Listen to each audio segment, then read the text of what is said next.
Woodward Park here in Fresno, California for the 2021 Clovis Invitational, our pre-race show, a collaborative effort between HD Runners and Prep Cal Track. Our next guest is our meet director for the Clovis Invitational, Eloy Quintana. This is his third year as meet director, but in many ways he'll say it's his first one. 2 years ago, he had food poisoning on that weekend. Last year, obviously, Clovis wiped out everything. So this year, he's probably a little bit more stressed, definitely more busy. First off, how excited are you that the meet is finally happening?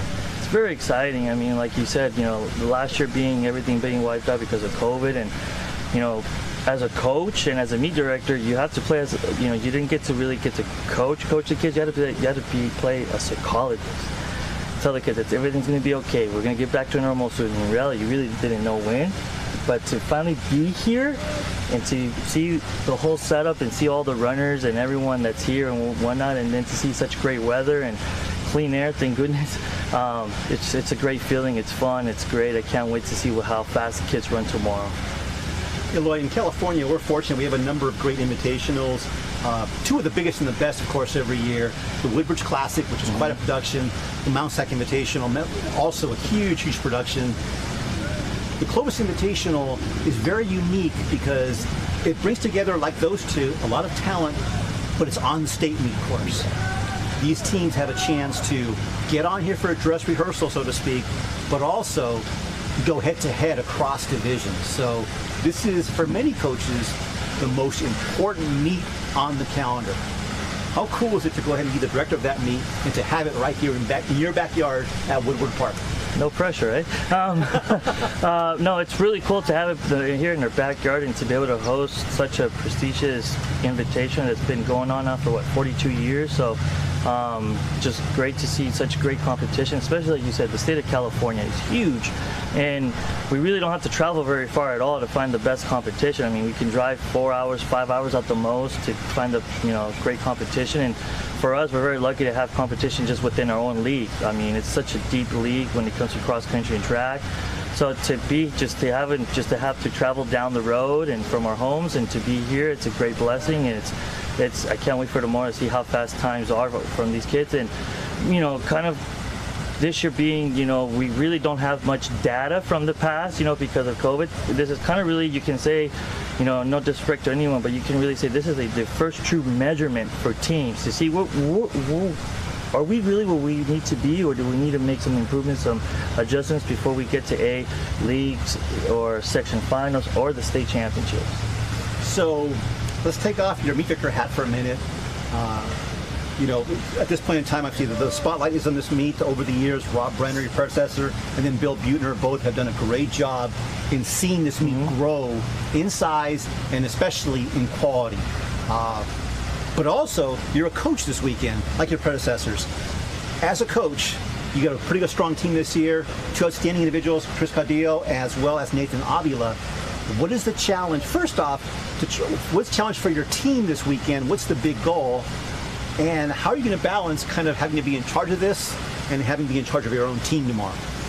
Well, the cool thing about us in our cross-country staff and our track staff, we come together and we run this meet together. It's just not one staff and a couple volunteers. It's a team effort. I mean, like the saying goes, it takes a village.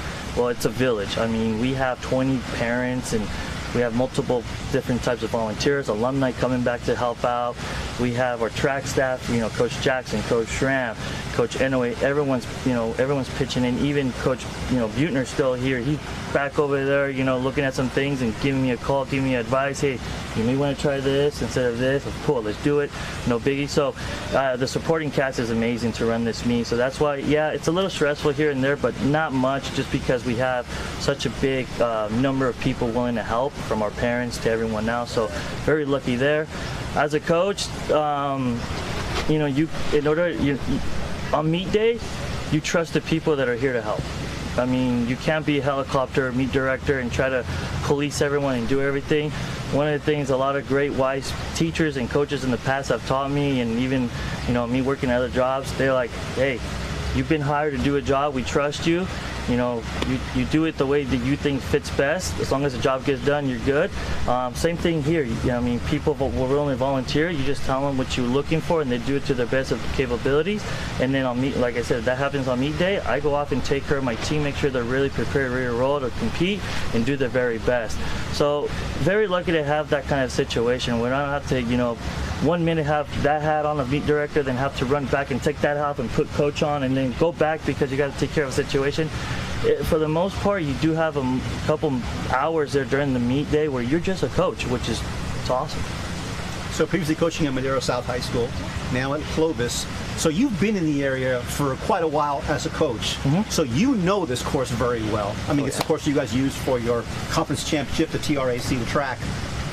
What do you feel is the most important part of this course to be successful on? If I gave you that, then I'm giving away my game plan for my varsity boys and varsity girls. Let's hear it. Honestly, the most important thing is I always tell my kids, you don't win the race the first mile, but you can lose it in the first mile. Sometimes kids get so jacked up, they're just excited. And I mean, more than ever probably this year, just because finally to be back here in somewhat of a normal setting and feeling, to finally be back at the state championship course and things of that kind, kids are going to be jacked up, ready to go. And unfortunately, we're always going to have one of those kids that just takes off that first mile and sets a new mile PR in a 5K race, and so you got to be very careful and kind of, make sure, yes, you want to have high emotions, but you got to be smart about it. And then also you got to, kind of make your moves in certain areas that, you may not have all the fans and the crowd and the cheers and whatnot. Those are kind of no man's areas and whatnot. So if you make your moves there and don't fall asleep, you'll do really well. And then, whatever you gained throughout the course, when you get to the second mile with Killer Hill or Bluff, whatever people want to call it, even some people call it Bambi, you just maintain what you gained. Because if you're trying to play catch up by then, it might be a little too late. Okay.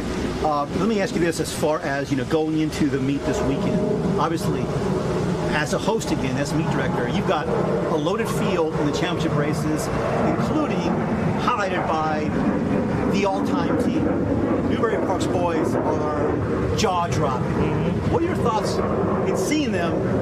You saw them over at Clovis, at that Woodbridge Classic. What are your thoughts about seeing something like that? Phenomenal. I mean, you don't see that every year, even in the state of California being such a deep state when it comes to our cross-country distance talent. To see a collective team to have that much talent and to do it the way they do it, it's kind of jaw-dropping at times, just because, at Woodbridge, I believe I was at about 700, 600 meters to go, and they were right there, all four together, and then literally it's like they had another 2 gears, and they literally just dropped it, and they took off, and I was kind of like, wow, this is impressive. I mean, I don't know who else can really challenge them throughout the state or nation right now, but very impressive, and a lot of credit to Coach Bronson and his staff for what they're doing over there. Let me ask you this also. Being that you're from the area, the coaches that travel in, for this meet this weekend, it is so important for them to get their kids on the course before the state meet, tomorrow obviously, but even today to get some familiarity. This is in your backyard. Your kids know this course already. So I'm curious, as a coach from the area, do your kids come out today for a pre-meet, or do you stay off the course? Yes or no? Are they out here today? And what are your thoughts on why you do or don't have them out here? We don't have them out here just because they already know the course. And then also, sometimes I do believe less is more. Sometimes when you bring them out here, they get too, like I said earlier, their emotions get all jacked up and they get all crazy, and then next thing you know, they get so mentally intense that they actually become fatigued. They become fatigued mentally, and when finally the gun goes off, they already, no pun intended, but they shot themselves in the foot because they mentally just get tired from thinking about the course. So to me, less is more when it comes to being here the day before the meet. Just stay at home, we'll do our workout in the morning, go home, be kids. Just another day in the neighborhood, nothing, to have to, change your routine to. Yeah, both yourself and a few of the top coaches from the area, a few of the additional top coaches, have that same philosophy in the sense of, there's no need to build the anxiety. Let's go ahead and race day is when we take care of business. Exactly. What's the big goal for you guys this weekend as a team? On our girls' side, just to run our very best and get some good PRs and get some good performances that we can build off and go from there for our second half of the season and get into the championship season on a good note. On the boys' side is we want to break that top 10. We want to get into that top 10 and really show that we are, that we're the real deal, because Woodbridge was really our biggest test as a team. And it was one of those things like, all right, boys, let's see what we got here. Welcome to the big show. Welcome to the big boys. And they did really well. And, we made some tactical errors and mistakes here and there that we've been working on. And at Golden Eagle, we did really well as well. And I think tomorrow we're going to just come out and just go out there and compete and try our very best. And hopefully we crack the top 10 that I truly believe we can do it. All right, Eloy Quintana, our meet director for the 42nd annual Clovis Invitational. Again, his team will be on the boys' side, will be competing in that championship race. One of the heavy hitters in that group, headlined, of course, by Newbury Park. Should be a great, great show. Make sure you tune in tomorrow for the live webcast. With HD Runners and Prep Cal Track, I'm Rich Gonzalez.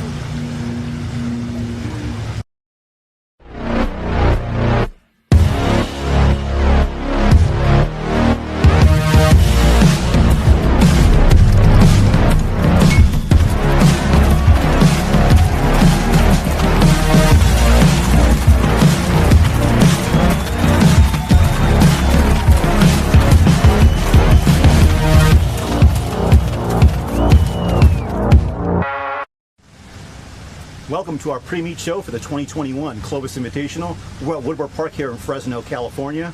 We interview some of the top teams, top coaches, and top individuals assembled here for the 42nd running of this state preview meet. The first team we're going to interview is Dublin High School. They're out of the North Coast section. Over the years, early on, it used to be southern section where all the power was. We've seen some tremendous programs from Northern California in recent years. We're talking about Jesuit from the Sacramento section with some of their all-time teams. Bellarmine Prep out of San Jose, the Central Coast section, also outstanding. But the North Coast section, it has been ruled by Dublin High School. Coach Chris Williams is one of our guests, along with his whole team here. We're going to have the coach go ahead and introduce us to his team. This year, just like in recent years, this is the signature program in the North Coast section and one of the heavy hitters in California in Division I for boys. First off, Coach, welcome here to Woodward Park in the 42nd annual Clovis Invitational. Thank you, Rich. Appreciate it. First off, introduce your team. All right, so we've got Shira Mandeskar up here, Matthew Morgone, Daniel Trampy, Nathan Manesh, Adrian Tran, and I can't tell them apart when I have to look at it. So this is going to be Josh Turpin over here and Cole Turpin over here. And you're hoping you're right. I know. No, it was the other way around. So I'm Josh. He's Josh, and that's cool. Yeah. There we go. There we go. Nothing like live to tapings here. Yeah. First question. So a lot of teams come to Clovis, to Woodward Park, to get a preview of the state meet because of the pressure, because it's the course, and also, in a sense, it's where you find competition. Your school is a little bit different. You guys are in the best league in the state. The EBAL, the East Bay Athletic League, it's heavy hitters. There's no real patsies in this group. So you get a chance to address that type of pressure more often than most schools. Why is Clovis Invitational still important for you? Well, I think that what you just mentioned about the E-ball, one of the things in the E-ball up in the North Coast is that we actually do avoid each other a little bit more during the regular season because we know how much of a pressure cooker it is at the end. We come down to Clovis mainly like what you just mentioned. We want to get the competition. We very rarely get to travel to Southern California to race all the Southern California schools, and Division I traditionally has been dominated by the Southern section. And so Clovis gives us an opportunity to race a lot of the Southern section schools to do that. But we also know that, traditionally, you mentioned Jesuit. We know traditionally Jesuit always comes here. It's great that Bellarmine's finally making the trip down here for this race. But this is probably as close to a deep of a field as we can get as far as Division I is concerned as the state meet. I mean, we have every Division I school. The top schools here, maybe with the exception of Loyola here, but with Hart in Division II going to be kind of in there. So it's pretty much as close to the state meet as we can possibly find as far as that depth of competition and on the same course as the state meet. So let me ask you this. I'm going to ask you first and then some of your runners here at first. Right now, one of the big things obviously is Newbury Park and how dominant they are. What is the approach, Dublin, as far as this weekend? What is the big goal? We want to get sucked into the vortex. I mean, I think that honestly, like we want to be a part of that competition. I mean, we've talked a little bit with our guys about the fact that this could possibly be the fastest race in the history. And it's like, and they get excited about that and kind of be in that moment. and excited about that. And I think that, I don't think that we're necessarily like being intimidated or scared to race Newberry Park. I mean, we wanted to get out and run. We wanted to get out and push it. And that's always exciting for us to get in a race like that, because we don't have those Woodbridge type courses in Northern California where we can get these fast starts and get these fast races in. With them being in this race, it's going to provide that opportunity for our guys to really get sucked into that and really get excited. And also, state meet, we over the years, you always try to figure out a course or a race that's going to kind of simulate the state meet. State meet in Division I in California is like no other race in the country. It gets out super hard. And what better way to prepare for that, for having a race against a Newberry Park type team to where they're going to suck you kind of into that and draw you into it. And we've talked about our guys, like, hopefully we'll all get excited and be in the moment and get out and run. That's kind of what we want. I mean, we're excited about them being in this race and kind of pulling us all through. Show of hands real quick. How many of you guys have already run this course before in competition? 6 of the 7? 5 of the 7. Okay. Anyone here who wants to answer this, what is the best part of this course? What do you guys like the most about it? I guess I can answer that. I'd say the best thing about this course is that, like the gun goes off and you're just like, pandemonium going down that like grass field, you don't even realize how fast you're running.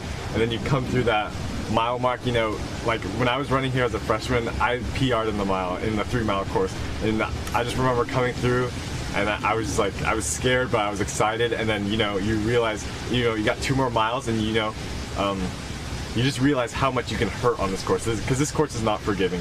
You go up that hill, you have the rolling hills going down, and then you have the rolling hills coming back. It's just, you just see how hard you can push yourself, and that's why I think this course is really good for us.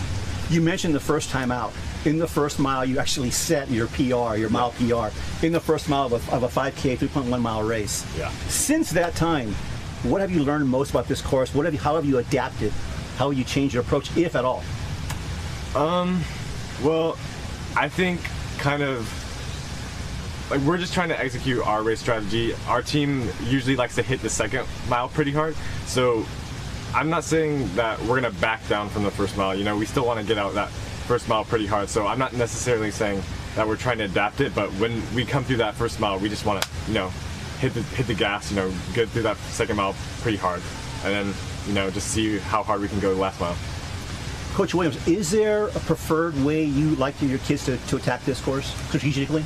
I do like the 2nd mile. I think that a lot of people, on this course, and I think that a lot of coaches talk about this a lot. The first mile is everybody's really excited. The last mile, everybody's coming home. So I think that we really, I don't know if it's a strategy. We just want to make sure that we're focused in the 2nd mile. We want to make sure that we lock in. We don't if we're in a group, we're not letting anybody get away from us, but we're also trying to move guys up. And especially now in the depth of the field, as being as deep as it is, it's nice in the 2nd mile that you can grab groups of guys on the 2nd mile. And I think that that's important that we pay attention to that. And on the flip side, you don't want groups of guys to be passing you along, because you can give up 20 to 30 spots in the 2nd mile. So we talk a lot about that, just making sure that, again, it's not necessarily a strategy so much as it's maintain the focus on the 2nd mile. So let me ask you this, either for yourself or for anyone on the team here. You mentioned the fact of that trap in the first mile of teams going out so fast. So you focus on mile 2. What do you tell them about the first mile in terms of how to handle it? What specifically, whether keywords or what have you, how do you guys approach that first mile now? Given the fact that your program has mastered this course, you guys have the NCS record, one of the top times all time on this course, you know how to run it. What's the best way to avoid the problems of the fast first mile? I think just in preparation throughout the year going into it, I think that, we running in races, that we work on fast starts. We do a workout where we will try to run, we'll run a mile pretty much, not to say all out, but we run pretty hard. Then 4 or 5 minutes later, we're coming back doing a 2.5 mile tempo run after that. So we get used to kind of getting out there and getting uncomfortable. We want them uncomfortable to know what that feels like. I think that since we have been as good as we've been in the last few years, that most of the time we've got a lot of juniors and seniors running. So we don't have a lot of freshman, sophomore guys in the varsity races, so they kind of know what to expect with that. And we talk about adjusting a lot. I mean, I think that we talk about adjusting the paces and try to throw that at them, and they mentally understand kind of what that means. And we do that in workouts, and we do that in the races. Like we ran the race last week at Amanda Garcia. It's a flat as a pancake, it's lightning quick, but you got to get out, and so that helps us get geared up for what we're about to anticipate tomorrow. So, anyone on this in this team, this is their favorite course by chance? Anybody? Why is that? Just because the field is very deep, and so I can always be reliant on like the people around me to pull me through a fast time. And I think this is one of the only 5Ks we've run throughout the year. Yeah, definitely the reason why I like this course is because it's one of the only 5Ks, and it's a chance to see how fast you can run in this like level of depth. And in recent years, definitely like it's been one of my favorite courses because of how many turns there are, and the hill and the environment and all of that combined. It's just a wonderful course. So cross country, there's definitely a definitely strong bond among team members. You guys are fighting there on race day, kind of a axiom is people go ahead and basically spill blood for their teammates. I think one of you actually did. Is that Morgan correct? What's the story? Before a 1600 race, I had a small problem where I hit my head, and there was a little bit of blood. I was able to make it back for my 800 race though, and I was really glad I was able to run that. But what did you hit your head on? It was just like a metal electric box. I was on the side of a fence. Wired for race day. And you took a trip actually between the races. Where did you go between the races? The real story. I went over to the it was like the hospital or the how it's called specifically, but yeah. I had to get some staples there. Wow. So. Jesus. Spilling blood. I love it. Yes. This weekend, in addition, you mentioned you hopefully finishing second place, trying to get there behind Newbury Park. Any other specific goals for this year's team setting up for the state meet? Well, kind of I don't know if it's a goal, but I know that for our team, being down here and being able to just be here is a goal. I mean, just the fact that we're able, like, it didn't get canceled. I mean, like the fact that we've had, with everything that's happened over the last couple years, with the pandemic and everything, just the fact that we're able to be here as a team, travel on a bus, stay in a hotel, and actually, again, having it not get canceled last minute has been huge for us. And so I think that for us, I know that that's exciting for the kids and our program, and the goal is to kind of now not take those things for granted, and make sure that we're taking advantage of the situation in front of us with that. And I think that just getting here. But as far as like goals necessary, I at the end of the year we want to be a part of the greatest race in the history of Woodward Park as the state championship. I want to see kind of where when all the dust settles and after the first mile and the chips start to fall in place, and kind of see what we'll be able to stack up in the history of this course, and and not just in NCS history, but overall, and see kind of where it's going to lie. And I know that we're really excited about that. So, yeah. Chris, one more question for you. The fact that Dublin's had success for quite a while, but the last few years, you guys have really raised your game to be a regional power, regional as far as Western U.S., if not some years also a national presence. So something has flipped the switch the last 4, 5, 6 years. What's the story behind that? I really think it's been the kids buying in. I think you hear a lot of programs. I hear a lot of interviews like Newbury Park or Great Oak, and the kids really making the sacrifices. To get better and to hold each other accountable. That's been a big deal. For us, and I think that's I can't speak for every team's been different. But I can tell you that looking back, you start to look at I think a lot of teams see the tradition of their teams, and like we had a senior one of our captains came back this summer. He was going to study abroad, came back and help us out of practice. But it's but him setting the foundation, 6-7 years ago, and then kind of trickling out. I think that a lot of it's just the kids really buying in, and I use the expression about drinking the Kool-Aid, but the kids drink the Kool-Aid. They believe what we do, and whether it works or not, I don't know. but I know that they believe in what we do, and that's helped with the success of the program, and hopefully we can keep it going. Also, the Dublin Distance Fiesta meet that you put on in the springtime for track and field, it is the go-to meet, especially in Northern California, for distance fun. It's a great atmosphere. You guys all run track and field, correct? All of you? Yeah. Got a question for all of you. You guys all spend some time on YouTube watching videos, right? Yep. Question for you.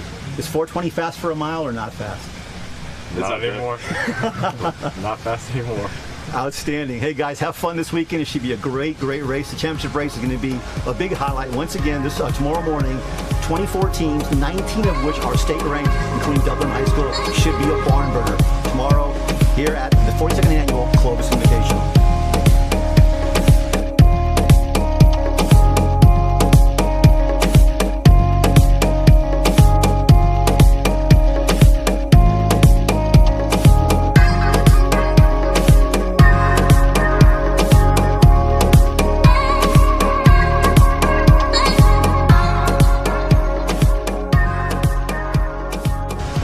Is the girls squad from Great Oak High School in Temecula, California. Southern section, this group has won 8 California State Division I titles. Great Oak led by first-year head coach Tammy Drawn, along with 9 individuals here, a very deep team going ahead and trying to figure out who those top 7 spots are in the program. First off, welcome to the course. How many girls here, with a show of hands, this is your first time racing on this course? Wow, okay. All right, so we've got some veterans here in a sense. First off, Tammy, a lot going on this very first year, trying to do some coaching in the middle of this whole getting out of COVID in a sense. So far, how have things gone with the girls program? The girls are fantastic. They're very talented. The program is really deep. We have had a hard time figuring out who the top 7 are. As a matter of fact, we're still working on it. And that's why you see 9 girls here. I really honestly could have put any of the 9 of them in the top 7, and we would have had a fantastic race tomorrow. So in a sense, tomorrow's race, whether it's the first race of the day or a race later in the day, those are important races for our program, important opportunities for these girls to prove, not to me and not to you or not to anyone else, but to prove to themselves who they are as racers. If we can, one by one, I have you give your name, your grade, and for those of you who raced here before, what is the favorite part of this course for each of you? Okay. Okay, I'm Kelly Gaffney. I'm a junior this year, and my favorite part of the course is the hill, like about midway through, because I know after once you conquer that hill, it's kind of easy from there. Okay. I'm Milani Castillo, junior, and I'd say just the scenery in general, because all the ponds specifically, they're really good indicators on where you are in the race, and they just let you know how much more you have to go. So you don't like the flat pavement courses? That too. Hi, I'm Hannah Miller. I'm a junior, and my favorite part of the course is the final stretch, like coming through the trees, because you know that you're almost done and you can see all your teammates cheering you on. I'm Kaylin Osborne, and I'm a junior, and my favorite part of the race is probably the last mile, because that's when you kind of bring it in and like try to pass people and kick at the very end. My name is Joel Upshur. I'm a junior, and my favorite part of the course are the hills, because it's a good challenge that comes with a reward after it. My name's Aisling Fabian. I'm also a junior, and my favorite part of the course definitely has to be the hills as well, because once you get up it, you have that nice downhill. I'm Amaya Telly. I'm a junior, and my favorite part is also the last mile, because I know I'm in pain after the first 2 miles, but I just want to finish it and do good for my team. My name is Divine Torza. I'm a senior, and my favorite part has to be the finish, because you're just done with the race and you could either accomplish your goals, which is amazing, and just see the improvement that you've been working towards. Okay, Tammy, as a runner, your first time, I'm assuming, ever at this park? It is. You just got here, so you haven't had a chance to go do the course yet, or have you? Just a little bit, but I have to tell you, driving in, the first thing I said to my husband was, I'm so excited. This is a real cross-country course. This looks like what cross-country should look like. So to me, that's part of the excitement for tomorrow, part of the fact that they're on a legitimate course, doing a race that should really test their ability to run in all of its facets. It's not just a flat, fast course, which our runners can do well, but they're prepared to do well on things that are more challenging than that. Quick question, a bit of a segue here. Are you surprised so far the first month of the season or month and a half as to how flat some of the other courses were? Because you mentioned this is real cross country. Kind of surprised that some of these were, you know. I was really surprised, actually. So Woodbridge to me was, I don't know if ridiculously is a good word or not, but it was ridiculously fast. It was ridiculously flat. It just didn't. It was fun. It was fantastic. It was a great race, but to me, it didn't feel like a cross country course. This is what I envision them running as cross country. This is what it feels like we're training for every day. Even if we are running around courses that, you know, sometimes also feel like those flat paths. Right, definitely. So I know you're still learning this course in a sense, either from what you've read or what you've heard. Coming in, what are your general thoughts as to what might be the key on how to run this course well? Well, we had a long talk about this actually last night. So our runners know how I feel about what they need to be doing in the course. So I think it's all about their placement. It's all about their initial placement, running their race, not running somebody else's pace as they start the race. And then how they handle that second mile is a big deal. And then what do they do with where they've ended up in that second mile when they get to the third mile? And what's their mental focus? Are they handling the mental focus in a way that will help them finish for their team, or have they allowed their mental focus to break down?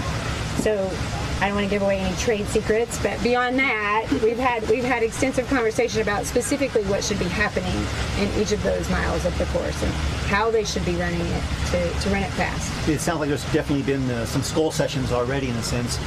Tonight, pre-meet, what's the approach? Are you talking, what is the approach?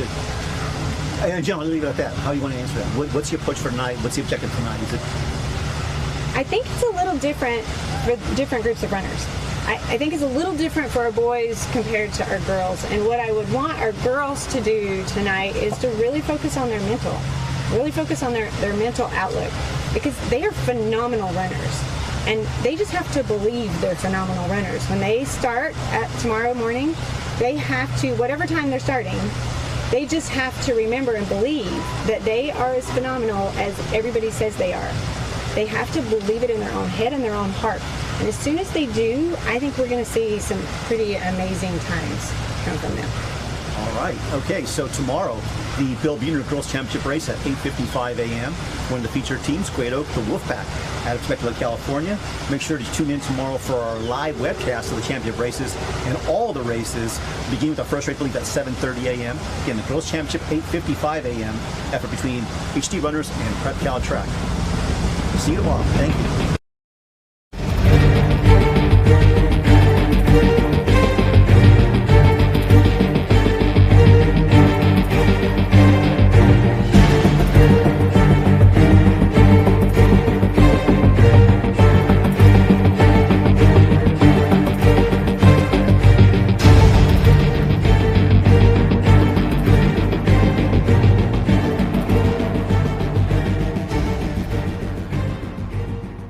Welcome to Woodward Park here in Fresno, California for the 2021 Clovis Cross Country Invitational.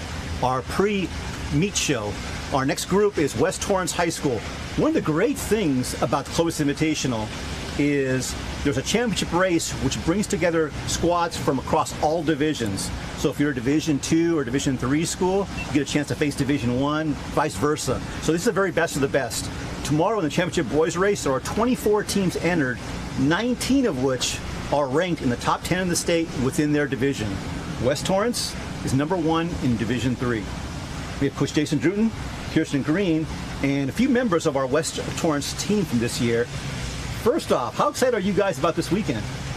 I'm real excited. It's super fun. Mount Sac is a great meet. It's by division. In rare occasions, you have a chance to move over to Saturday and so forth. Right here, you have a chance to go head on, the best of the best. For a program that in recent years has really risen its game, how special is an opportunity like this for you guys? Yeah, that's why we're here, to be honest. we plan to be back here obviously in November, right? That's what we're all hoping. And hopefully this is a faster race, better competition than considering that you have the Division I, Division II, and we really just want to see where we stack up. You know, this will put us in a chance where we're going to get pushed, and we know we're not beating some teams. We understand that, but at the same time, when push comes to shove, we want to know if we can push back a little bit. Let me ask Connor Gibson. I know in the Cool Breeze Invitational, you came out seemingly conservative, really rolled over that final mile and closed really well, one of the top finishers. Let me ask you this. Having an opportunity to go ahead and face top teams from all divisions, as an elite runner, how do you feel about that? It's a lot of fun, you know, especially at Woodbridge. I got to see some of the guys, and I think I'm going to see a little bit more of the competition, especially from D3 in Northern California. So get and see where I stack up against the individual competition and see how, you know, good I could push my team behind me. Jason, I'm going to ask you to put you on the spot a little bit. The thing that I'm really impressed most about this program, it seems like each year the kids are very wired in on thinking very big, regardless of what you return. So those seeds are planted early. Yeah. What's the approach and where did that come from? God, it really happened. When the first time we made state, we just wanted to make state. And so once we got there, all of a sudden, then your goals just got a little bit higher. So it's kind of funny, at the Woodbridge, I think Newbury Park was handing out 4:20 mile isn't fast or something like that, right? And we've always thought, like, when the freshmen come in, we tell them what fast is. And we think what our fast is, we've raised it up that we expect kids to hit that.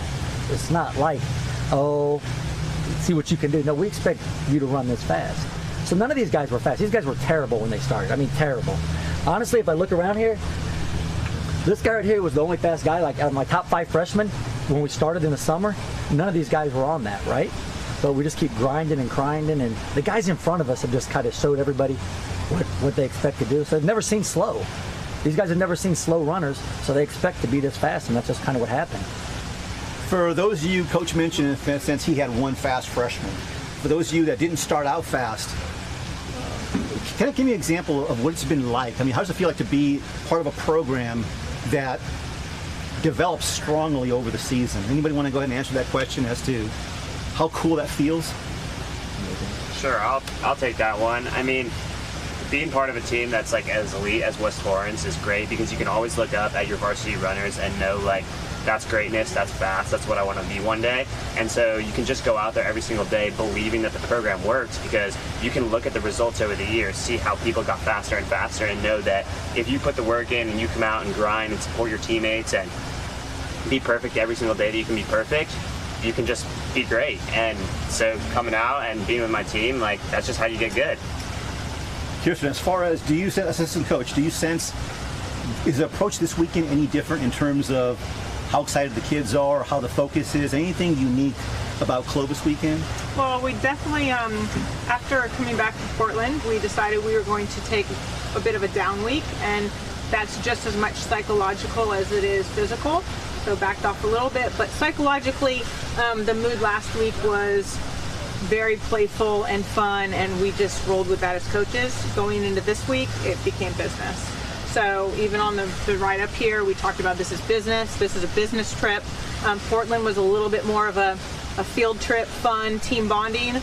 This is a turn and burn business trip that we expect to come out and get back to those expectations. The expectations are always high. And you know, the better you are, those expectations just get higher and higher. So these boys have been watching over the last 4 years, and that bar just keeps going up and up. A turn and burn business trip, I love it. And I kind of mentioned that's a key to this program as far as the focus. The other day we were chatting in the evening by text message, and we were talking about, I believe it's called Perfect 30. Perfect 30. Where, and we'll go ahead and share a bit of a visual on that, but there's a bit of a, for lack of a better, how would you describe it and what's the story behind it? But definitely it's something that's used to get these kids focused in on being your best at the end. 100%, and like Hayden said about, we want to try to be perfect. So I was at a clinic, one of the Nike ones, and they, the Oregon coaches were talking about they have a perfect 60, or they get 60 days before the finals, they try to do everything perfect. And I thought, that's great, but I thought, no way a high school kid could do that. So we got together and we figured out how can we do 30 days perfect, and how can we track it? We wanted to see a visual every day where they had to come in front of us to show us that they did everything they were supposed to do. And so Coach Green came up with this board, and she just put some nails in, and they get a washer. And I built the board. Yeah, she built it. Okay. So it's a green washer and a red washer, and you've got to put up there every day. Were you perfect the night before? And perfect for us is, our number one is sleep. All these kids take AP classes, and you're here, I can't get to bed before midnight, but you can. If you really honestly want to do what you want to do in this sport, you have to sleep.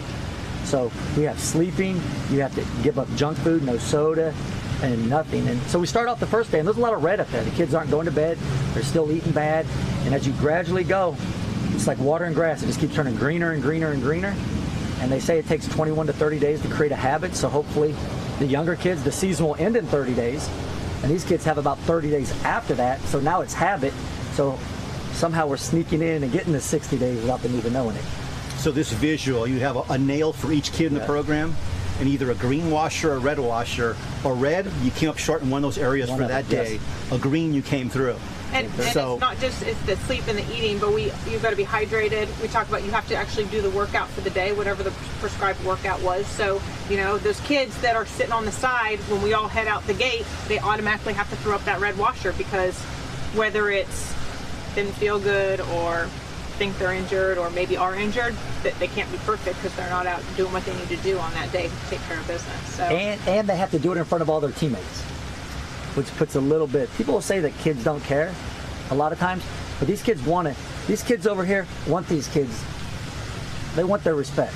Right. So when you put up a red washer and they look at you like, why is it red? And you get questioned by your teammates, there's some value in that. And there's great conversation that comes out of it, because it actually sits right there at the coach's shed where we're chilling after practice, right? And so they're putting the washer up, and I'll call them out. Well, why is it red today? And it's interesting to see, is it the majority because it's sleep, or is it the eating? But then you can start to focus your coaching and your conversations about, well, what do these kids need? Do they need more information on how to eat healthy, or how can they possibly get their homework done faster and get into bed, or why didn't they have any water at school, or whatever the conversation needs to be.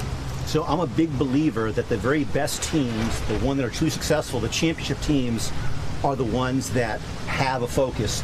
Clearly, this program has that kind of championship focus, and that's a great example right there. This is a question for anybody in the group.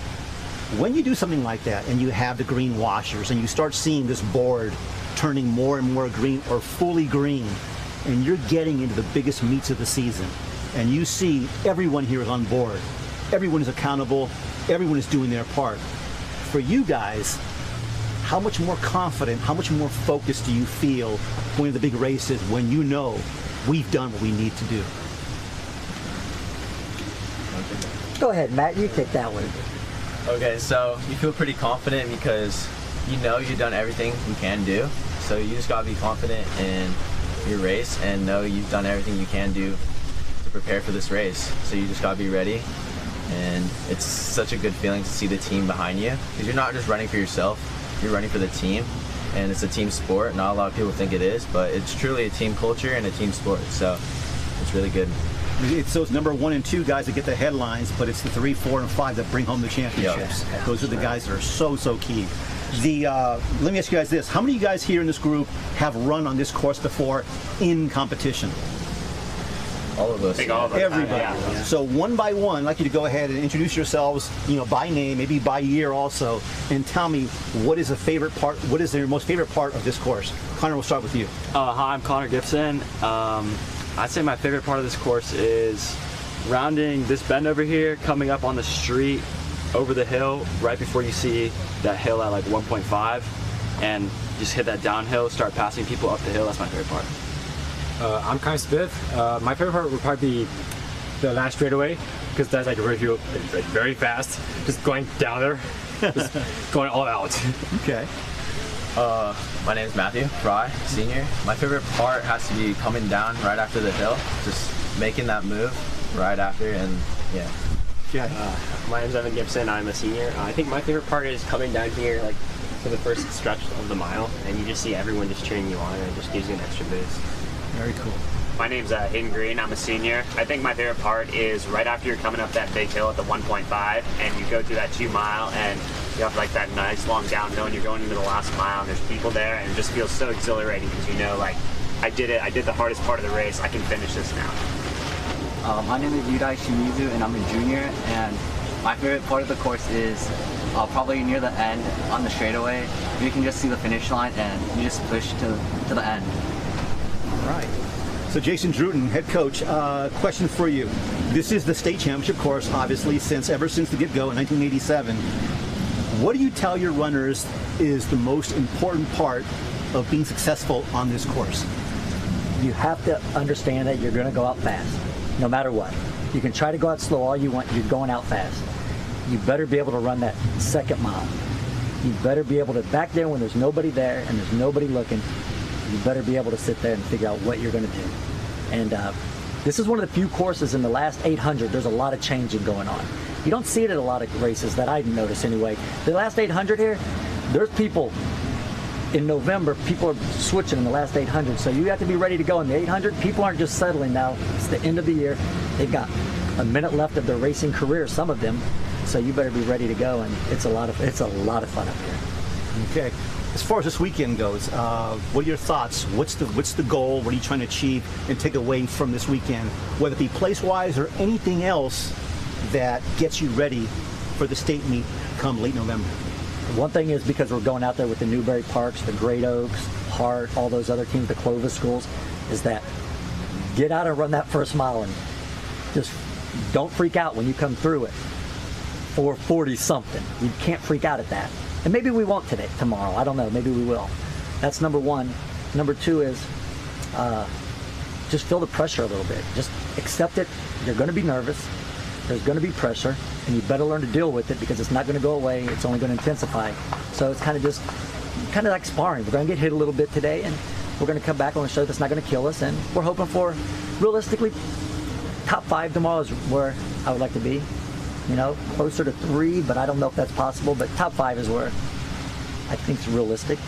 So we'll see if we provide any bulletin board material for the rest of the Division. Give it to them, baby. I'm not afraid. Give it to them.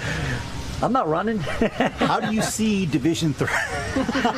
Typical Jason Druten. How do you see Division 3 sizing up right now for postseason? What do you see out there? Listen, I've been ranked number 1 so many times and haven't been up there and got the number 1 finish.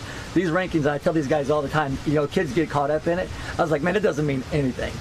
I've been ranked number 1 coming into the state meet 4 times. I don't have anything to show for it. And then finally it happened, right? So they're good teams. I mean, if you're ranked in the top 10 in Division 2, 1, 2, 3, you're a good team. Right. Right? And like you said, you need 5 guys. I finished one time. I think we finished. I didn't run. I put in the state meet, I think I had 3 in the top 8 scoring, and we took 3rd. So yeah, you think like these guys here that run up front are going to do it, but we all know it's the 5th guy in these bigger races. That's a lot of points back there. So will our 5th guy have a good day that day? Will their 5th guy have an outstanding day? That's why you come out here, right? If it was rankings, I mean, all right, that's not fun. But we appreciate you, but we got to come out here and we're ready to do it. Last question for anyone in the group here. Obviously, the last couple of years has been pretty rough with COVID and all it's been taken away. We're now back at it. There's still some precautions obviously going on, but we're out here racing again in big races like tomorrow. How good does it feel to be back, so to speak, and getting those big chances and getting the big meets and getting the big showdowns? Oh, it's so fun. You know, if someone asks me, will I like XC or track better, I always tell them XC. It's because of the environment. There's so many people here, so many people at the finish, you know, outside just at the race, especially here at Woodbridge. And it's so nice to have just a bunch of people just cheering and racing and just having a good time, you know? All right, anything else? I think it's like exhilarating as well because I look around and I see a lot of guys and I know all these guys were grinding through quarantine with us and we're trying to go out of state for meets and we're trying to make it pay off, but now is really when it's starting to pay off, all that grinding, all that hard work we did, and it's so great to just step on a course and know I put the work in, I did the grind time, and now I can show like the fruits of my labor. So it's said a lot that we shouldn't take things for granted because it's going to be taken away, as we saw the last year and a half. Again, the thing I see about West Torrance is the fact that the kind of focus you guys have is always, from the outside looking in, so inspirational. Because I see you guys, regardless of what returns, you guys progressing nicely with that focus. So tomorrow, rest of the season, don't take it for granted. Really enjoy it out there and fight for each other. And be successful and have fun. That's it. It's going to be fun. All right. Rule number one, have fun, baby. There we go. Thanks for having us. All right. Thank you very much. West Torrance High School.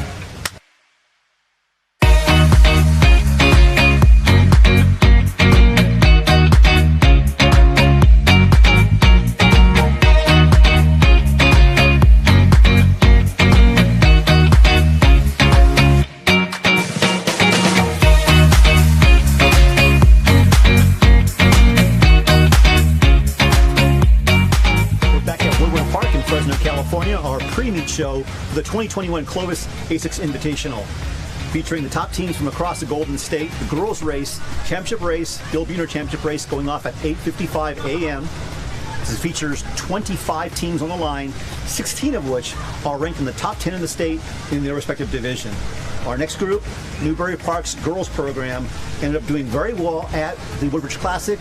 Our Woodbridge team champions, Coach Sean Brosnan, Tanya Brosnan, and our varsity girls for this weekend. We saw a great performance a couple weeks ago at Woodbridge. What can we expect for this weekend? Go after the win. I mean, we want to get the win first, and you know, possibly go down to that course record, see how fast everyone could run. But yeah, they have big goals tomorrow. So everyone has known nationally about the boys' success in recent years, and if you look closely, you can see the girls program getting much, much better year over year. And then, of course, on the national stage in the spotlight, they did very well, beating Louisville, Flower Mound of Texas, and Buchanan in that great Woodbridge showdown. This weekend is a rematch, in a sense, against Buchanan, which is a reigning California Division I champion. What's the mood like? How much excitement? Is there some nerves? Yeah, there's definitely some excitement and some nerves.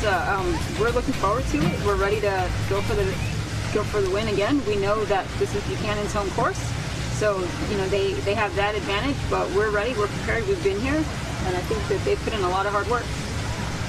After the success at Woodbridge a few weeks back, on this one, the target is now, in a sense, in the eyes of some, on your backs. How has training been since Woodbridge?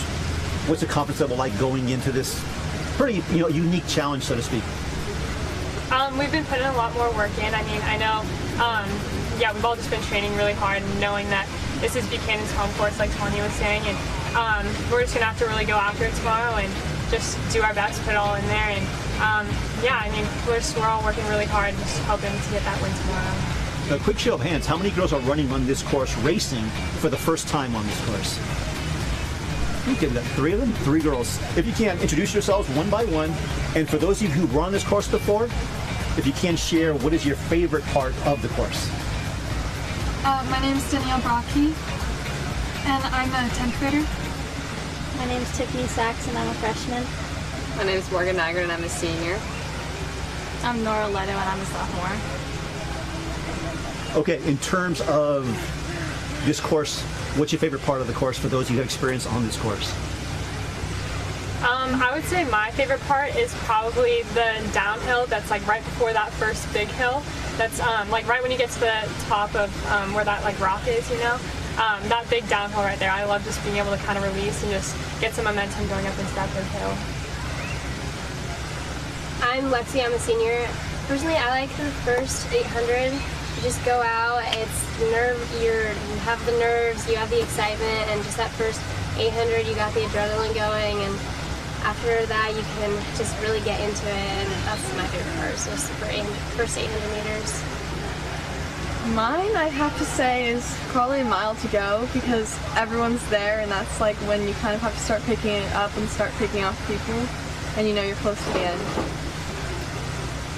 In terms of this course and the challenge this weekend, we talked about basically a showdown between Buchanan. There's a few good programs in here.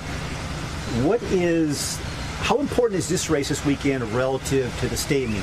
Is this strictly just a dress rehearsal, or is there a key goal we're trying to take away from this weekend as a varsity unit?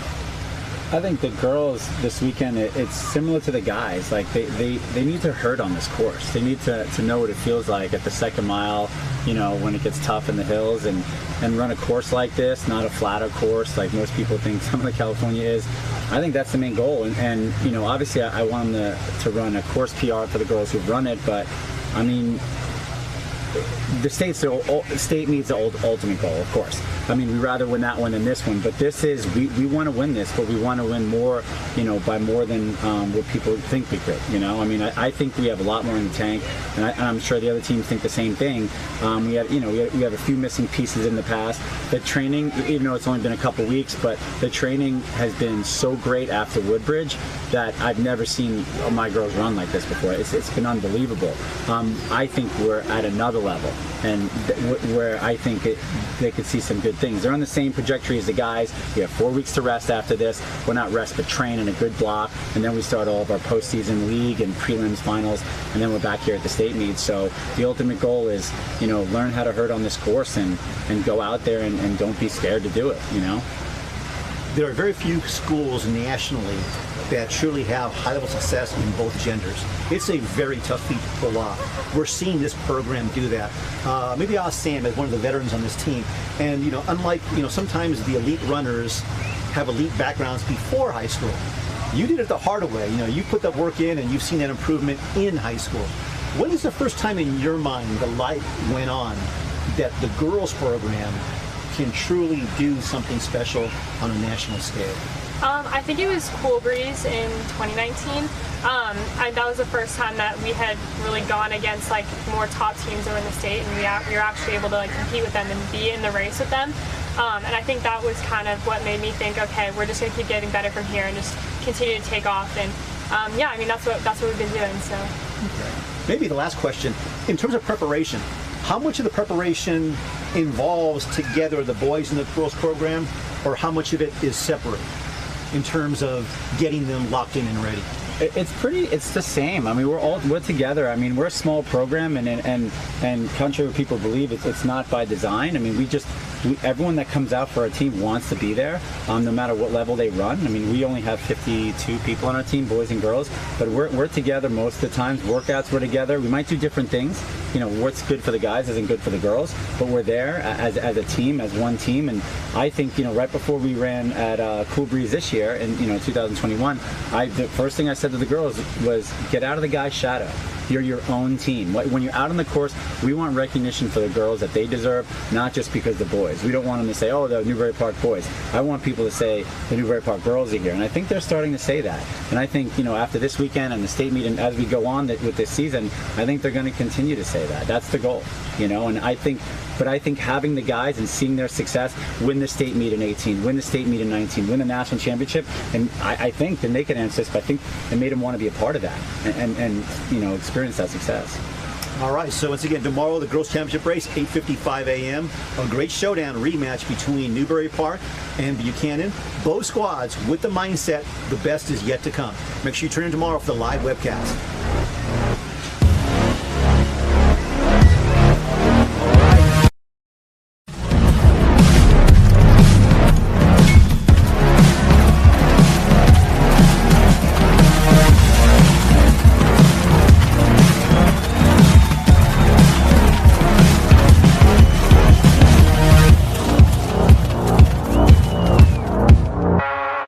Our next guest, Great Oak High School out of Temecula in the southern section. Tammy Drawn is our first-year head coach, and we see some familiar faces here as well. Some of these have had older siblings compete at this course and succeed in both cross-country and track and field. First off, Coach Tammy Drawn. First year as coach, how many kids on this trip, and how excited are you to be part of your first Clovis Invitational? We have 55 runners, boys and girls, and I don't know if I can adequately explain how excited I am about this race, about this trip. It signifies many things besides just the race itself. It's the first opportunity for the kids to go on an overnight trip, to be able to stay in a hotel before the meet, to have all of the things that were so normal 2 years ago that haven't been normal. And so for me, this is a return to normal racing for them and an opportunity to really show what they're made of as cross-country runners and quite frankly, I'm just excited to see them shine tomorrow morning. Excellent. So, Great Oak High School has had a great tradition in cross country and in track and field over the years. Obviously, a high-profile coaching change happened just recently. In your opinion, as the new head coach, what's been the most important thing, objective, that you want to try and plant the seed on with both the boys and the girls programs? The fact that a coaching change doesn't change what hard work is and the benefits you get from hard work. So Coach Souls and I are friends, and we communicate quite often. One of the things that I investigated before becoming the coach, or before throwing my name in the hat, was simply how he coached and his philosophy, what his workouts were like. And as a runner myself, I agreed with his philosophy and his approach. So to me, that part wasn't hard. So the thing I always say to them is no junk workouts. Every workout should be hard. It should be something that's getting us closer to our goal of winning whichever race is up next, and of course the ultimate goal of winning state. So for me, that's the piece that has to be in common. It's always about hard work and enjoying the hard work and celebrating the victories that come because of the hard work. So Great Oak, 6-time defending Division I state champions. A great tradition in a very, very tough state, year in and year out. How many guys here are running Woodward Park for the very first time? Just one. Okay. I'd like you to do, first off, introduce yourself by name and grade, and tell me, what is your favorite part of the Woodward Park course? All right, I'm Cameron Smith. I'm a senior this year, and my favorite part of the course is pretty much just, I like all the turns, all the hills. It just keeps me on my toes. It's something different, and I treat it as like an obstacle course. It's fun for me. I like that approach. Okay. I'm Brendan Will. I'm a senior, and probably my favorite course about this, or my favorite part about this course is just the hills and the variety of just the obstacles, and it changes up the strategy a little bit. I'm Gabriel Rodriguez. I'm a sophomore. Favorite part probably is going to be the hills. See what I can do and see what my team can do. Catch everyone else. So. All right. I'm Mark Cortez. I'm a junior now, and I think my favorite part of the course would be mile 1, because honestly, I've been here many times before watching my brother and sister spectating, and I just remember so vividly how crazy and like exciting it was at mile 1 over by the tarps, because like it just got so wild over there as everyone was just passing by, just the beginning of the race, and yeah. I'm Austin Elkins. I'm a junior, and my favorite part about this course is just the hills throughout, because yes, you know, the hills might kill you, but you always have that downhill to keep you going and just keeps you motivated to just run a little bit faster. So. My name is Carson Smith. I'm a senior, and my favorite part is the kick, because I think it's the most exciting. You can kind of see, it's always fun to like get places. All the people are watching, and it's very energetic. So, my favorite part. My name is Ramses Cortez. I'm a junior, and my favorite part of the course is probably in the 2-mile mark, the top of the hill, not the hill itself, because just from there, I just know in my head it's time to get going, it's time to hold it, and it's probably just the most decisive part of the race. It's really neat that each of you seems to have a different favorite part of the course all over this course. It's pretty neat. So this course being obviously the preview for the state meet, it's very, very important. A lot of success here over the years. What is the goal for this year's team as far as for tomorrow? Not so much for postseason just yet, but for tomorrow, as a group, as a coaching staff, what are you hoping to take away from this weekend? Who wants to tackle it? I think our overall goal is to just finish all together and see how close we can make that gap between all of us. So. Do you guys run as a pack by design this year, or is it just a case of, based on your abilities and your training, that's where things just to happen to fall into place? I think it's kind of a combination of both, honestly. Because I mean, we have all the guys trained together, we got them running together, but also just the mentality that we have, and also just how it's been since Souls was here. Just we're the Wolf Pack, so I mean, it's kind of been our thing, and it works for us. Because I mean, the thing about us is that there never really has been just one like extremely fast runner who just always just dominates from us. It's always just like the pack moving up, and that's what's won us races. So I think it's just a big part of what you are. I know from the outside looking in, when this coaching change, you kind of wonder, okay, how are things going to change or continue and so forth. One thing that for me was really pretty fun to watch is the postings on social media. I kind of sensed a lot of togetherness, a lot of support, a lot of unity in the program, which was really, really gratifying to see. It was pretty awesome. You don't see that from a lot of programs in the sense where it just seemed very genuine, so that was really cool to witness. In terms of this weekend, how excited are you guys for this high-profile challenge? I think we're all pretty excited. I mean, I think we all just want to go out there and just kind of show everyone, that we were going to keep the tradition going and that we're still one of the best teams in the nation. Let me ask you, you talk about traditions. Obviously, everyone is aware of the crazy, off-the-charts performances by Newbury Park, most notably at the Woodbridge Classic. Stunning up front. How, as a high-end runner, is that helpful to you in terms of motivation, inspiration, something to go after? What are your thoughts on competing against another elite team? How does that help you? It helps us because we have fast people in our races, and we always just want to get up to that level and work to beat people because, winning is what we want to do. And I think rather than treat it as something that we're scared of and we're worried about Newbury Park, it's sort of an honor to compete with them and against them. And so it's something that I think is good for us to have in our races, something to go after. It's like a clear thing that we can chase and get up there with them. If you can, one by one, answer this question. If you could describe, preferably just in a word possibly, what Great Oaks program means to you personally. Who wants to tackle that? But I could, each of you, if you can, if you sum it up super quick, either in a sentence or preferably a word, what really sticks out? Togetherness. Probably family. For me, it's a little bit about legacy because I've always been inspired by my brother and sister who once came here winning state championships, dominating with their team, and really excited for this year. In one word, I'd say motivated. Mine would be camaraderie. Mine would be trust, just because we got to trust in our ability and our training, and just got to leave the nerves behind and just take it out on the course. And mine would probably just be hard work. That's what we base our training on, just putting our heads down and getting the work in, doing the best that we can. If I can, a show of hands, and I'm not quite sure. This year's seniors were 2 years ago in our last normal season, only sophomores. Juniors, obviously, only freshmen.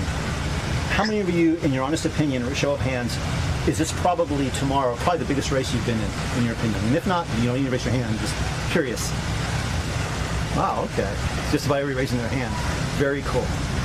So, change in program, change in leadership. We're seeing a lot of good things so far. How do you feel about how things have come at this point, Tammy, from the start of the summer to where we're at now with the program? I'm excited about all of it. Just listening to these guys say what they feel like the program is in a short number of words really made me happy. They're saying all the things that I think in my head, that I feel every time that we're at practice.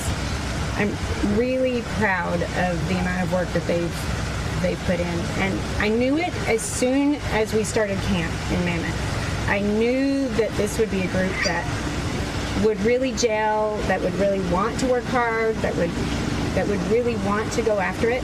And particularly this group of boys, I would put them against anybody, any day, any race.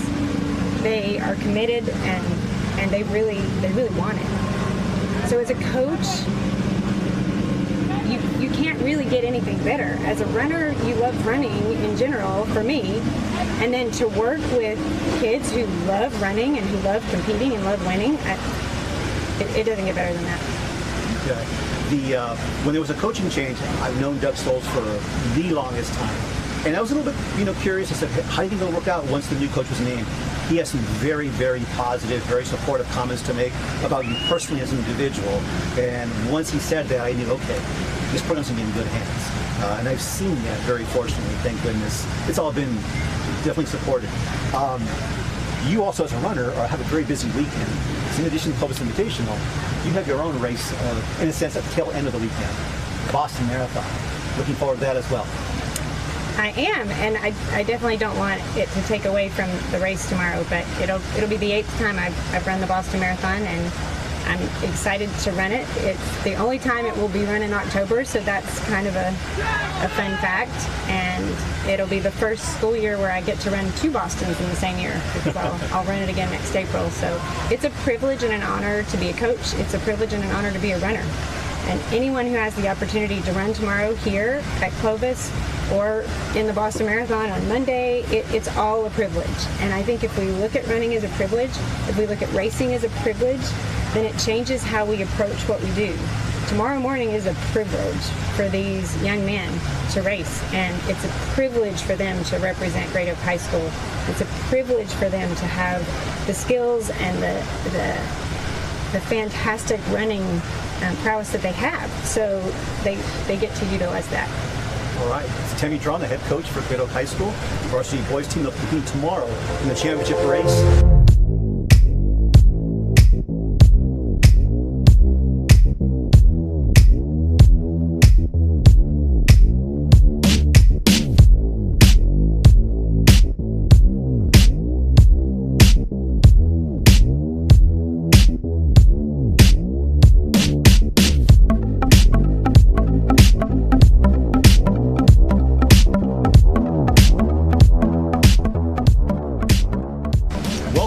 Park here in Fresno, California for the 2021 ASICS Clovis Invitational, the 42nd annual. This is a state preview meet, and unlike some of our meets of the past so far this year, this one's going to be heavy hitters coming from all divisions.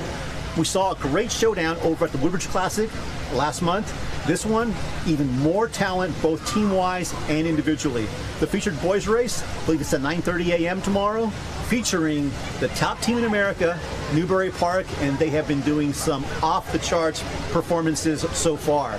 We saw they destroyed over at Woodbridge. Now comes a new challenge on the state meet course.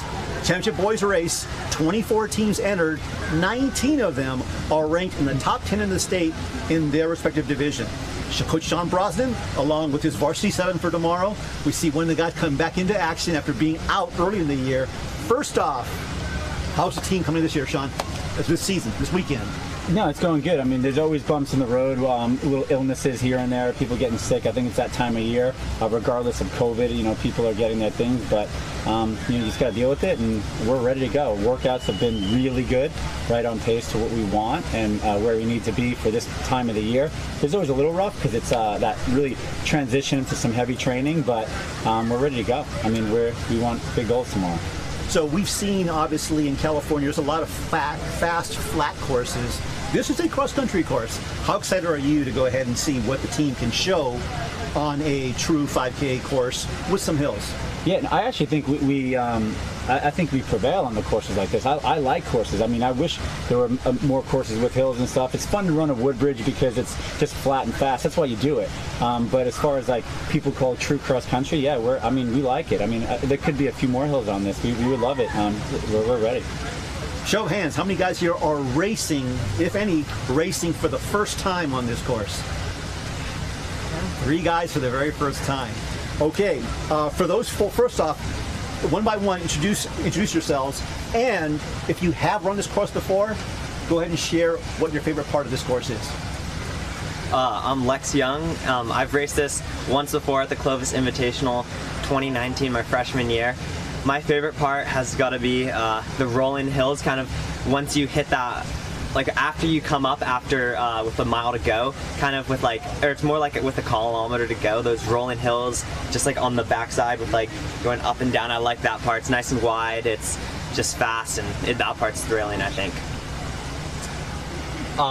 I'm Leo Young. I've run this course before, and my favorite part is right before you get on the street to finish, that nice flat sort of area that's covered in leaves that brings you from about 800 to 400 to go, because it's really scenic, and I think it's like it's at the point in the race where you get some confidence, so you actually can take a look to the side and enjoy the course while you're getting ready to really grind.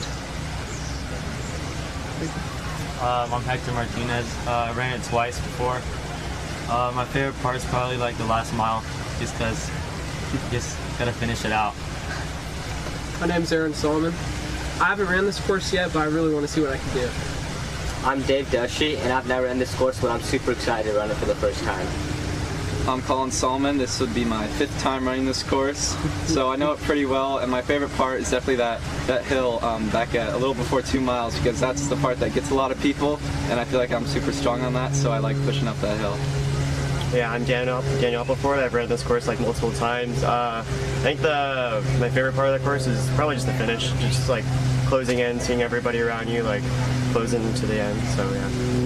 So one trait that's common with all great programs is the focus for the big meets. One thing from the outside looking in that I've noticed is you're really good at setting a goal and seemingly having focus on it for a while leading up to a big challenge. Has there been one established for this weekend, and if so, what is the goal for the boys program this weekend?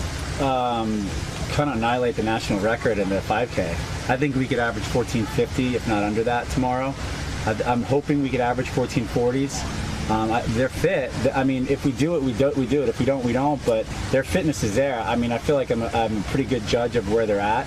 You know, again, we do have some people coming back in the mix that haven't, you know, we have Daniel, who is, you know, always part of our top 5, and he's coming back. He's getting really strong, so I think that's going to help. But I think our top guys and even some of our back guys are ready for some big races. Hector, but our top 4, if you want to run fast tomorrow, you're going to run fast. It's going to be a fast time with those guys up front. So over the years at Woodward Park and at any major course, there are some good teams, there are some great teams, but what separates the great teams from the all-time greats, and this is very rare, you know, most teams have a number 1 runner, a number 2, and it's kind of like how good are your 3, 4, or 5. Very few teams over the years in the history of our sport have we had a team that has legitimately multiple true number 1 runners, where other teams cannot counter that. That's why this team is so good. How competitive is it in workouts for you guys? I mean, it's not too competitive. We just pretty much roll through workouts together. Like we push each other. We're with each other every day. So when it comes to workouts, I mean, like I'll lead some, and like Lex and Leo, they'll lead some, and Aaron will like sometimes push the end. But we all just do workouts together. It's not competitive because we're all just, we know what we want to do as a team. So we go out and do it together. In terms of the limelight, I know over at Woodbridge ended up setting a phenomenal time, taking down your brother's 3-mile quote-unquote national record. After that performance, for you individually, how much have things changed in terms of attention/distraction? I mean, how has that been in a sense? And for the team in general, because the team reached another level at Woodbridge collectively.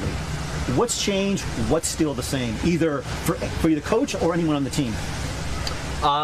I think that generally, like, throughout the team and stuff, we've got a lot more media attention, and maybe as far as like rankings go, like some of us, like, we've been ranked a little bit higher, like individually, but I mean, there's still cases where like Colin isn't ranked super high, but like it's like on the team environment, like it's almost exactly the same because we're training together every single day, right. And at the end of the day, it's like we have 4 guys that could all match order on the daily basis, so I don't think anything's seriously changed at home training.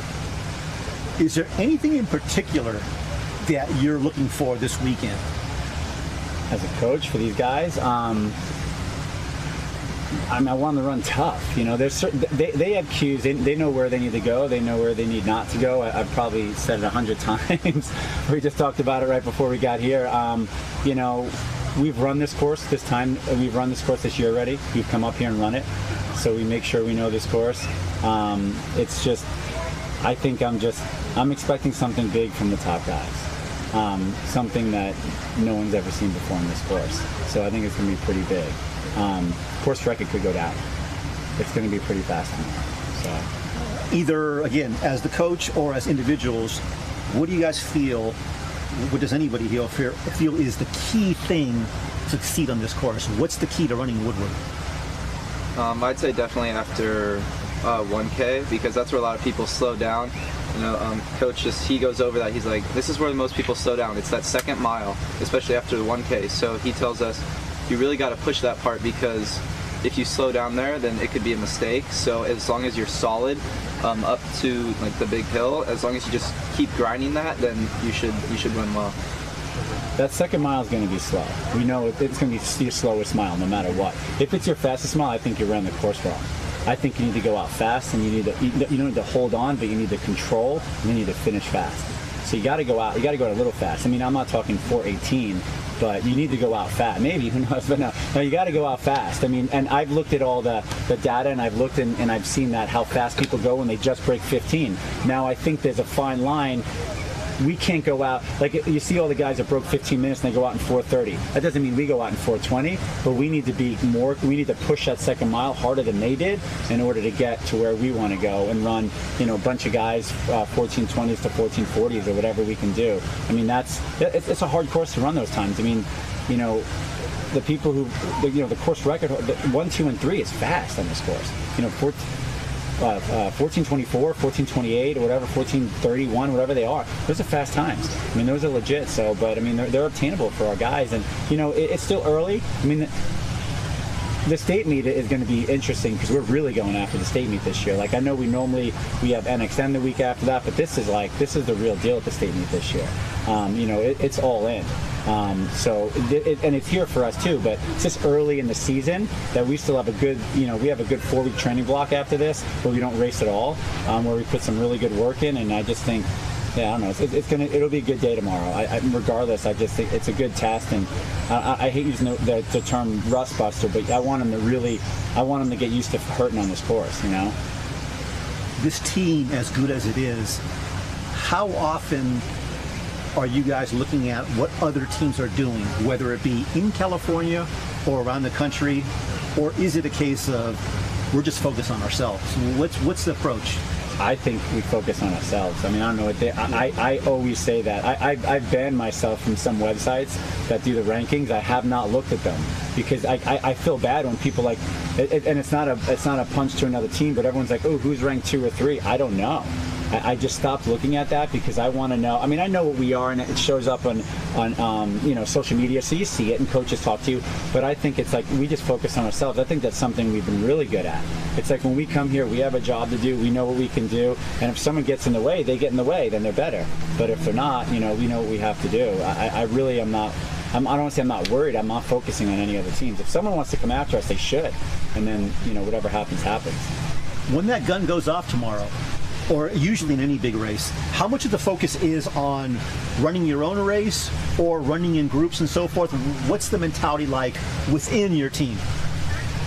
I think that's going to be one of the biggest factors tomorrow is working as a team, because on a course like this where the second mile is so notoriously tough, if we can play off of each other and take turns sort of taking care of the pace, I think that's what's going to make it such a good race, is because if we can work together, we'll be able to power through the hardest parts, and then we'll be able to come out at that 800 meters to go feeling good because we've all taken turns pacing it. So at Woodbridge, we saw the national 3-mile record go down.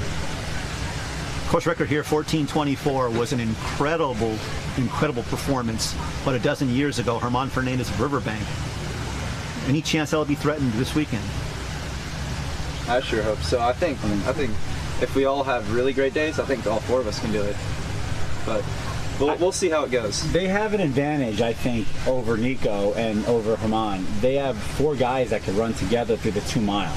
He didn't have that. I mean, and I'm giving him like a lot of respect because the way he did it in the heat later in the day by himself, I mean, that was hyped up. That was a hard way to do it, but I'm not taking anything away from what we can do tomorrow if it does go down or if it doesn't, or if it goes down at the state meet like he did it, because that's why I think we'll be really ready. But they have 4 guys that can push each other to 2.5 miles, and then it's on who can finish, so that's an advantage, I think.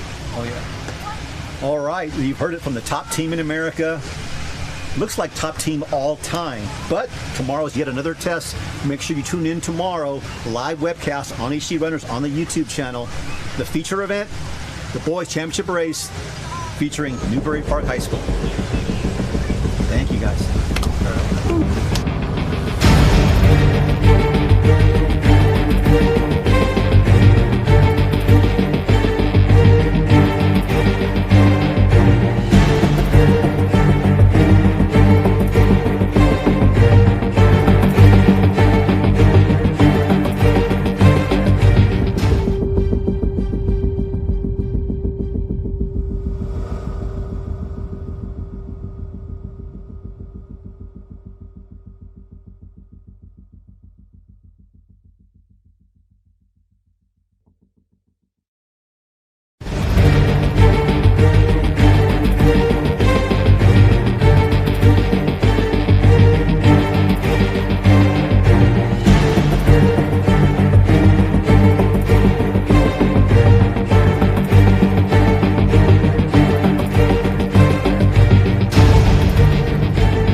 welcome to Woodward Park here in Fresno, California for the 2021 Clovis Cross Country Invitational, our pre-meet show.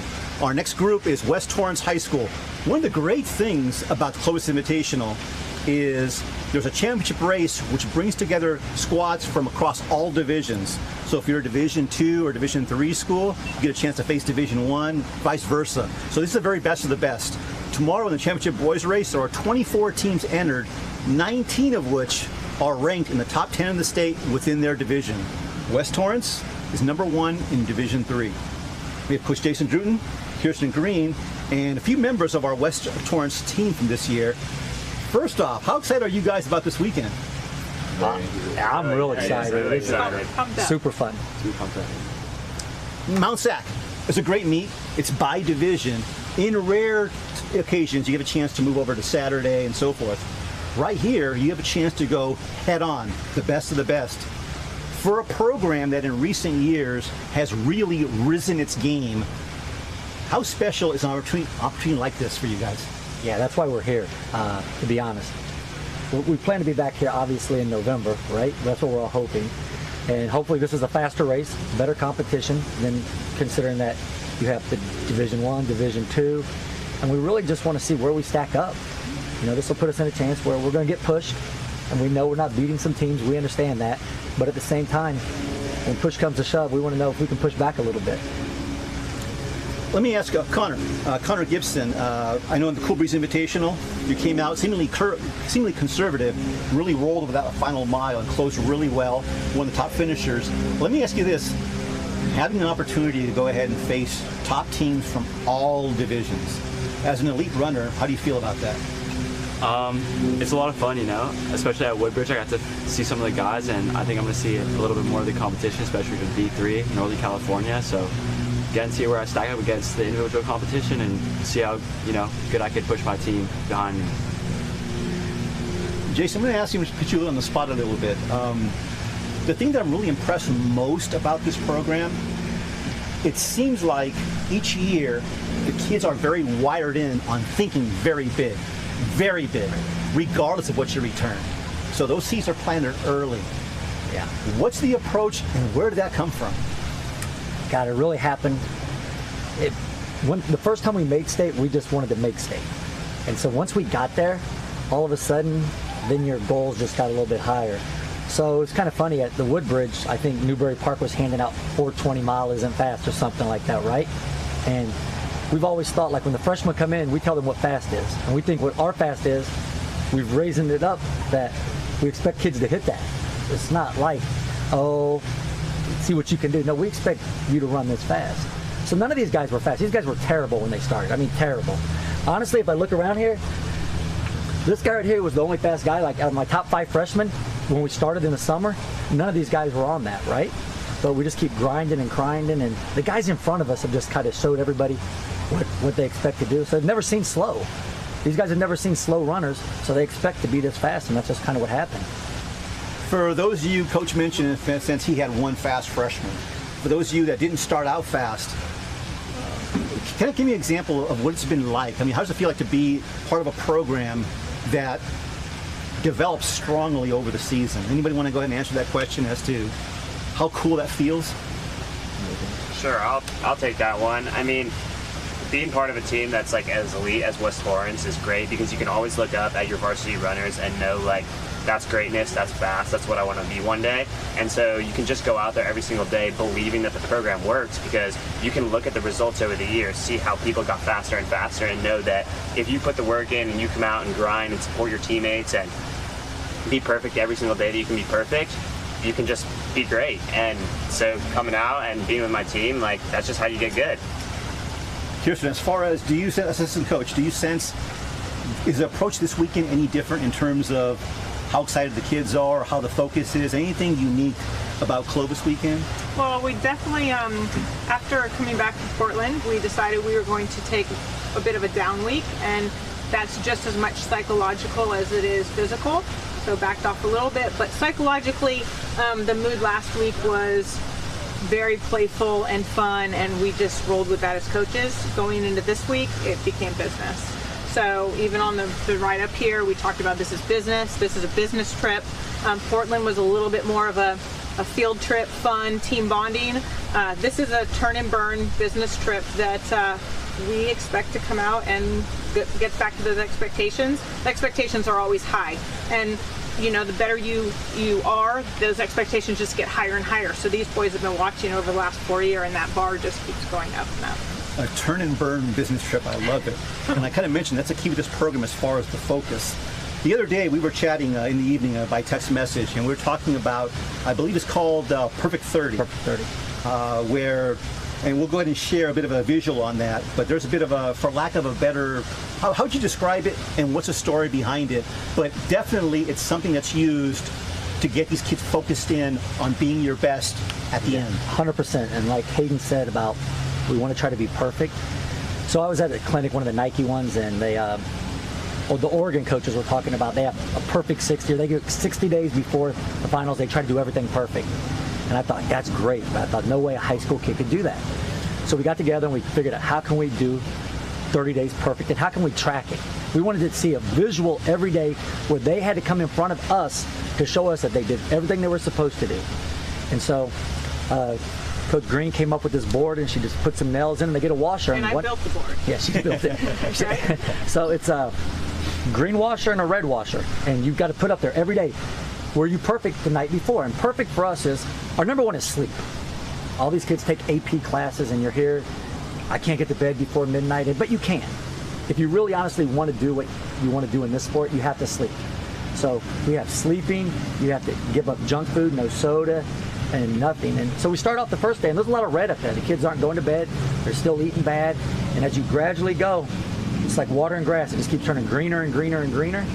And they say it takes 21 to 30 days to create a habit, so hopefully the younger kids, the season will end in 30 days, and these kids have about 30 days after that, so now it's habit, so somehow we're sneaking in and getting to 60 days without them even knowing it. So this visual, you have a nail for each kid in the program, and either a green washer or a red washer. A red, you came up short in one of those areas for that day. Yes. A green, you came through.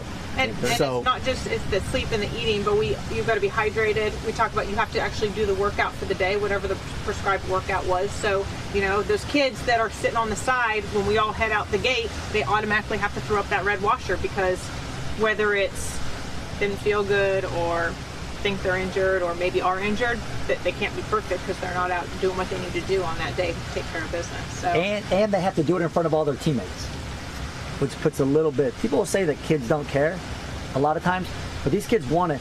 These kids over here want these kids, they want their respect.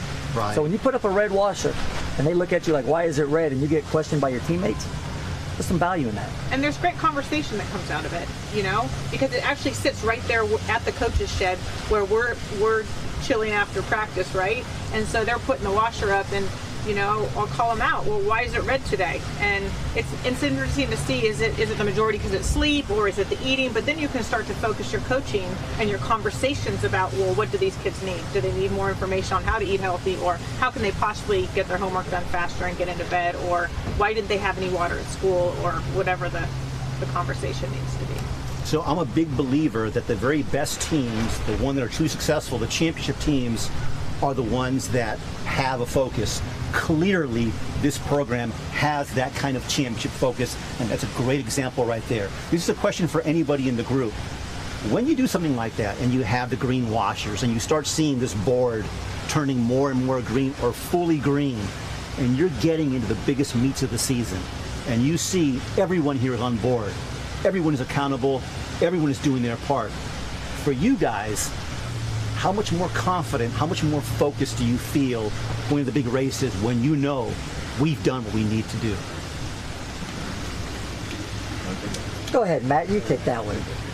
Okay, so you feel pretty confident because you've done everything you can do. So you just gotta be confident in your race and know you've done everything you can do to prepare for this race. So you just gotta be ready. And it's such a good feeling to see the team behind you, because you're not just running for yourself, you're running for the team, and it's a team sport. Not a lot of people think it is, but it's truly a team culture and a team sport, so it's really good. It's those number 1 and 2 guys that get the headlines, but it's the 3, 4, and 5 that bring home the championships. Yep. Those are the guys that are so key. Let me ask you guys this: how many of you guys here in this group have run on this course before in competition? All of us. Everybody. Yeah. So one by one, I'd like you to go ahead and introduce yourselves, by name, maybe by year also, and tell me what is your most favorite part of this course. Connor, we'll start with you. Hi, I'm Connor Gibson. I'd say my favorite part of this course is rounding this bend over here, coming up on the street, over the hill, right before you see that hill at like 1.5, and just hit that downhill, start passing people up the hill. That's my favorite part. I'm Kai Smith. My favorite part would probably be the last straightaway, because that's like very fast, just going down there, just going all out. Okay. My name is Matthew Fry, senior. My favorite part has to be coming down right after the hill, just making that move right after, and yeah. My name's Evan Gibson. I'm a senior. I think my favorite part is coming down here, like for the first stretch of the mile, and you just see everyone just cheering you on, and it just gives you an extra boost. Very cool. My name's Hayden Green. I'm a senior. I think my favorite part is right after you're coming up that big hill at the 1.5, and you go through that 2 mile, and you have like that nice long downhill, and you're going into the last mile, and there's people there, and it just feels so exhilarating because like, I did it. I did the hardest part of the race. I can finish this now. My name is Yudai Shimizu, and I'm a junior, and my favorite part of the course is probably near the end on the straightaway. You can just see the finish line, and you just push to the end. Right. So Jason Druten, head coach, question for you. This is the state championship course, obviously, ever since the get-go in 1987. What do you tell your runners is the most important part of being successful on this course? You have to understand that you're going to go out fast, no matter what. You can try to go out slow all you want, you're going out fast. You better be able to run that second mile. You better be able to, back there when there's nobody there and there's nobody looking, you better be able to sit there and figure out what you're going to do. And this is one of the few courses in the last 800, there's a lot of changing going on. You don't see it at a lot of races that I notice anyway. The last 800 here, there's people in November, people are switching in the last 800, so you have to be ready to go in the 800. People aren't just settling now. It's the end of the year. They've got a minute left of their racing career, some of them, so you better be ready to go, and it's a lot of fun up here. Okay. As far as this weekend goes, what are your thoughts? What's the goal? What are you trying to achieve and take away from this weekend, whether it be place-wise or anything else that gets you ready for the state meet come late November? One thing is, because we're going out there with the Newberry Parks, the Great Oaks, Hart, all those other teams, the Clovis schools, is that get out and run that first mile, and just don't freak out when you come through it. 4:40 something. You can't freak out at that. And maybe we won't tomorrow. I don't know. Maybe we will. That's number one. Number two is just feel the pressure a little bit. Just accept it. You're going to be nervous. There's going to be pressure, and you better learn to deal with it, because it's not going to go away. It's only going to intensify. So it's kind of like sparring. We're going to get hit a little bit today, and we're going to come back on a show that's not going to kill us. And we're hoping for, realistically, top 5 tomorrow is where I would like to be. Closer to 3, but I don't know if that's possible. But top 5 is where I think it's realistic. So we'll see if we provide any bulletin board material for the rest of the division. Give it to them, baby. I'm not afraid. Give it to them. I'm not running. How do you see Division 3? Typical Jason Druten. How do you see Division 3 sizing up right now for postseason? What do you see out there? Listen, I've been ranked number 1 so many times and haven't been up there and got the number 1 finish. These rankings, I tell these guys all the time, kids get caught up in it. I was like, man, it doesn't mean anything. I've been ranked number 1 coming into the state meet 4 times. I don't have anything to show for it. And then finally it happened, right? So they're good teams. I mean, if you're ranked in the top 10 in Division 2, 1, 2, 3, you're a good team. Right. And like you said, you need 5 guys. I finished one time. I think we finished. I didn't run. I put in the state meet, I think I had 3 in the top 8 scoring, and we took 3rd. So yeah, you think like these guys here that run up front are going to do it, but we all know it's the 5th guy in these bigger races. That's a lot of points back there. So will our 5th guy have a good day that day? Will their 5th guy have an outstanding day? That's why you come out here, right? If it was rankings, I mean, all right, that's not fun. But we appreciate you, but we got to come out here and we're ready to do it. Last question for anyone in the group here. Obviously, the last couple of years has been pretty rough with COVID and all that's been taken away. We're now back at it. There's still some precautions obviously going on, but we're out here racing again. in big races like tomorrow. How good does it feel to be back, so to speak, and getting those big chances, and getting the big meets, and getting the big showdowns? Oh, it's so fun. You know, if someone asks me, will I like XC or track better, I always tell them XC. It's because of the environment. There's so many people here, so many people at the finish, you know, outside just at the race, especially here at Woodbridge. And it's so nice to have just a bunch of people just cheering and racing and just having a good time, you know? All right, anything else? I think it's like exhilarating as well, because I look around and I see a lot of guys, and I know all these guys were grinding through quarantine with us, and we're trying to go out of state for meets, and we were trying to make it pay off, but now is really when it's starting to pay off, all that grinding, all that hard work we did. And it's so great to just step on a course and know I put the work in, I did the grind time, and now I can show like the fruits of my labor.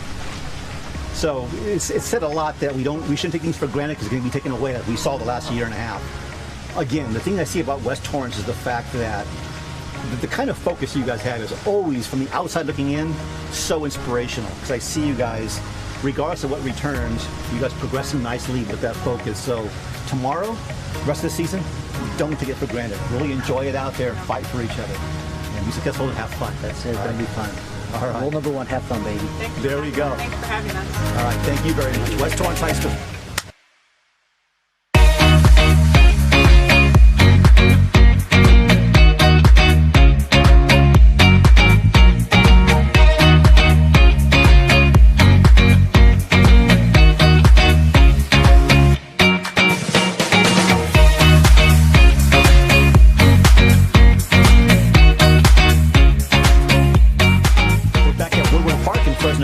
Our pre-meet show for the 2021 Clovis A6 Invitational, featuring the top teams from across the Golden State. The girls race, championship race, Bill Buhner championship race, going off at 8:55 a.m. This features 25 teams on the line, 16 of which are ranked in the top 10 in the state in their respective division. Our next group, Newbury Park's girls program, ended up doing very well at the Woodbridge Classic. Our Woodbridge team champions, Coach Sean Brosnan, Tanya Brosnan, and our varsity girls for this weekend. We saw a great performance a couple weeks ago at Woodbridge. What can we expect for this weekend?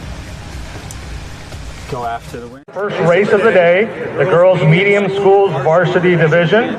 Teams in that race should be at the start line now.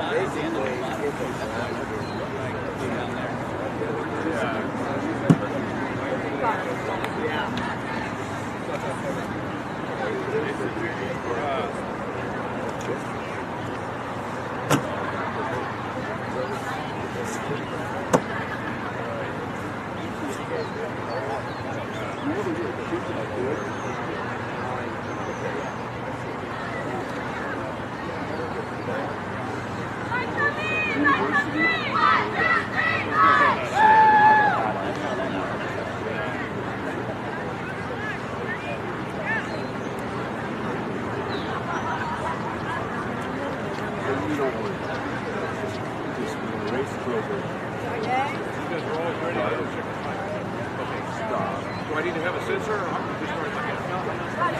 Got it. First name it is. You're going to get called many different things.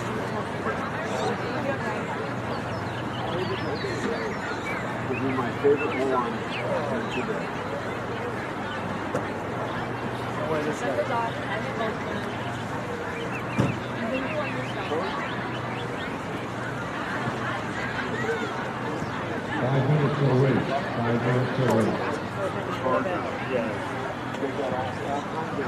Yeah, no, it's one big strip out. Once this goes off?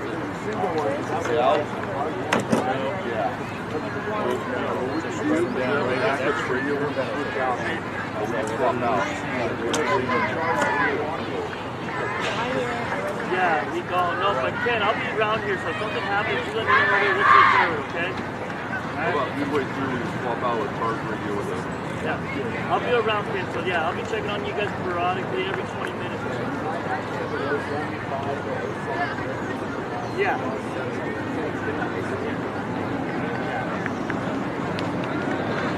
Platform, chairs, top. Chairs out of the way. We're sitting on the grass up here. Yes, sir. Platform, chairs.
But the other computer will set up the results. Right, so click in the bit box. Type in number 3408. Hit the return. It should say, huh? Oh, that's good enough. First one we tried. 3423. Let's go back over here. I got it on my computer. Oh, sorry.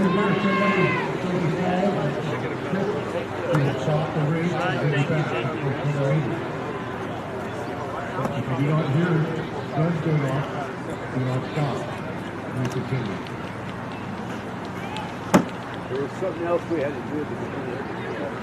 I remember that.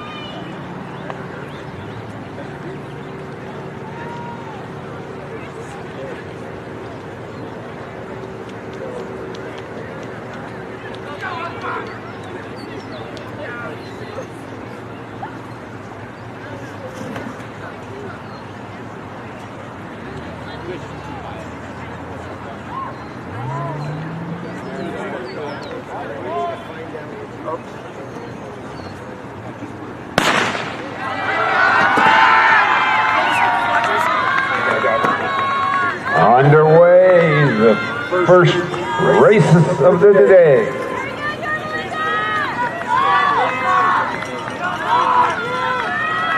This is girls medium size, scheduled to run.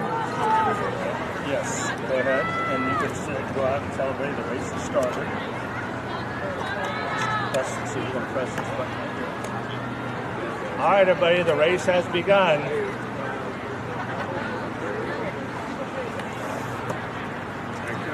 Can I stick in here? Yeah. Thank you. Appreciate it.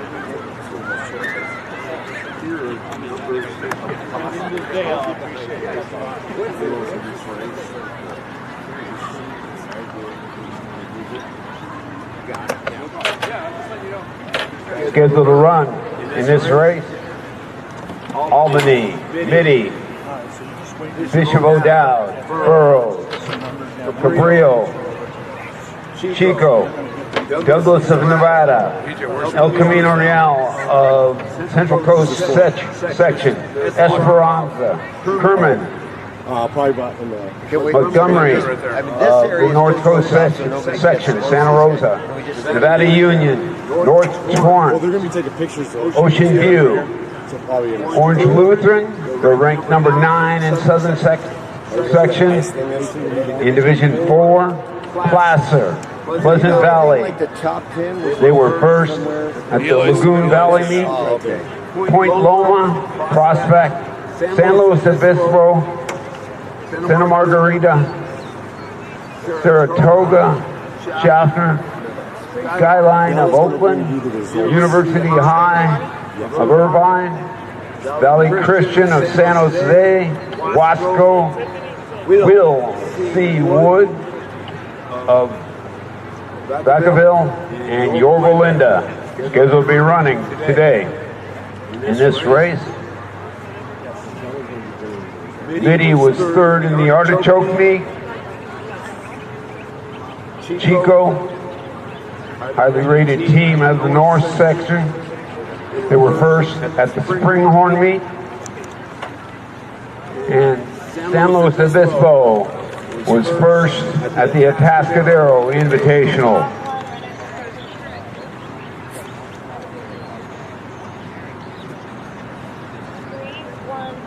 Just past the 800 meter mark, crazy fast early on, 2:45.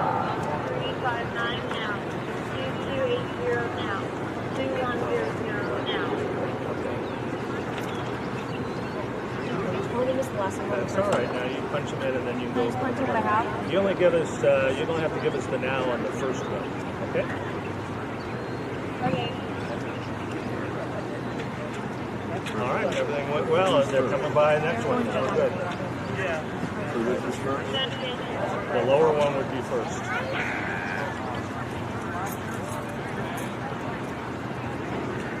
Evie Marhiki of Mitty, the freshman, is the current leader. She ran 18:51 at the Artichoke meet just last weekend. She was 5th in that championship meet. Sydney Rome, currently in 2nd. That's going to be an issue, huh?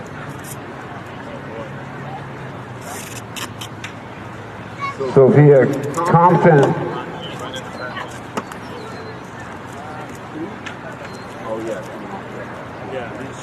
Runners are approaching just past the log, turning down onto the road. Just over 1,200 meters into the race. They're at about 4:25. So still under 5-minute pace for that first group.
Bill. Yes? Any idea the black truck, is that one of us? That black pickup truck straight Moving toward the half-mile mark. The black pickup truck that's parked in the only one park right there. Yeah, I think that's Mike Lamb, the guy working the gate. Is there any chance he could move it over to the other side and just ask? Leader just approaching the 800, they're about 245. Oh, okay. I'll leave that up to you. All right. It's a big deal, and that guy would be. But it's blocking your view to see who's right. coming So in. see, right. That's right where they come over the hill, right? Got it. Maybe you can move it further up. That would work. Yeah. Ashland Boothby, excuse me, Scotts Valley, your early leader. She was first at the Ram Invitational, first at the Artichoke Invitational. She's run 4:59 on the track, and she was third in the 1600 for the Central Coast section in 2021. That's Ashland Boothby, just a sophomore.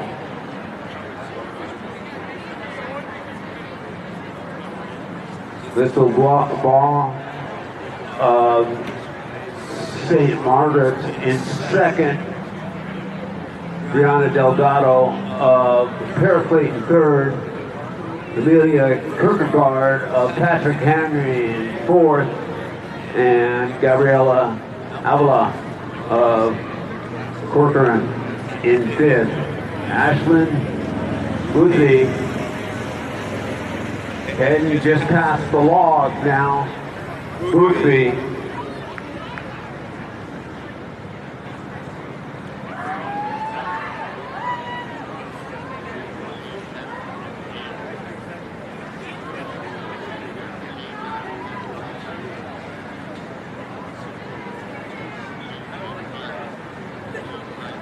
As they cross the road heading toward the tunnel of trees, it's Ashland Boothby of Scott.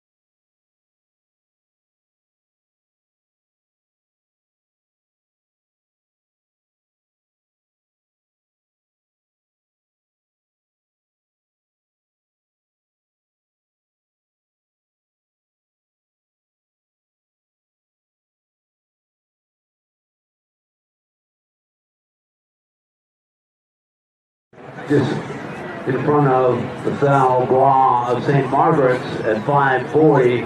Johnson of Branston in fourth. Ballard San Domenico in fourth. And Grace Gayer of Oaks Christian up there in fifth.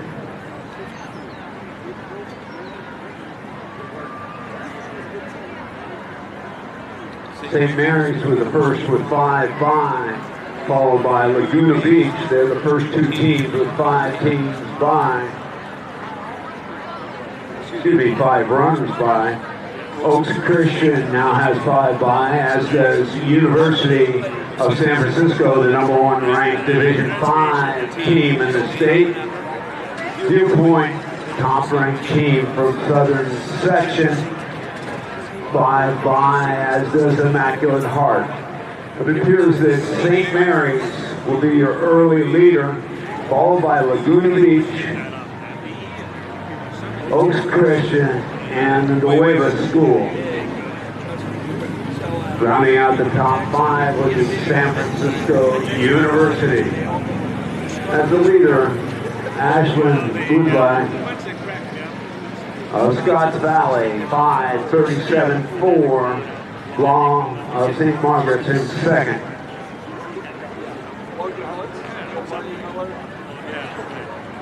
Just like, how do you spell that? Is that just like a sentence? Making a turn around by the lake, going through those S turns. Boothby continues to lead. Line second.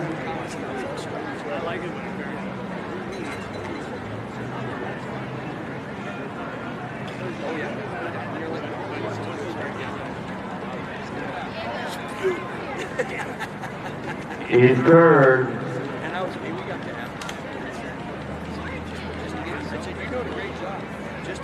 Adeline Johnson. Oh, I wish I would have had her right for senior night. I am so sorry. Branson now up there. As they head on the dark side of the course, they'll be heading toward the rock, working their way back onto the road before they approach Killer Hill. Next report will be just past the rock as they come onto the road.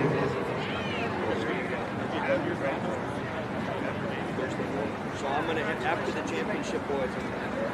They're down in I'm grandpa twice. Second one was just born on 13. We have a picture of her crying. She was a kid. I said, she just got out.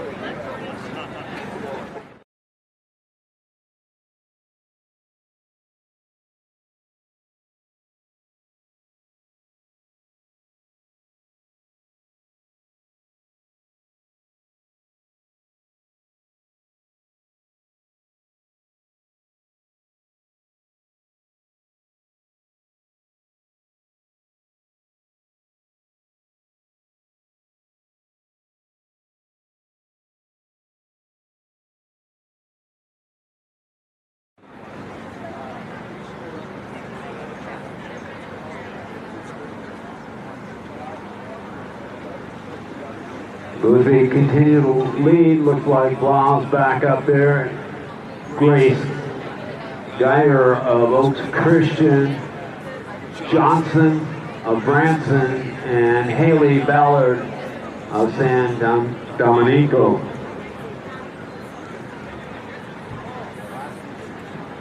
Jackson of St. Mary's has run 5:24 on the track for 16. Blau ran 18 flat at state in 2019. She was third in Division 5 that year.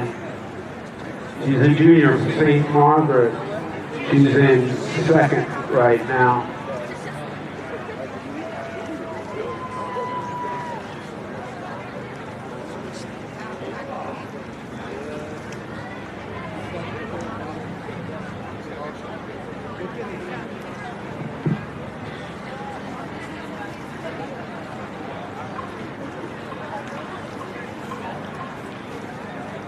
Next report will be just before they cross the 2-mile mark. The report now appears to be Boothby still in the lead.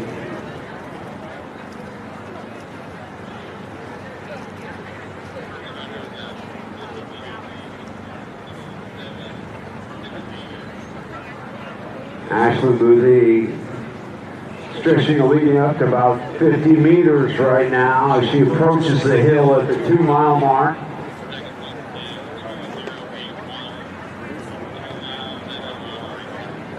Looks like Geyer of Oaks Christian has now moved into second with Blau in third. And Blau has run 18 flat here.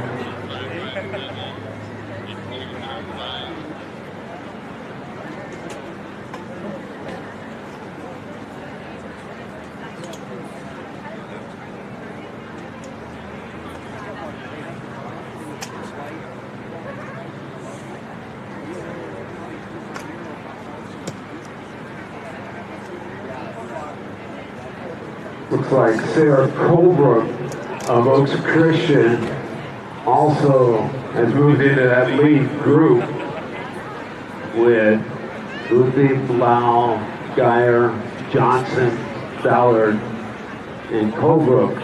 But Boothby approaching the a mile to go mark appears to be stretching the lead.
For long, you break that 18-minute, we're at 17:45. The race winner, 17:50, 51, 52, 53, 50. Under 18 minutes for the race winner. Looks like Geyer of Oaks Christian in second. We're at 18:10 right now.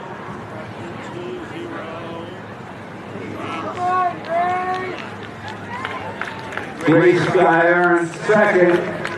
In the maroon with the big OC.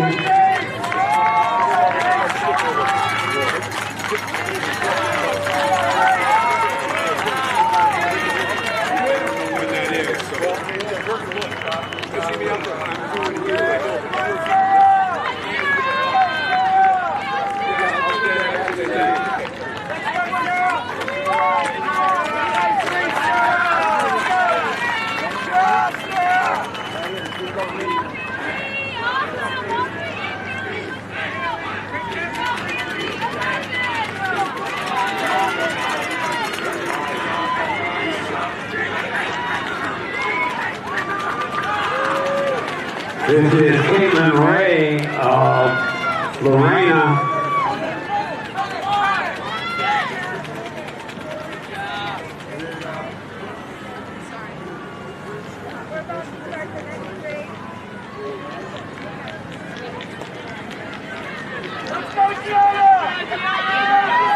Boothby, 17:57. Geyer, 18:35. Wow, 18:39. Holbrook, 18:50. Ballard of 19:01. Caitlin Ray, 19:09. Kerr of University, 19:11. Jackson of St. Mary's, 19:17. Gianna Sanchez of Oak Christian is the Lions 3 in the top 10. Elena Tavia of Fillmore, 18:37. Rounds out your top 10. University from San Francisco is the first with 5 across.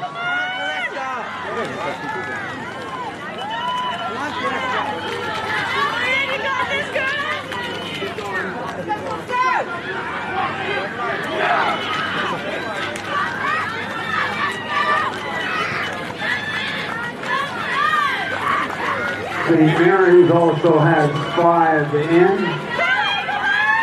And just approaching 21 minutes. 20:54, 55, 56.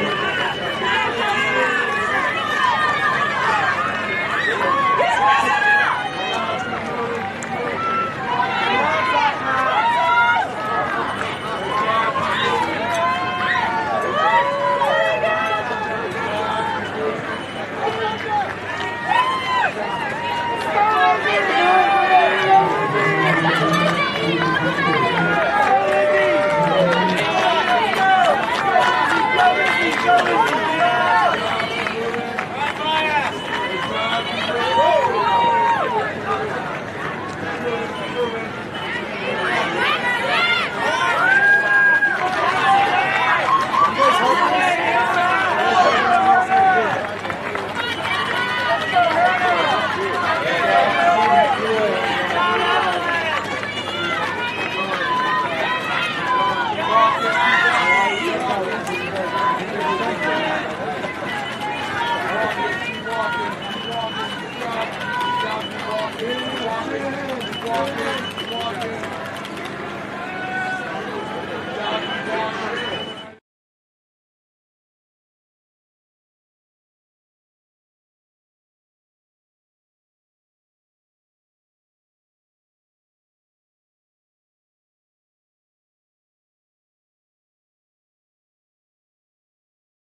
on, Athena!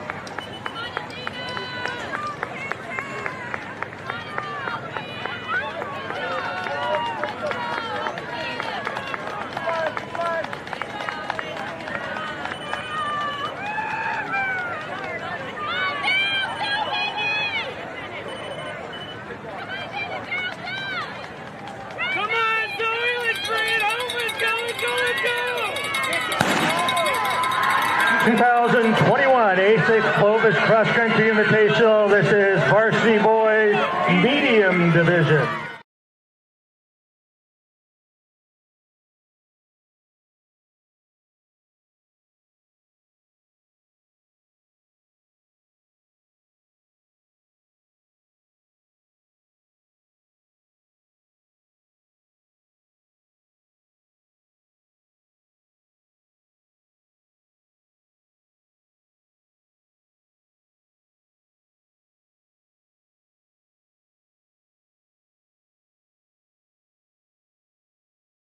Just a couple reminders. We have a full snack bar. We've got t-shirts for sale all over at the shelter there, right at the end of the finished chute.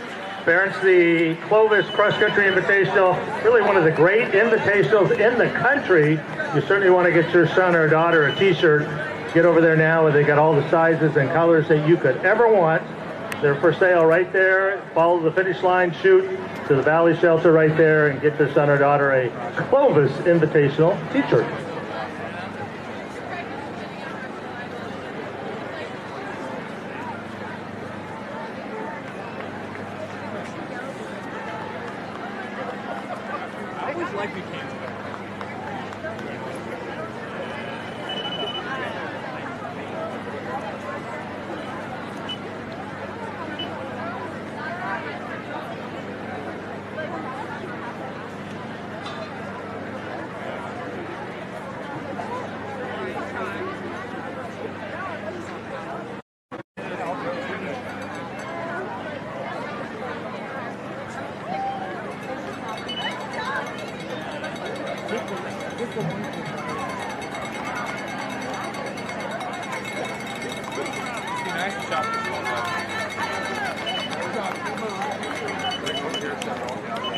Because I know I've had friends that can sometimes shop at like big sizes. It's like so much cheaper. Because it's like they're more often have a tab or something.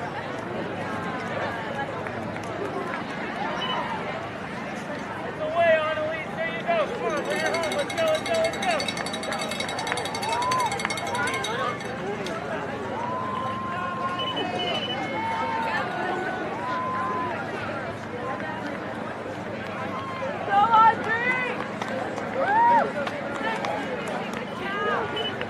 Oh, if it's fine.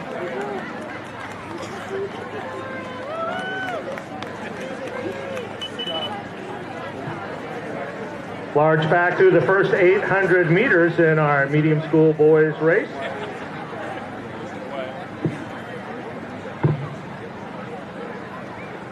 What do you want to wear?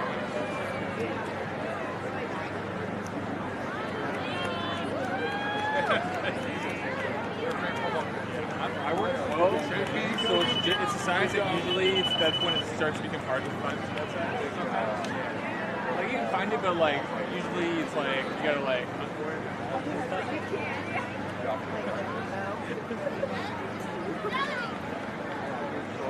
We head to 1,200 meters, leading that pack, the sophomore from Cathedral, Emmanuel Hernandez, leading a large group to 1,200.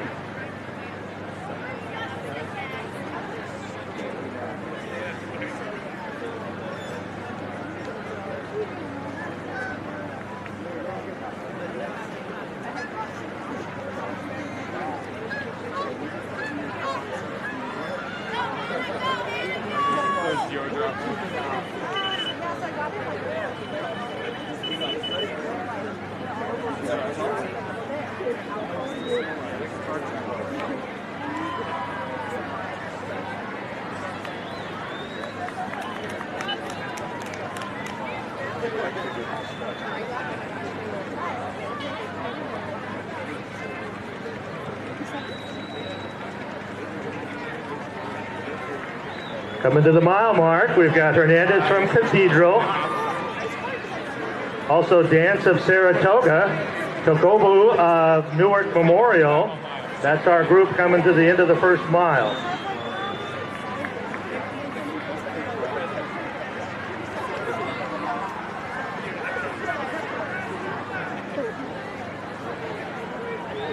And the boys go through right at 4:50. We've got Stephanopoulos of Midi, Dance of Saratoga, Chavez of St. John Bosco, Tokubo of Newark Memorial, Daniels of Prospect, Hernandez of Cathedral, Kawabata of Newark Memorial, Correa of Point Loma, Giannini of Chico, and Gonzalez of Ocean View. That's the top 10, all under 4:53 at the mile. Leading as a team through the first mile. This is scores here, unofficial. We've got Newark Memorial at 45. Santa Margarita at right around 100. St. John Bosco, University Archbishop Midi, that's the top 5 through the first mile.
And now to mile and a quarter, Aiden Stephanopoulos of Midi, still our leader though. Right with him, Harrison Dance, the senior from Saratoga.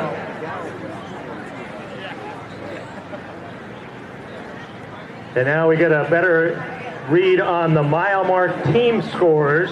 Newark Memorial way out front at 79. Santa Margarita second at 167. St. John Bosco third at 177. University fourth at 198. And Midi fifth at 209. So Newark Memorial through the first mile out very quickly.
Hop onto the grass.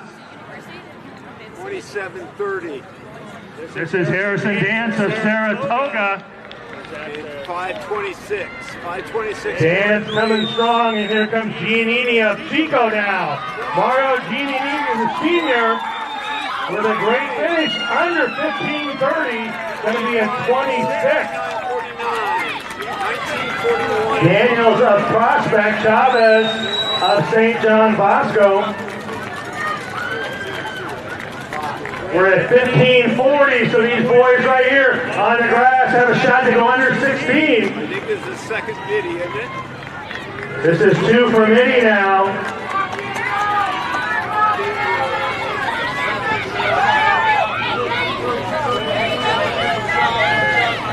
They're right at 16. Good team battle here.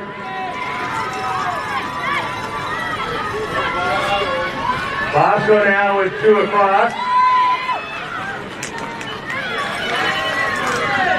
Santa Margarita with 2. Third Bosco. Fourth Bosco. St. John Bosco with 4 now on the grass.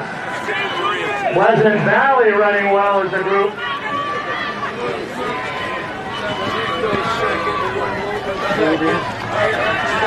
And Newark Memorial running very well. This looks like 5 for Newark across the line.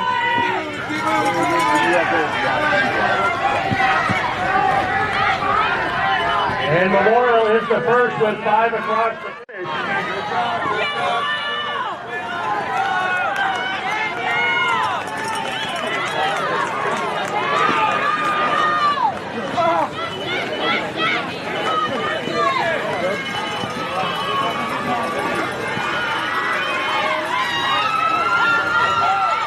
And Santa Margarita now with 5 across. Officially Giannini of Chico, 15:26. Dan second, 15:28. Daniel third, 15:33. Chavez, 15:33. Tacolo of Newark, 15:36 in fifth. Shelby, Nevada Union, 15:41. Stephanopoulos of Midi, 15:55. 8th, Clavata, Newark Memorial, 15:56. Korea, Point Loma, 57. Diego Gonzalez, the last runner to break 16. He's 10th for most of you at 15:59.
Another miss.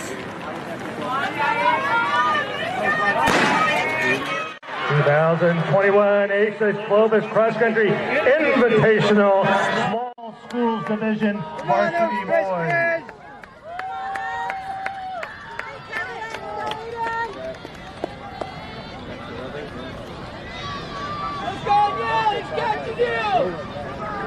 As our small school varsity boys make their way, we're now 30 minutes away from our first championship race of the day.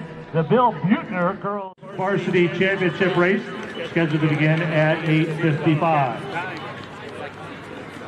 Come on, be set there! Come on, be set there, go! Come on, be set there! That would make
catch up to him, bro. Drop that.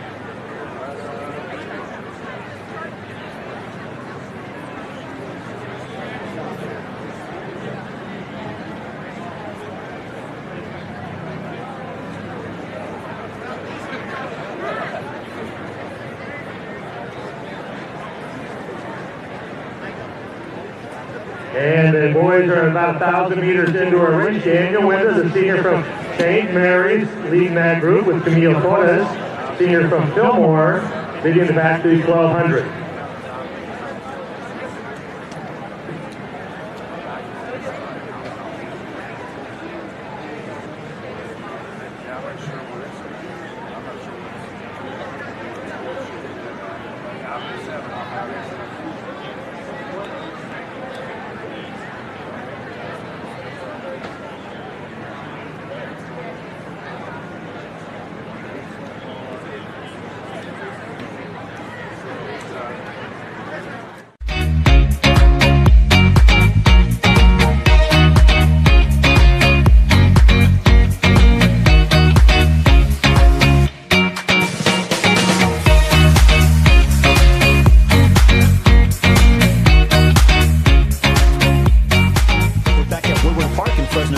Our pre-meet show for the 2021 Clovis A6 Invitational, featuring the top teams from across the Golden State. The girls race, championship race, Bill Butner championship race going off at 8:55 a.m. This features 25 teams on the line, 16 of which are ranked in the top 10 in the state in their respective division. Our next group, Newbury Park's girls program, ended up doing very well at the Woodbridge Classic. Our Woodbridge team champions, Coach Sean Brosnan, Tanya Brosnan, and our varsity girls for this weekend. We saw a great performance a couple weeks ago at Woodbridge. What can we expect for this weekend? Go after the win. I mean, we want to get the win first, and you know, possibly go down to that course record, see how fast everyone could run. But yeah, they have big goals tomorrow. So everyone has known nationally with the boys' success in recent years. And if you look closely, you can see the girls program getting much, much better year over year. And then, of course, on the national stage in the spotlight, they did very well, beating Louisville, Flower Mound of Texas, and Buchanan in that great Woodbridge showdown. This weekend is a rematch, in a sense, against Buchanan, which is a reigning California Division I champions. What's the mood like? How much excitement? Is there some nerves? Yeah, there's definitely some excitement and some nerves. We're looking forward to it. We're ready to go for the win again. We know that this is Buchanan's home course, so they have that advantage. But we're ready. We're prepared. We've been here, and I think that they've put in a lot of hard work. After the success at Woodbridge a few weeks back, on this one, the target is now, in a sense, in the eyes of some, on your backs. How has training been since Woodbridge? What's the confidence level like going into this pretty, unique challenge, so to speak?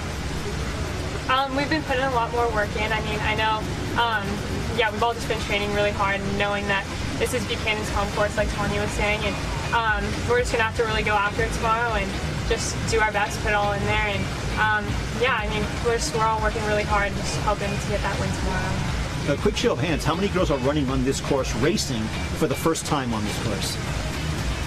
You did that. 3 of them? 3 girls. If you can, introduce yourselves one by one. And for those of you who've run this course before, if you can share, what is your favorite part of the course? My name is Danielle Brocky, and I'm a 10th grader. My name is Tiffany Sachs, and I'm a freshman. My name is Morgan Nygaard, and I'm a senior. I'm Nora Leto, and I'm a sophomore. Okay, in terms of this course, what's your favorite part of the course for those who have experience on this course? I would say my favorite part is probably the downhill that's like right before that first big hill. That's like right when you get to the top of where that like rock is, that big downhill right there. I love just being able to kind of release and just get some momentum going up into that big hill. I'm Lexi, I'm a senior. Personally, I like the first 800. You just go out, you have the nerves, you have the excitement, and just that first 800, you got the adrenaline going, and after that, you can just really get into it, and that's my favorite part, so first 800 meters.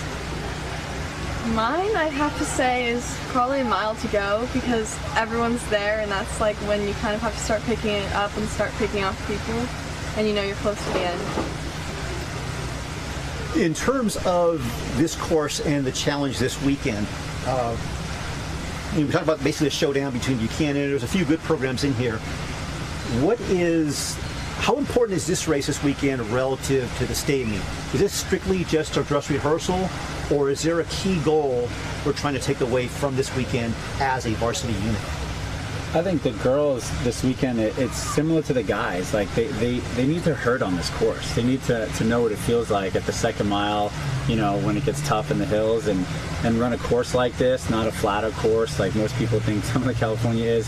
I think that's the main goal. And obviously I want them to run a course PR for the girls who've run it, but I mean, the state needs the ultimate goal, of course. I mean, we'd rather win that one than this one, but this is, we want to win this, but we want to win more, by more than what people think we could, I mean, I think we have a lot more in the tank, and I'm sure the other teams think the same thing.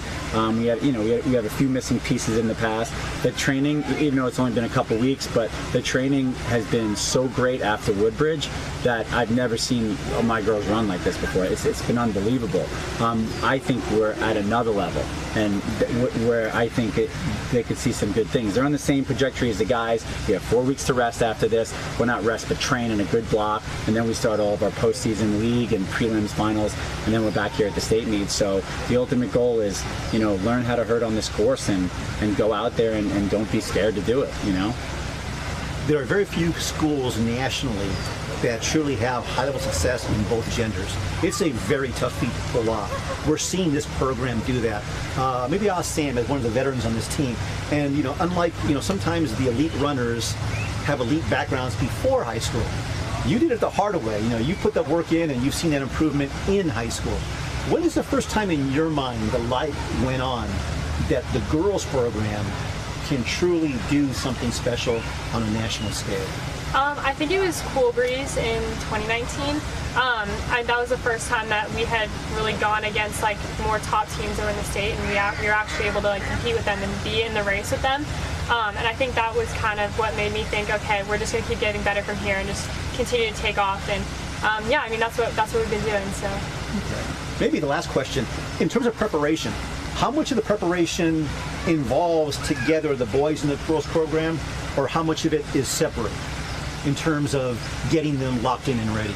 It's the same. I mean, we're together. I mean, we're a small program, and contrary to what people believe, it's not by design. I mean, everyone that comes out for our team wants to be there, no matter what level they run. I mean, we only have 52 people on our team, boys and girls, but we're together most of the times. Workouts, we're together. We might do different things. You know, what's good for the guys isn't good for the girls, but we're there as a team, as one team. And I think, you know, right before we ran at Cool Breeze this year, in 2021, the first thing I said to the girls was, get out of the guy's shadow. You're your own team. When you're out on the course, we want recognition for the girls that they deserve, not just because the boys. We don't want them to say, oh, the Newbury Park boys. I want people to say the Newbury Park girls are here. And I think they're starting to say that. And I think, you know, after this weekend and the state meet, and as we go on with this season, I think they're going to continue to say that. That's the goal, you know. And I think having the guys and seeing their success, win the state meet in 18, win the state meet in 19, win the national championship, and I think, and they can answer this, but I think it made them want to be a part of that and you know, experience that success. All right, so once again, tomorrow, the girls' championship race, 8:55 a.m. A great showdown rematch between Newbury Park and Buchanan. Both squads with the mindset, the best is yet to come. Make sure you tune in tomorrow for the live webcast.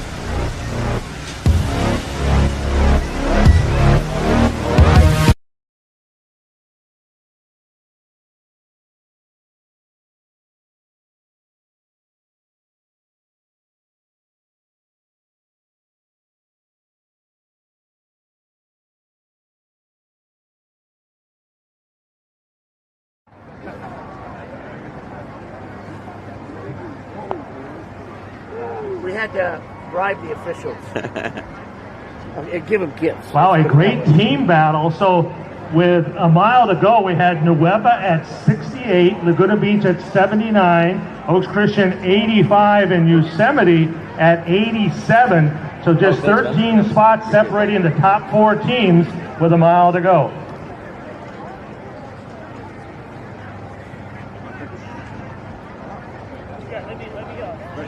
You've been here the longest, I'm sure.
Excuse me. You tell them no spectators? It's a very important announcement. We have 3 cars that are blocking the area where the bus is parked. So here are the license plate numbers. You have to move it immediately. They're going to tow them away. License number 8VAM802, a gray Infiniti. License number 8GTF431, a gray Yukon. And then license number 7KYM022, a silver car. Your cars are going to be towed away. Here are the license numbers once again: 8VAM802, 8GTF431, 7KYM022. You parked where the buses are going in and out. Your cars are about to be towed. And here comes our leader now, coming down off to the grass. I believe this is Daniel Winter. Daniel Winter, the senior from St. Mary's, 1454 at Woodbridge this year, and he is coming in. He's going to be well under 16. Going to be right at that 15:30. Let's help him in. A great effort here. Daniel Winter, the senior from St. Mary's. He'll break 15:30. Emil Torres of Fillmore in the blue, coming in on the left side there. And Paul Impala of Corcoran, Torres and Impala, they'll go right at 15:44. Elijah Sullivan, St. Mary's, gives St. Mary's 2 of the top 4.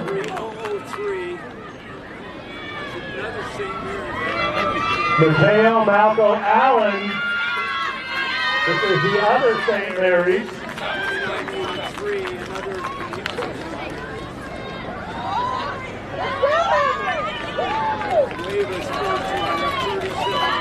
Everett Capel of St. Margaret's, the first of the Nueva runners. They're right in this team battle with Laguna Beach. So Nueva in the blue tops, Laguna Beach in the maroon. Both of them finishing right there together. So 3 schools with 2 across. Am I on? Yeah, you're on. Yeah. And St. Margaret's will have 2 across now. So with Yosemite, so we've got 5 schools with 2. Nueva will be the first with 3 and 4. This is Nueva in the blue tops and the white shorts. They've got 4 across, and we're still under 17 minutes. Our course running very fast today. Way to go, Curtis! 26 right now.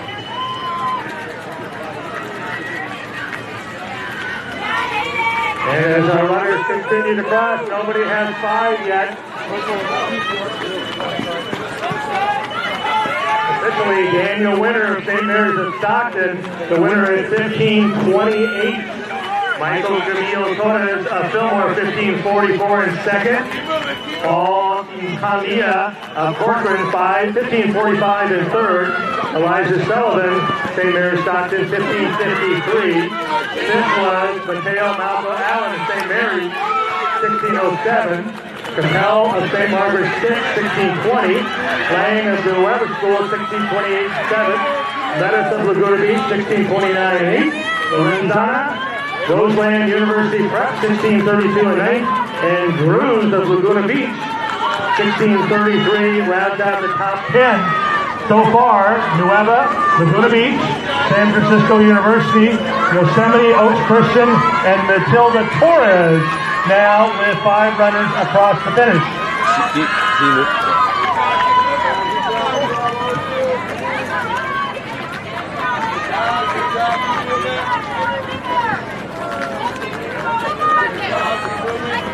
No spectators here.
As our boys continue to finish, we're just 8 minutes away from the start of the legendary Bill Buechner Girls Championship race.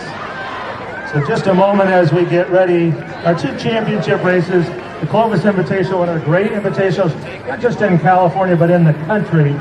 And Bill Buechner and Rob Brenner were the meet directors for a quarter of a century, even though they look much younger still. They did an outstanding job to build this into one of the great invitationals. And now that Eloy Quintana is the meet director, They have chosen to honor Bill Butner and naming the girls' championship race after Bill, and Rob Brenner naming the championship race after Rob. Two more gentlemen of no greater deserving honor than those two have built this meet into the great meet it is, and we're honoring them today.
Excuse me, we're not letting spectators here, guys. Sorry.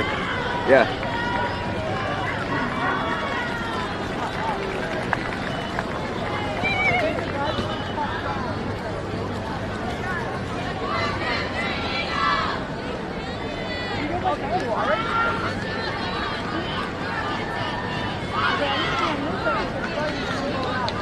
Guys, no spectators here. Yeah, push it, push it. Thanks.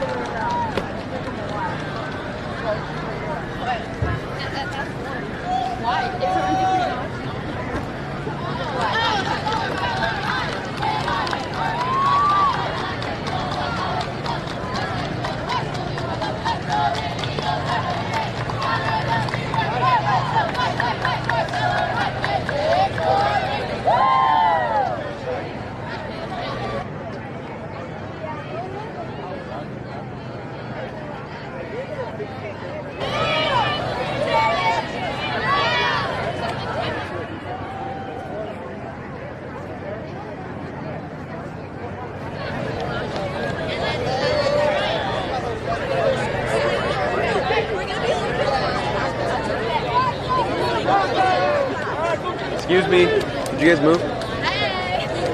And then you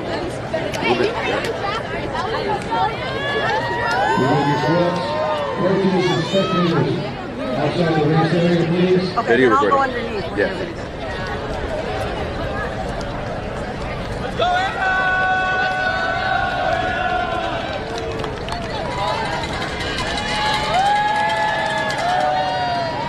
Commands will be on your mark, set, to the starting device.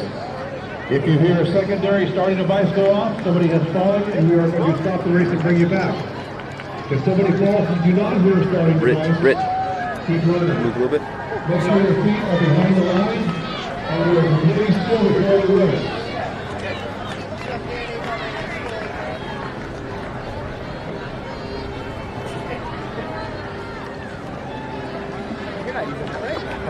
Excuse me? Could you move a little bit? Thanks.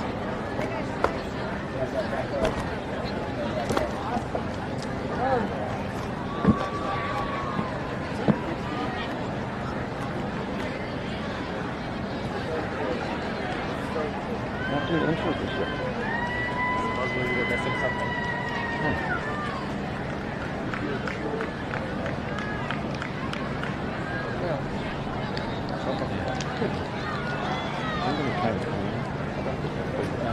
You want to be in the front? Does that hurt you? No. Can I get here? Yeah, good.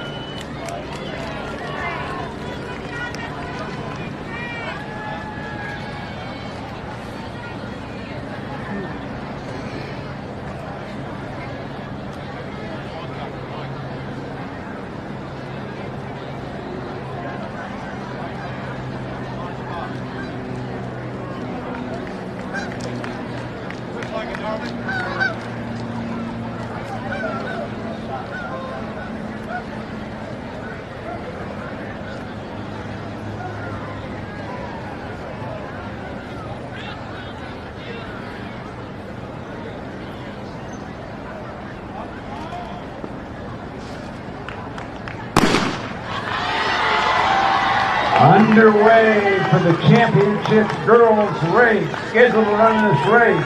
Newberry Park, direct number 1 in the southern section, number 1 in the state, number 8 in the nation. Buchanan, they were the 2019 Division I state champions, who ranked number 2 in Division I in the state, number 10 in the United States. Great Oak, they were second to Cool Breeze, they're ranked number 5 in the state for Division I. Canyon of Anaheim, they're ranked number 2 in the state for Division II. Claremont, they're ranked number 6 Division II. Clovis North, they're ranked number 7 in Division I. And Del Oro, led by 2-time California State champion and freshman record holder here on the course, Riley Chamberlain, they're ranked number 2 in Division III. Dana Hills, they're ranked number 4 in Division II. Saugus, ranked number 10 in Division I. Maria Carrillo, they're ranked number 3 in Division III. Chino Hills, they're ranked number 9 in Southern Section, Division I, led by Chris Brown. Oak Ridge, they're ranked number 6 in Division I. La Costa Canyon of San Diego, ranked number 4 in Division III. Los Altos Hills, they're ranked number 2 in the Central Coast section overall. Sanger, the Sanger Invitational champions, and they were first at the Golden Eagle back here a couple weeks ago. Torrance, they're ranked number 8 in Division III, number 2 in Southern Section, Division III. Quartz Hill, they won the Bell Jeff Invitational. Granite Bay, they're ranked number 6 in Division II, according to Mile Split.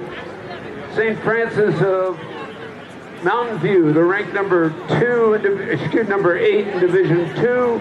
Clovis West, Clovis East, Oak Park High School, they're ranked number 3 in Division III in Southern Section.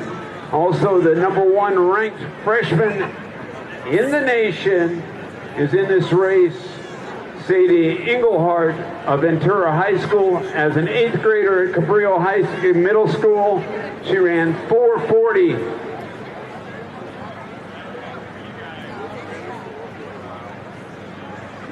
Crazy Pack coming by this first half mile at about 2:38.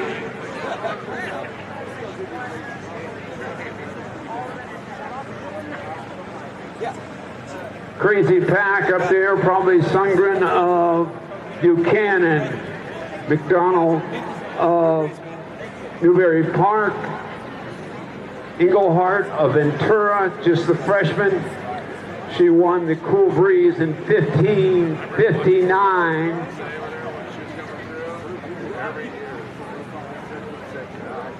Lead pack too close to call at 800 meters. Next report will be just past the log at about 1,200 meters. One of the top fields in the nation right here, the girls, Bill Buettner, Invitational Championship race at the ASICS Clovis Invitational.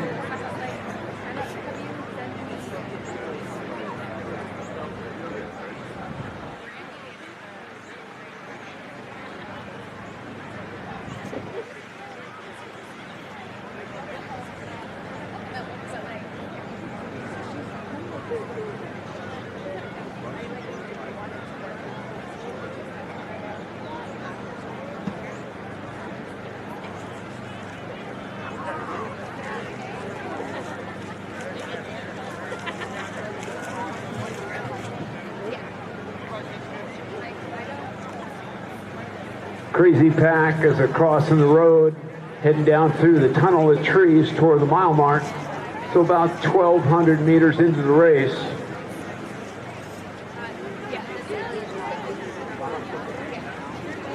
That's Sydney Sundgren, the leader, just coming down the hill there toward the tunnel of trees as she crosses the road. This porta potty here. We have access. We got time. Sydney's run 2:15, 4:43 on the track. She's run 17:45 here and was 6th in the state in 2019. It's a pack of about 30 as they head toward the mile mark.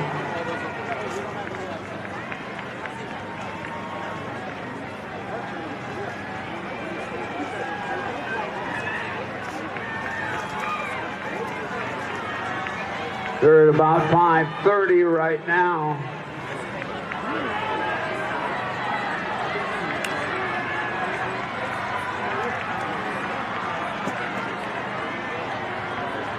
Looks like Anna McNatt is leading that lead pack. She's from McCletchy, but Sophia,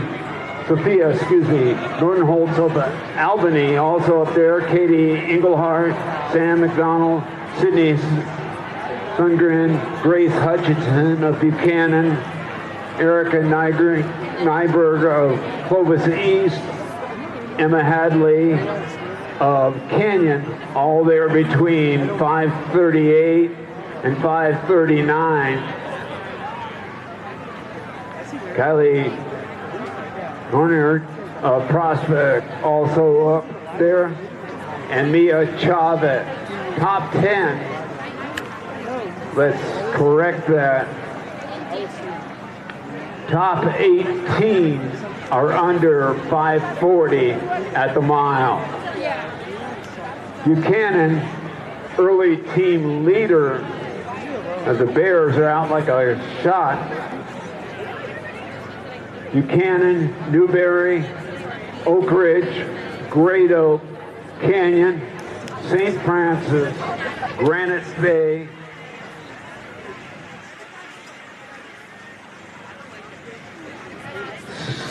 Sam McDonald of Newberry now jumping to the lead as they work their way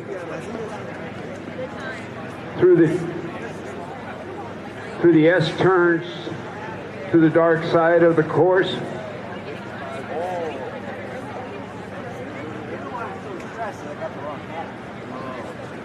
McDonald leading that lead group. Still a huge pack.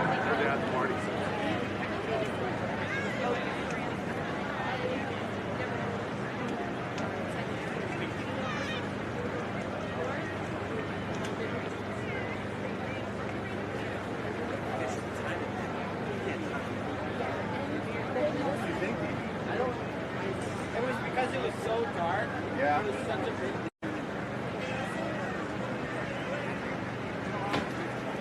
Very good team battle going on here. Buchanan, Newberry, Oak Ridge, Great Oak, Canyon, and St. Francis of Mountain View. Top 6 at the mile. 6 people now in that lead pack.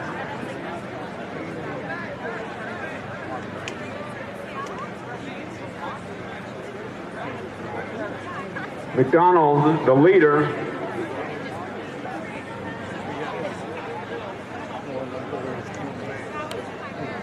McDonald and Englehart leading the front of that 2x2 for the first 6 runners.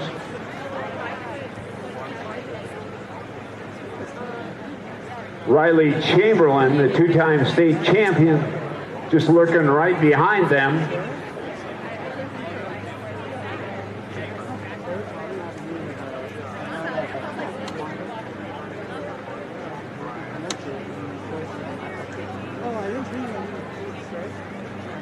Lead pack still has 15 runners within 15 meters at halfway home on the course.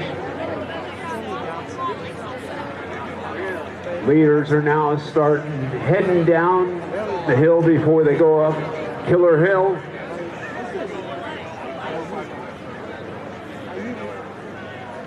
Mike, make sure you switch up.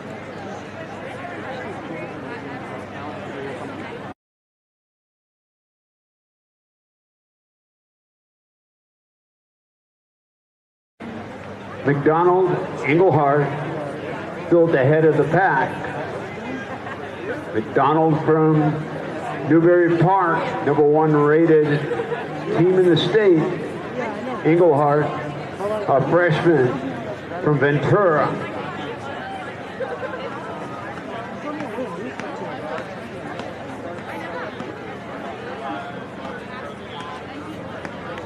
Lead pack now 5.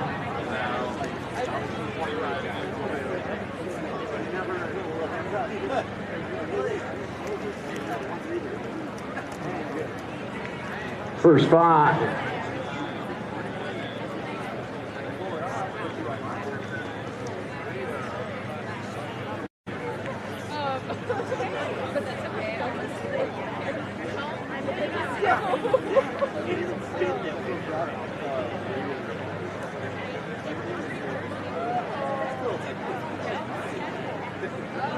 Englehart and McDonald have about 25 meter lead, excuse me. Leaders just gone past the 2 mile. High 10s, low 11s for that top group. Meanwhile, Englehart and McDonald continue to lead.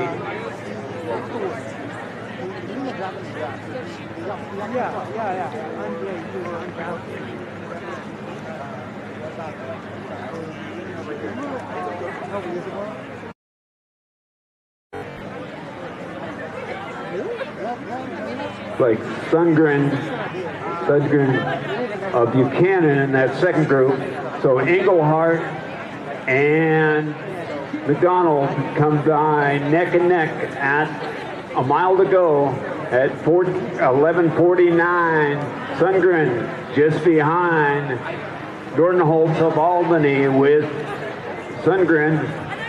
McNatt of McClatchy just behind them. Maddie Coles of Claremont in 6th. Natalie Wyland of Ponderosa, and the freshman Haney Thompson of Montgomery in 8th. Denise Chen, Claremont gives them 2 in the top 10, and Alicia Hawkins of Newberry gives them 2 in the top 10. Hutchinson of Buchanan just in 11th. McDonald and Englehart still side by side.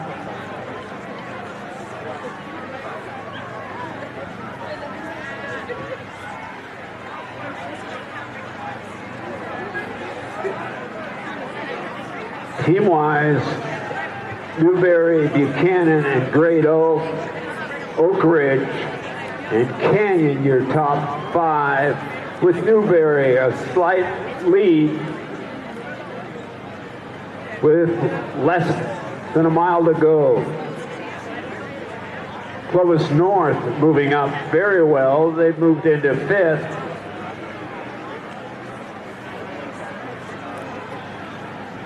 McDonald and Englehart.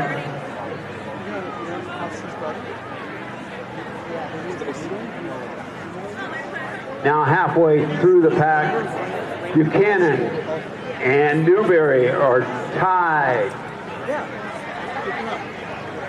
Less than a mile to go. His brother's gonna go to the trail. Send my ticket.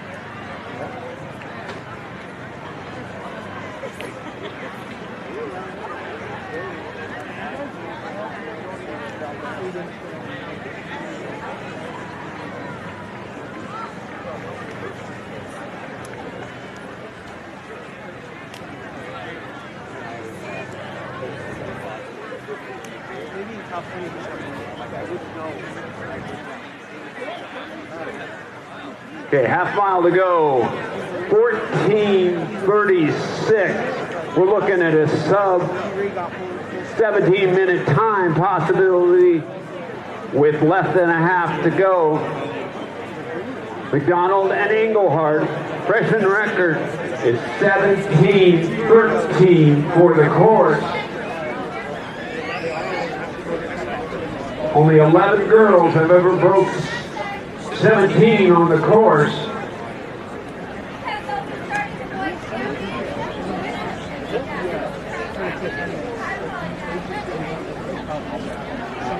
So Riley Chamberlain, as a freshman, ran 17:13 here in the championship race.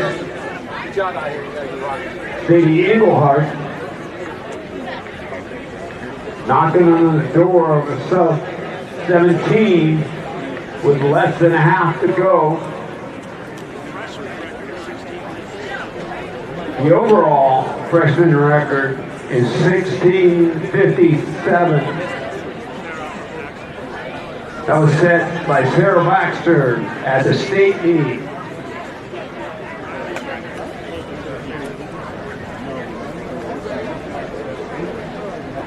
We're at 16 minutes. Should see the leaders coming into view momentarily.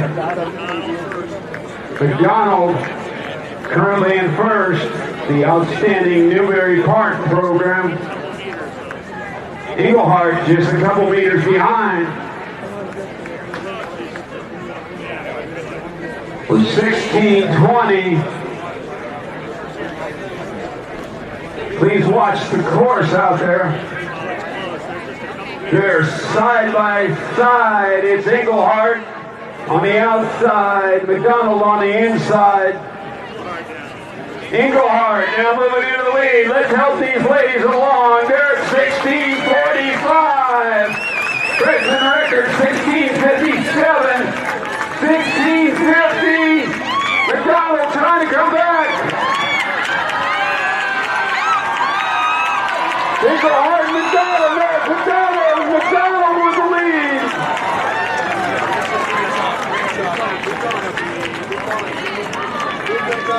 Jordan Holtz of Albany.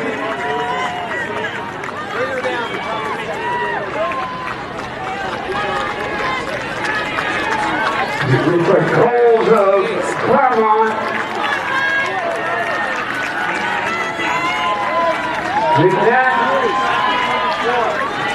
Sundgren of Buchanan first for the Bears.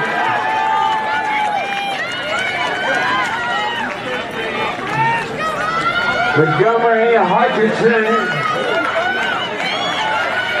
2 for Newberry, 2 for Buchanan. First to Del Oro, that looks like Riley Chamberlain. 3 and 3, Newberry and Buchanan. Coming down to 4 and 5 here.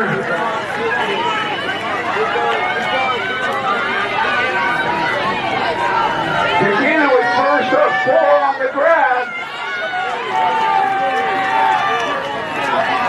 4 for Buchanan to finish. Newberry Park, here comes their number 4. 5 for Newberry and Buchanan are side by side. 6 for Buchanan. Winning time, McDonald, 17:02. Engelhardt, 17:02. Jordan Holt, 17:28. Cole, 17:28. Buchanan, 17:33.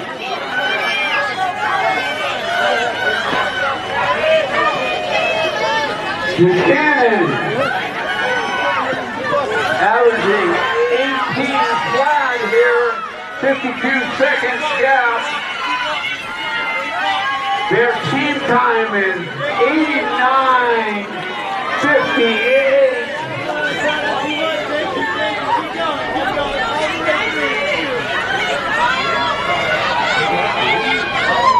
Newberry's time, team time, 89:43.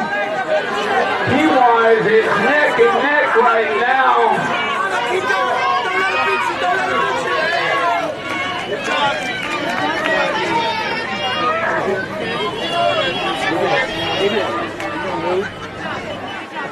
Invitational record was 90:09, set by Great Oak in 2018.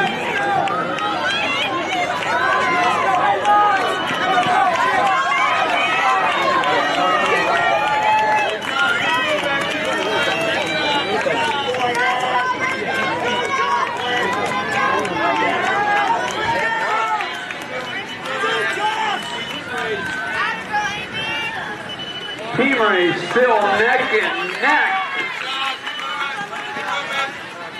This been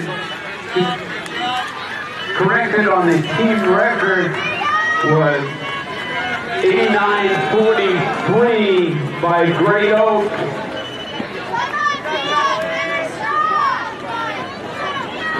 In 2014.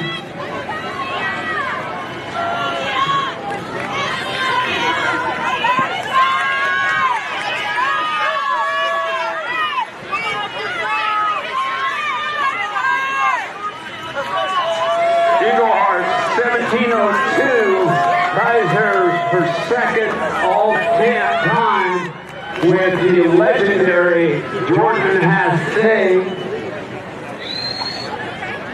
These are invitational records.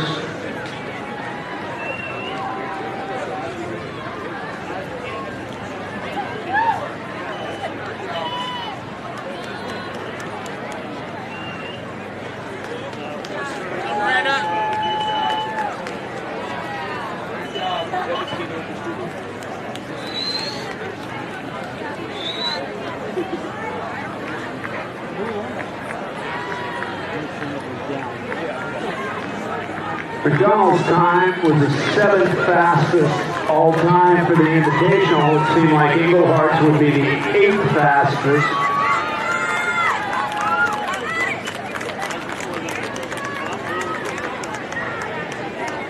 Unofficial team scores at this time: the Buchanan Bears 57, Newberry Park 64, Oak Ridge 147, Great Oak 185, Granite Bay 198, Canyon. These will be constantly changing as folks come in, but top 10 presently.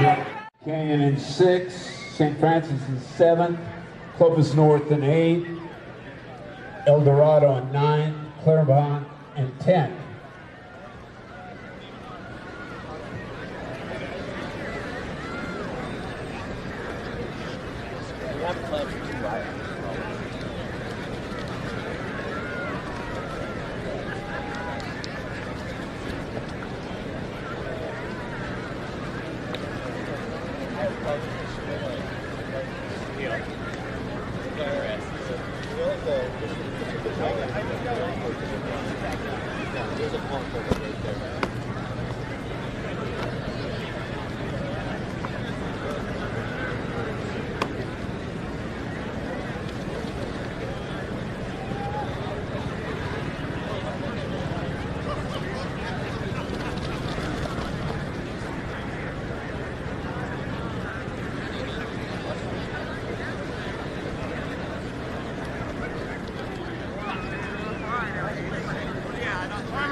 Once again, if you have a gray Yukon, license number 8GTF431, your car is about to be towed, or a silver Accord, license number 7KYM022, you need to move that immediately, those two cars, please.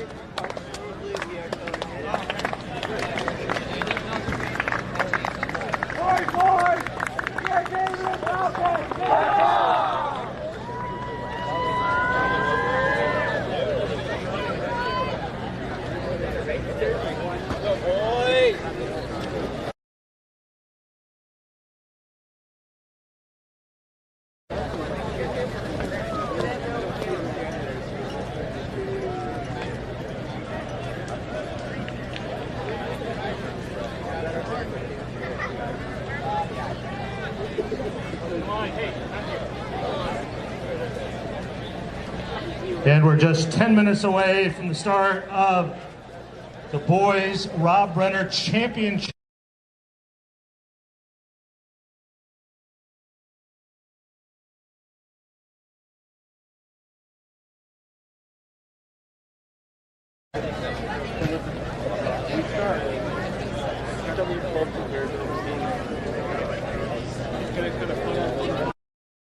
We have in this race today the 2019, so the defending Division I champions Great Oak and the Division II defending champions Newberry Park.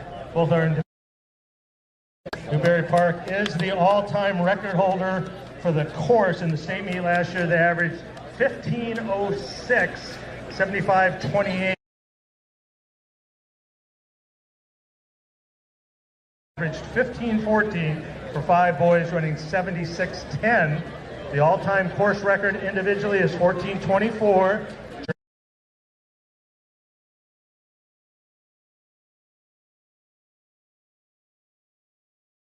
Minutes away from the start of the boys' Rob Brenner Championship race.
I'm back at my own position right now, and I'm going to probably take that camera after this race, just because I want to catch this race.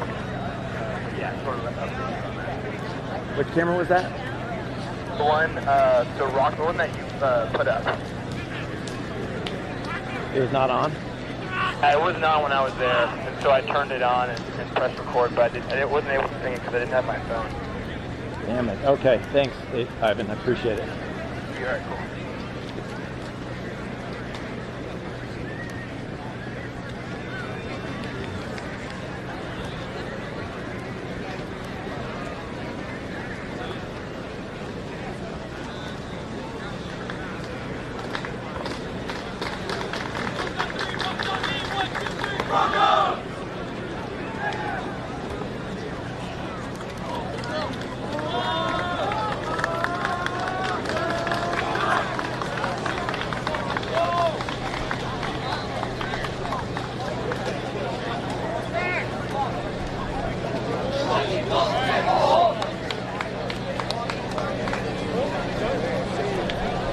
Bears on three! Bears on three! 1, 2, 3, Bears!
My boy.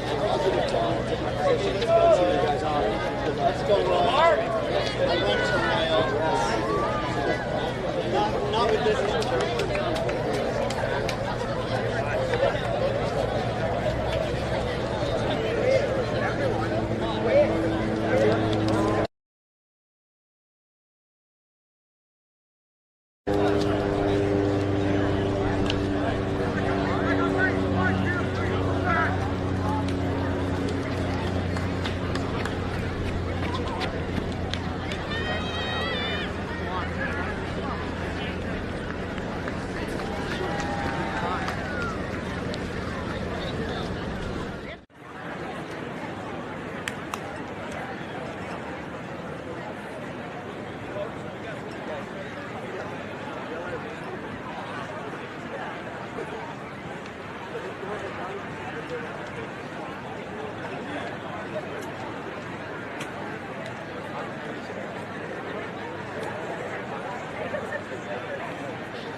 As our athletes all get to the starting line, we realize everybody's excited and ready to go, but we need to take just a moment, if you would please. 2 weeks ago, our sport lost a legend. Gene Red Estes passed away. Red was not only a force for our sport in the Central Valley, but throughout the state and the nation. He coached at Fresno State from 1964 to 2000. 11 times he was Coach of the Year. At one point, Fresno State won the Big West Track Championship 10 years in a row. In 2000, he was inducted into the USATF Cross Country Hall of Fame, and in 2010, the Fresno State Athletic Hall of Fame. Please join with us in a moment of silence to remember, celebrate, and thank for all he's done for every one of us as coaches and athletes, Gene Red Estes.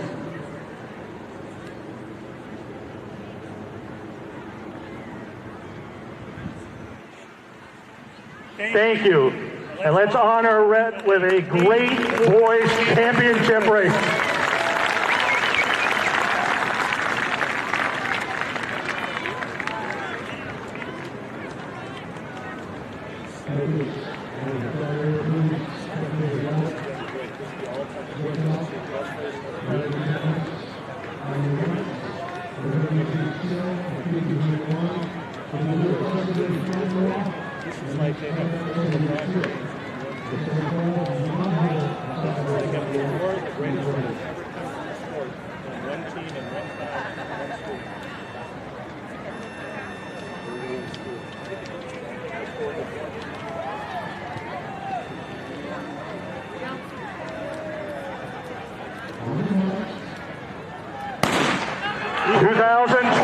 A6 Clovis Brenner Championship Boys Race.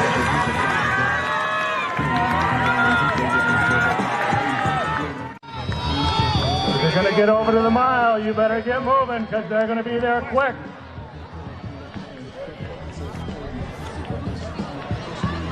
And of course, Newberry Park, they're our course record holder and our invitational team record holder, where, as we mentioned, all-time record, an average, an incredible 15:06 for 5 boys. They certainly have a shot to break that record today. And the individual record, it has stood for almost 15 years, 14:24. German Fernandez of Riverbank did that in 2007.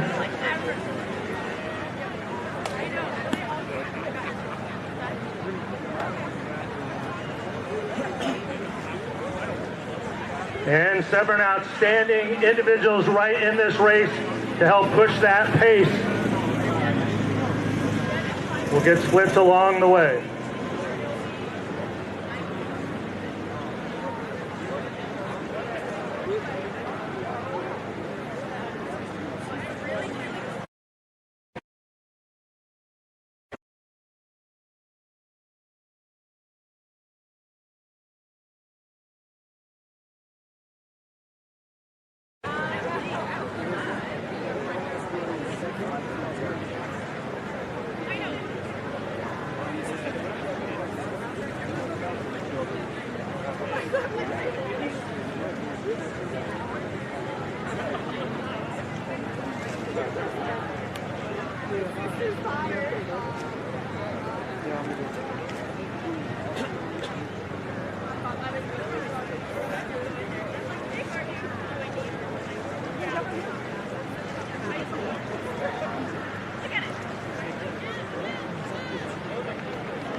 We're at 2:12 through the first 800, and as we thought, Aaron Salmon, Leo Lung, Lex Young, and Colin Salmon, all of Newberry Park, taking us through the first 800.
great day. Thanks a lot. Well, that's like one of the theme songs. Like, yeah. One of the arena songs for Dude, did I tell you how I became? Yeah. I want 60. And at 1,200 meters, we still have Lex and Leo Young, Aaron and Colin Solomon, and Christopher Cadillo of Clovis, the junior, right with him. Himself an 8:51, 3,200 meter runner. Out very quickly. They'll be coming by the mile here. Different schools, yeah. Just fighting on the sand space. Some of it, that's cool. Yeah, no. There's a guy who sounds really fucking happy. People walking down the road, people were so lazy, they were throwing their stuff. It got crazy, okay, you left. It got crazy, people start throwing their bottles, their water, and everything. Okay, 4:36 at the first mile. 4:36. Start throwing their beer cans and everything. That's our lead group.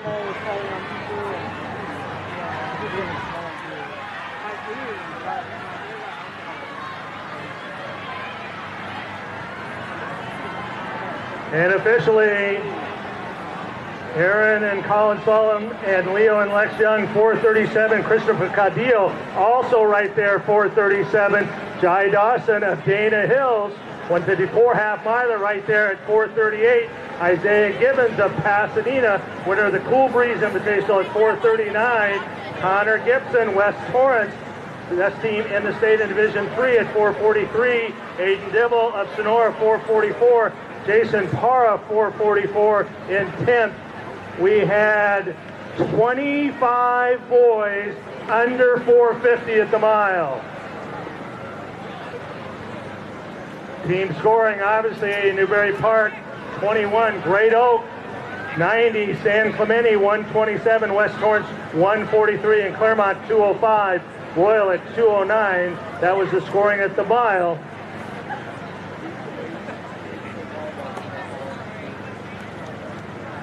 And heading over the little hill, mile and a quarter still. Aaron Solomon, the leader. Leo Young, Lex Young, Colin Solomon, and Christopher Cadillo. Jai Dawson of Dana Hills running well in there.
And now approaching the mile and a half still, the four runners from Newberry Park and Cadillo from Clovis. Four of those five boys in that group, juniors. Colin Solomon, the only senior. Lex Young, Leo Young, Aaron Solomon, all juniors. Cadillo of Clovis, a junior.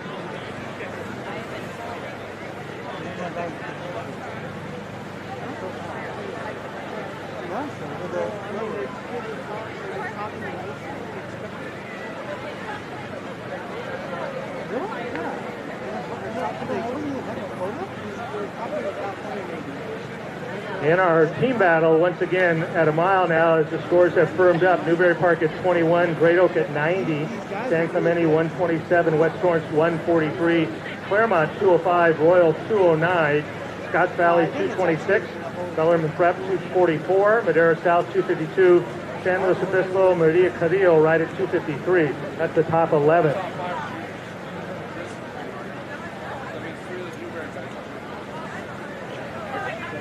Now you're sharp. Great step. Now you're sharp.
And as they come by, remember this is 2.1 miles, right at 10 minutes.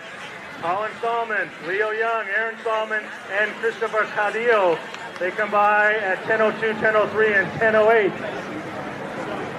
And Mark Trammell, Santa Fe Christians, 10:19. He won the individual sweeps down in Woodbridge. Dibble, 10:22. Payne of Scotts Valley, 10:22. Chedier Bellarmine Prep, 10:25. Martinez, Newberry Park, their fifth man comes by at 10:26 with a mile to go. We would need around a 4:22 last mile to challenge that 14:24 German Fernandez course record.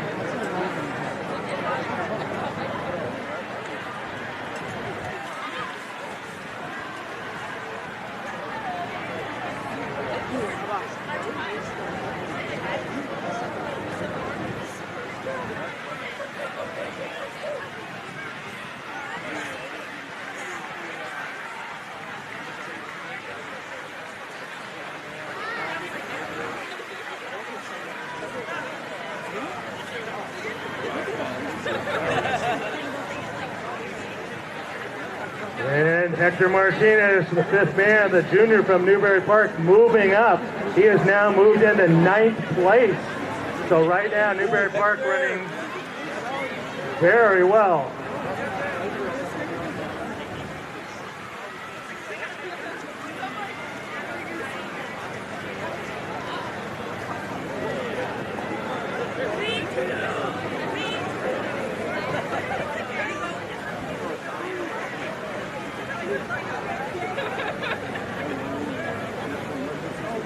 We're at 12 minutes, and they're less than a half mile out.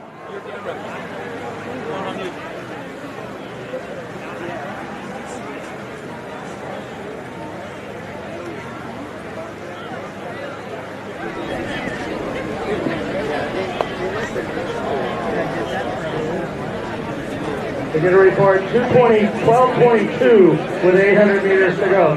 12:22.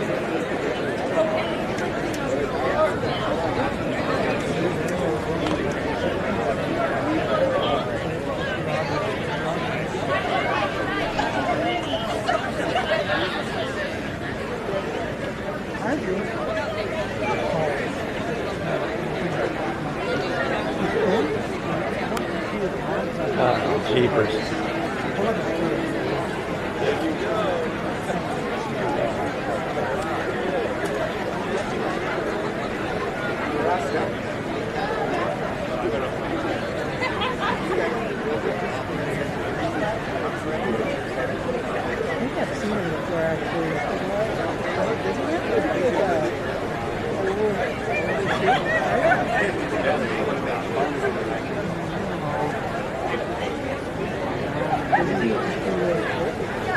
When you get to about 40, tell me and I'm going to grab it and we're going to come in all together. Coming over the grass, 300 meters to go. We're at 13 1440. Lee in Newberry Park up front, onto the road.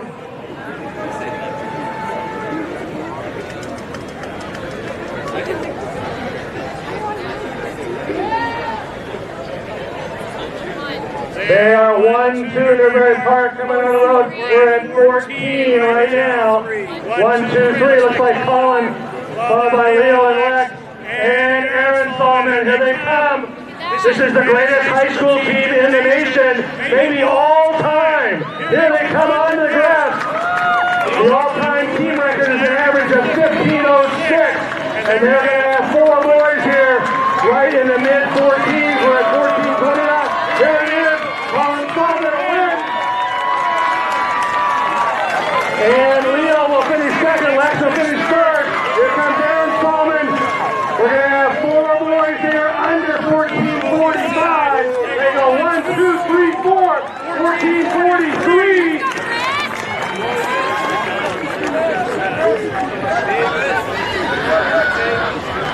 Cadillo coming strong.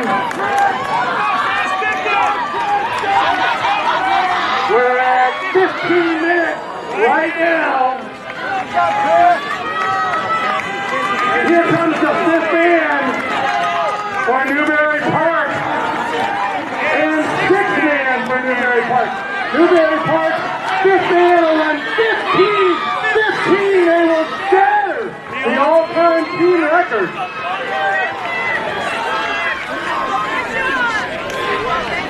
We're still at just 15:30. All these boys here on the grass are going to go under 16.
Our boys are still finishing strong. We're still, believe it or not, only at 16:45. Everybody here on the grass, right at 17. We're hitting 7 penalty team race. Wait for the official team scores. Right now, we have Newberry Park at 17 points. Great battle here. Great Oak, very strong. The defending Division I champions at 130. West Torrance, the Division III top team in the state at 211. The Santa Valley running very well. And San Clemente, Dublin, and Clovis West, all very close in 4, 5, and 6. Let's go down. All right. The all-time team record was 75-28. That's an average of 15:06. The new record, 73-37. 5 boys averaging 14:44. The greatest high school team ever. In one of the deepest and greatest races ever, the Rob Leonard Boys Championship race at the Clovis Invitational did not disappoint. Official time, Colin Bowman, our winner, 14:29.4. Leo Young, second, 14:33. Lex Young, third, 14:34. Aaron Solomon, fourth, 14:43. Zach Ayers of Davis, 15 flat. Christopher Cadillo, Clovis, 15 flat. 7th, Alex Bader, Lake Wilmerding, 15:04. Mark Cramble, Santa Fe Christian 8, 15:08. Aiden Dibble, Sonora, nice, 15:10. Jeremy Kane, Scotts Valley, 10th place at 15:11. Isaiah Gibbons of Pasadena, 11th, 15:15. Hector Martinez, Newberry Park, 5th man, 15:15. Guy Dawson, Dale, 15:17. Nathaniel Avila, Clovis, 15:18. Daniel Appleborn, 6th man at Newberry Park at 15:18. Chris Coles goes under 15:20, 15:18. He finishes 16th. 23 boys under 15:30.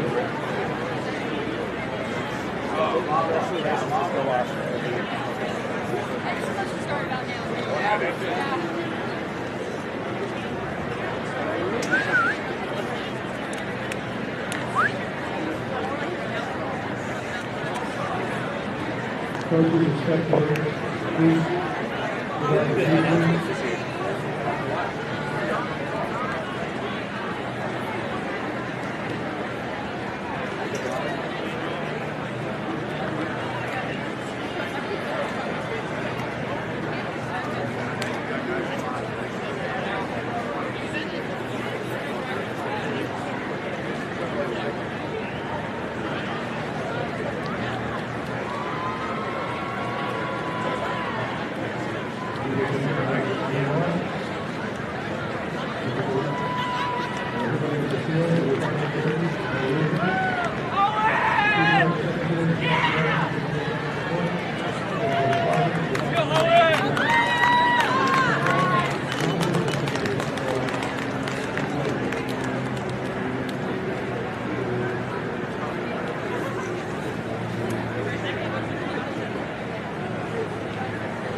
Pretty much demolished.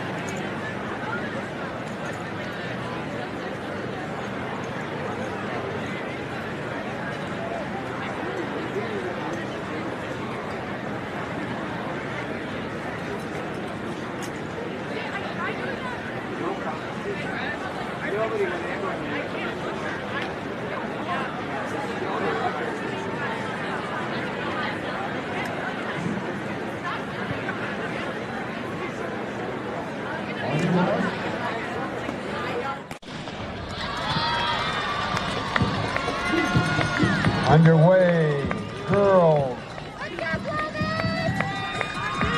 large school.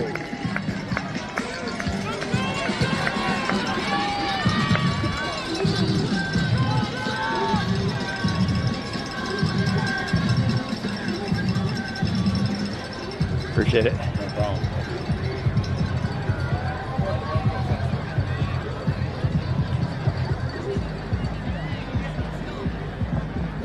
As our girls make their way through the first 800 meters, a couple things on that historic race. Colin Solomon's time, 14:29, equal to the second fastest ever run on this course. Only the 14:24 by German Fernandez and the 14:29 by Nico Young. So Colin, second fastest ever, ties his school record. And in the juniors, Leo's time of 14:33. Leo Young, fastest junior ever, fastest Clovis Invitational junior ever. Lex's time, 14:34, second fastest. Aaron's time, Salmon, 14:43, the third fastest junior ever.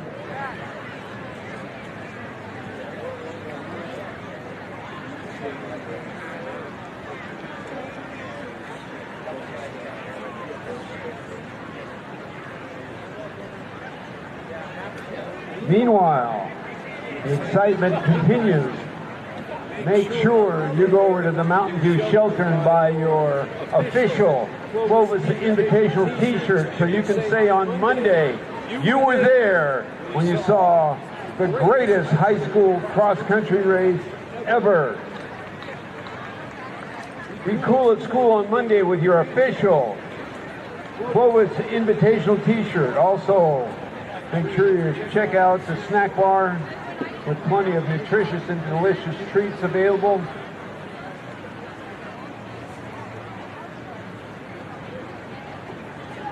Continuing on with the excitement, this is the girls' extra large schools. Aliso, Amador Valley, Ayala, Beckman, Canyon Crest, Central, High School of Fresno, Clovis East, Clovis, Crescenta Valley, Davis, Dublin, East Side, Edison, Eleanor Roosevelt, Folsom, Foothill of Santa Ana.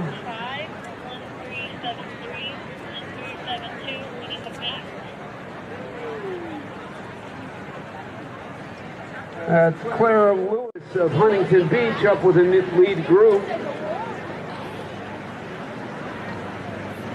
As they came through in the high 250s.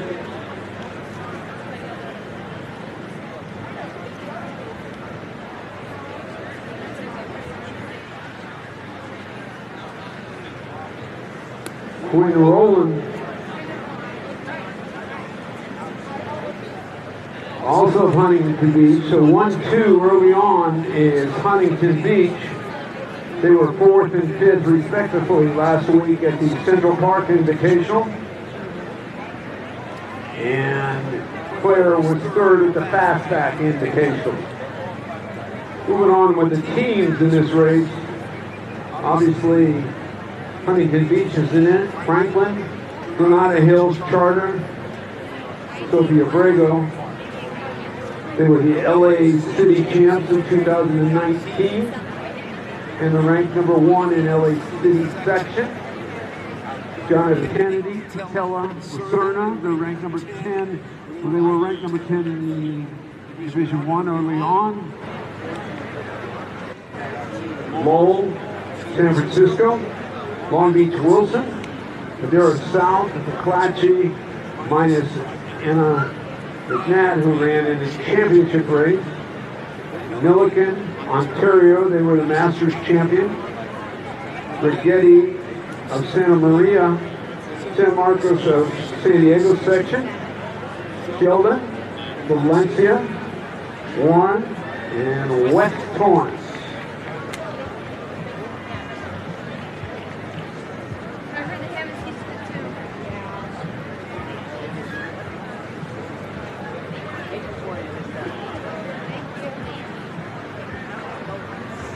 Mendoza now leading the pack. She's from Lucerna. She ran 17:57 at Woodbridge and 18 flat at Dana Hill. She was 3rd at the Lancer. You can see the girls working their way toward the mile mark. Nice pack up front.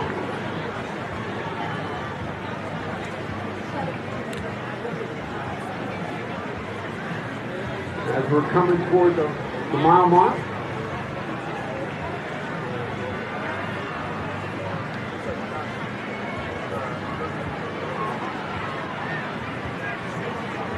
And maybe the high 530s, low 540s at the mile mark.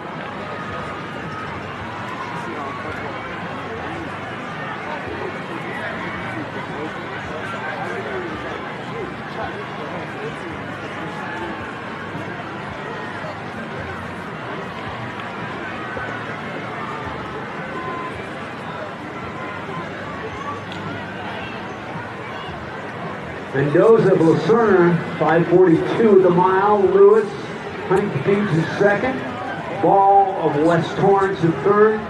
Emily Schott, Ayala in 4th. Woolen of Huntington Beach gives Huntington Beach 2 in the top 5. Aramani of Bishop Monet. Sophia Abrego, Granada Hills, also up there.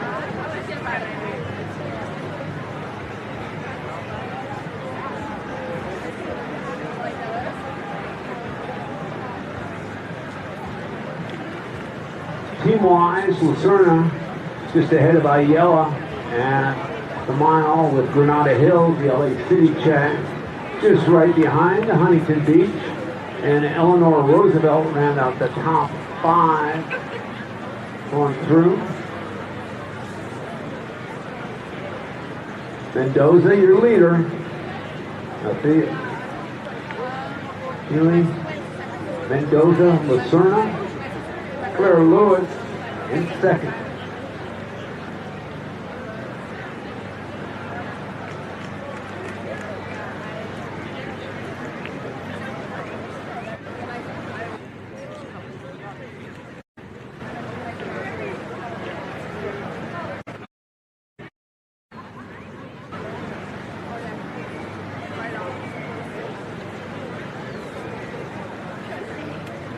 So we're moving just past the 1.25 miles.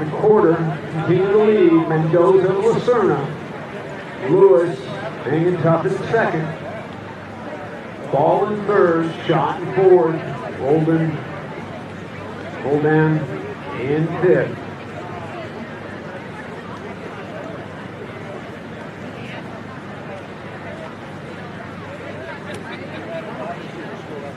And team battle still looks like Lacerna and Ayala. As we're moving on the dark side of the course.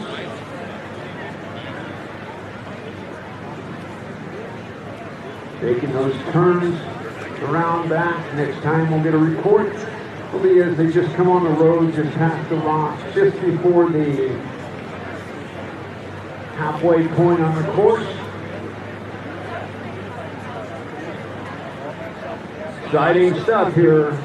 42nd Annual Clovis Invitational, sponsored by ASIC.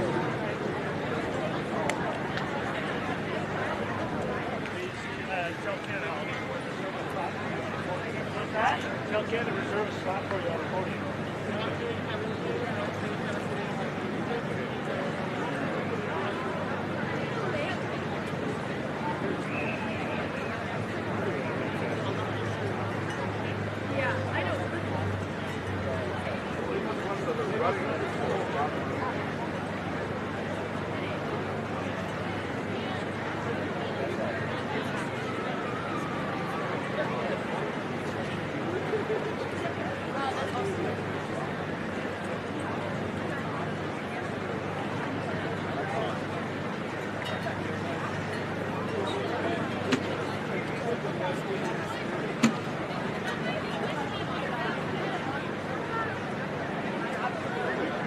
Mendoza continue to lead the halfway point. Roland, Lewis, and Armani, are your top 4. Mendoza taking over just past the 800-meter mark and leading since then. Lewis has been in the top end pack the entire time. She's from Huntington Beach. Mendoza from Lacerna. Roldan from Huntington Beach. So Huntington Beach with 2 in the top 4.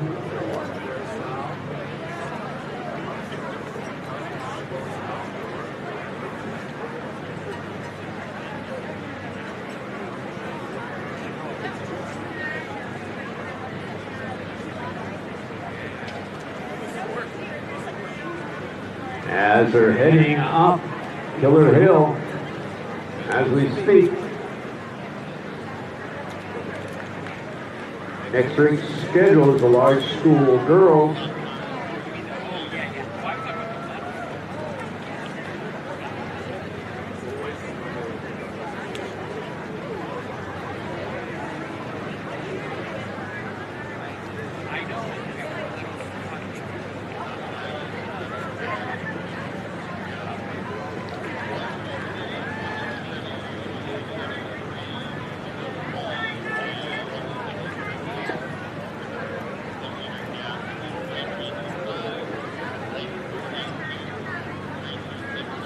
Looks like Emily Schott has now moved into that lead pack from Ayala.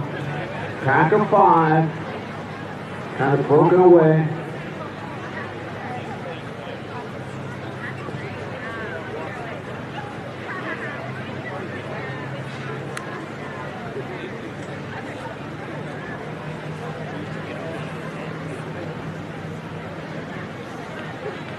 Denisevich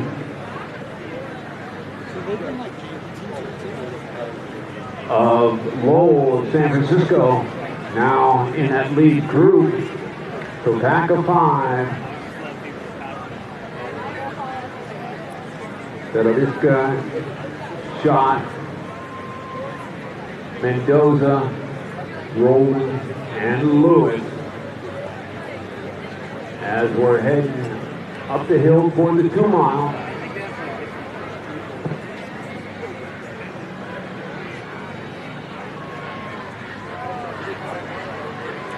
They just passed in at 2.1.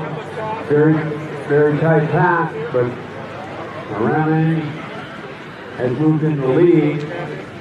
Lewis in second, Shot in third, Roldan in fourth, Lily Ball in fifth, Jacqueline Holman of Lowell, and Agent Jake Jackson of Lowell, Mendoza in eighth, Huerta of Warren in ninth, and Hannah Woodhall of Eleanor Roosevelt in 10th.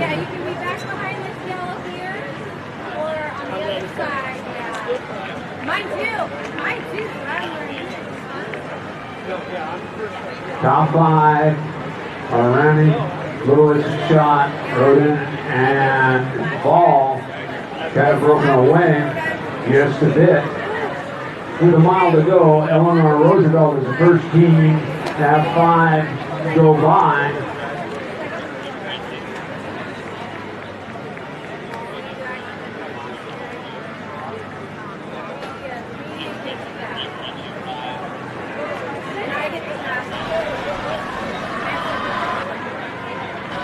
The top team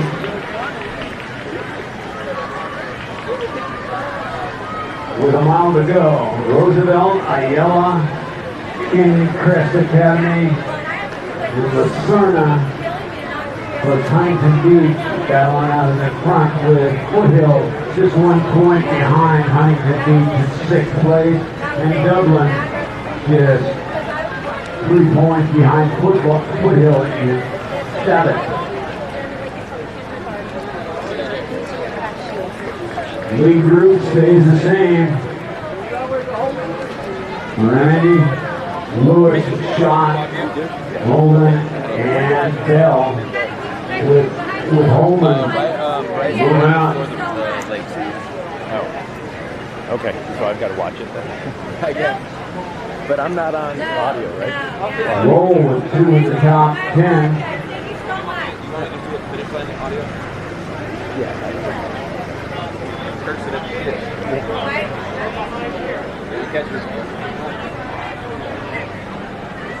Pack of 5 coming a half mile to go.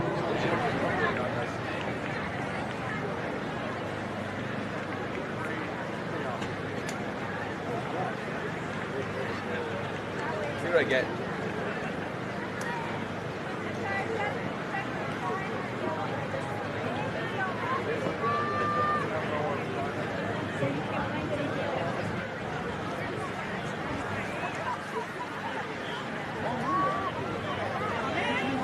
Half mile to go, 15:50, excuse me. Aramani continues to lead.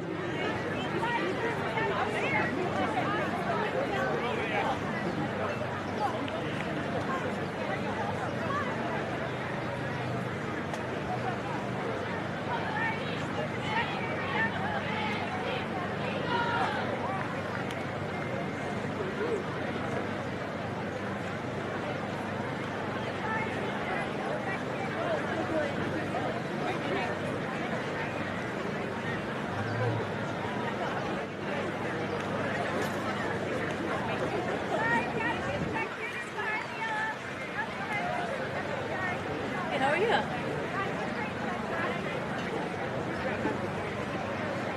I guess coaches, parents, you're going to have to be outside the finish line. So go on the other side of the E6. That's not good. That's okay. Because all these people are trainers, so.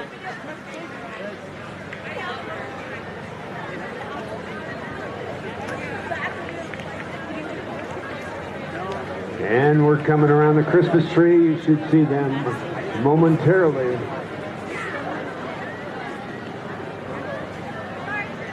High 1550s with a half mile to go.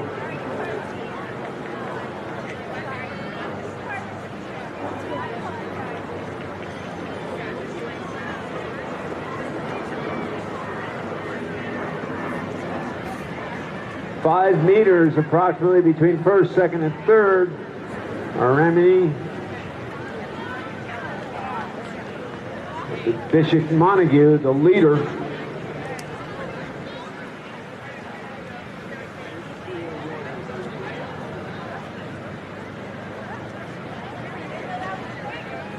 Maya Armini, Bishop Montague, the leader, but she's being followed by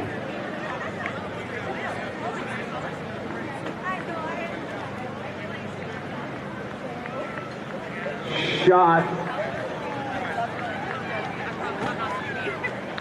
Huntington Beach, with Lewis and Roden running 3 and 4, but this is your winner. We're at 18:35, 36. This is Maya Arami. Looks like Shot will finish second. Huntington Beach with 2 through. That was Jenny Berezinski of Lowell in second. Shot was in third. Lewis in fourth. Holden in fifth. Jacqueline Holman of Lowell in sixth, giving them 2 in the top 5. Gilly Ball in seventh. Jackson of Lowell gives him 3 in the top 10. For the Cardinals.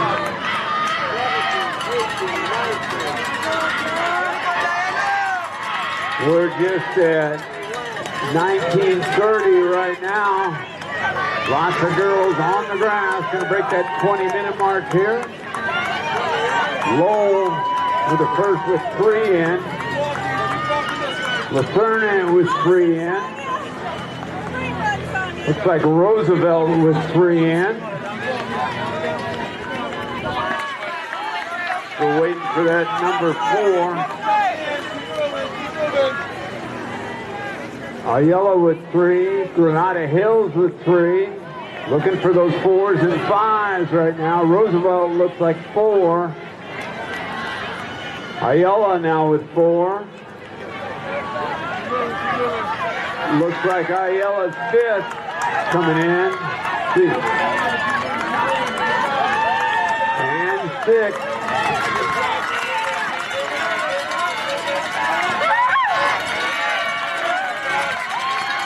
Bulldogs are first with 5 across, it appears. Eleanor Roosevelt, was the first with 5 across. Ayala, Lucerna, Canyon Crest, Foothill, Dublin.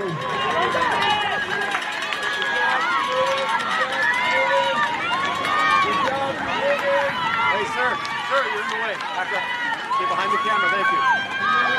Right now, Eleanor Roosevelt with a slight lead over Ayala, with Lucerna right there, Canyon Crest right there. Winning time, 18:35 for Maya Armini, Bishop Montague. Dennis Zahiski of Lowell, 1842 in second. Emily Schott, 1843 in third. Claire Lewis, Huntington Beach, 1847 in fourth. Quinn Roldan, 1849 in fifth. Unofficially, Roosevelt currently leading by 5 points over Ayala. Lucerna in third. Canyon Crest in fourth. Lowell in fifth.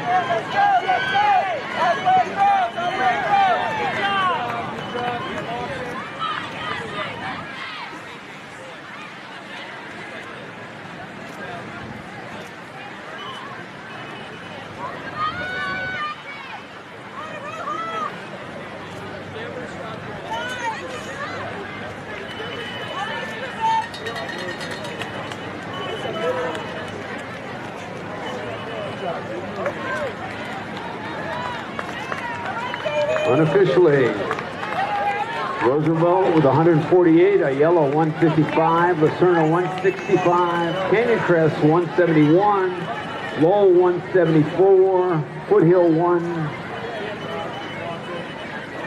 and Foothills in 6, Amador Valley in 7th, Dublin in 8th, Huntington Beach in 9th, Granada Hills in 10th. These are all unofficial at this time.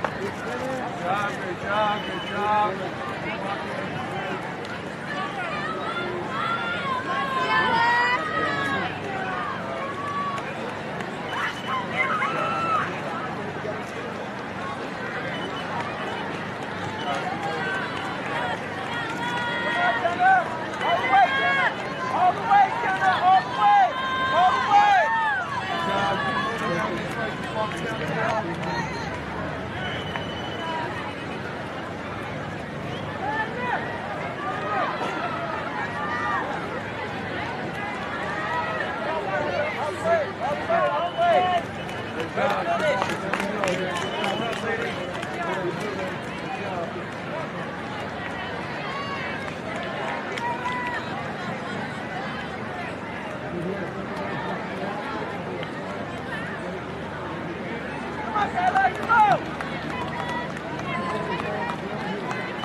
Last mile varsity girls race here today.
Sophia Miralez of Madeira and Fernando of Glendora, your leaders. The course is open, stadium's done. Yeah, we ran a meet there about a month ago.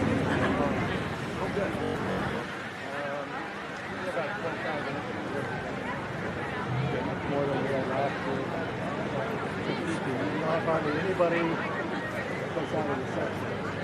Well, yeah, what Elon heard was they had teams come up here and the men kids had to be one to Cornero of St. Francis Sacramento now moving into the lead. So it's a lot of restrictions.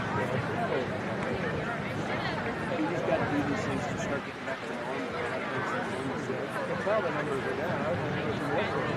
Like those people that were just here on time. They get the putter on the parking was free. The numbers are down.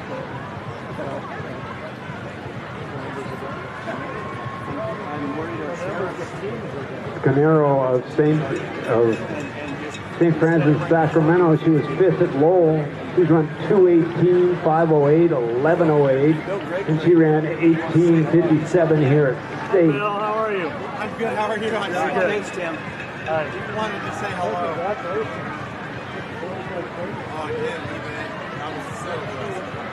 I gotta go back. I've never done it.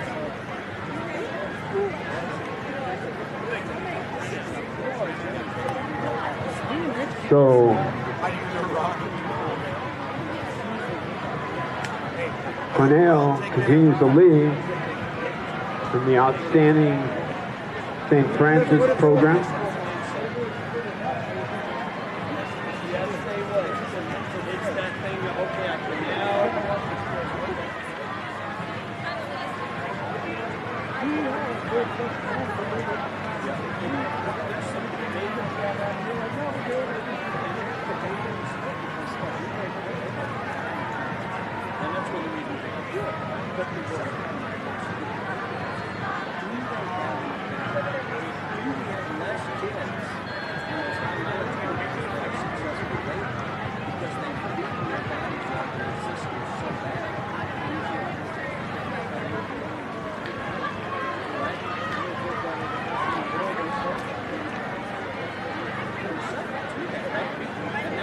Leaders heading out around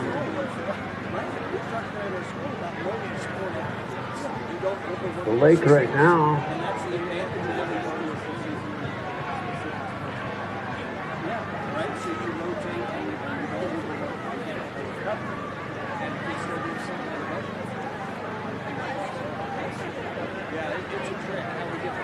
Had Swanson, Bella Vista, the leader, Feder of Palo Alto in 2nd.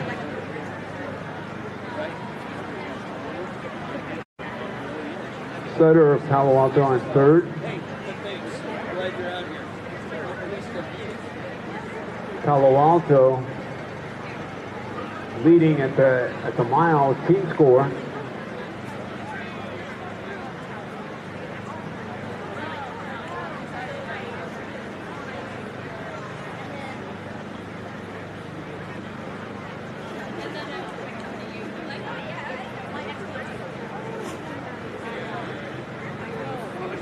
Silliman of Rio America, Feder of Palo Alto, and Cornell appear to be up in that lead group.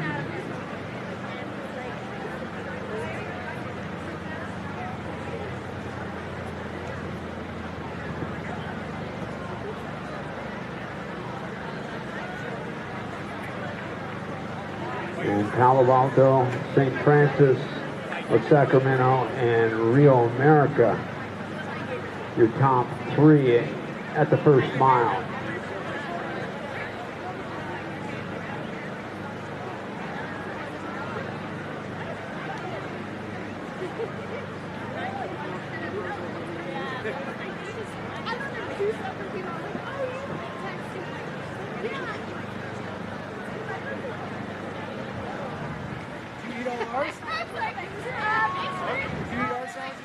Lead pack now 4 as they work their way around the lake. You said, do you want a sandwich? I go, yeah. I thought you were walking behind me.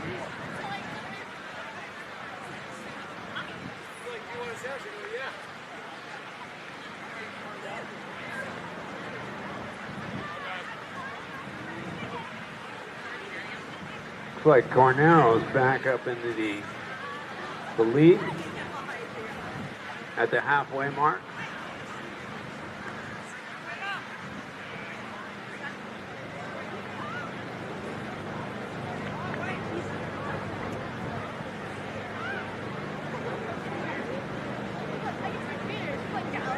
Ava Cornell of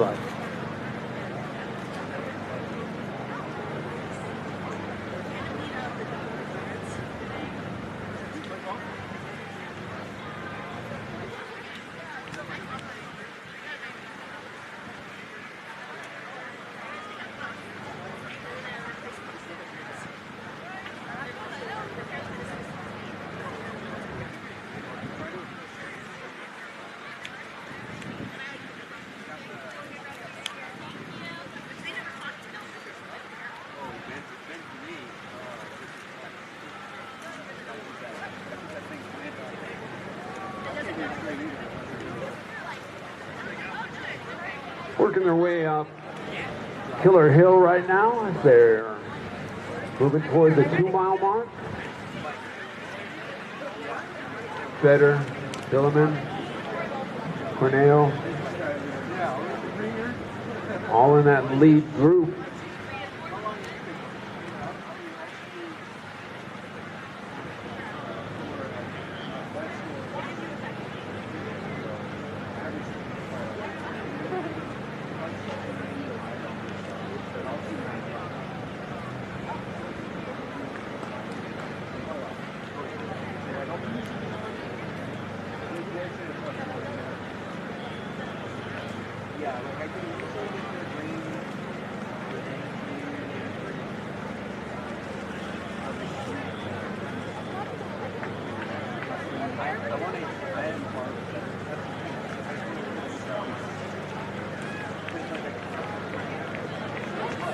Cornell leading as they approach the 2-mile mark at the bottom of that hill.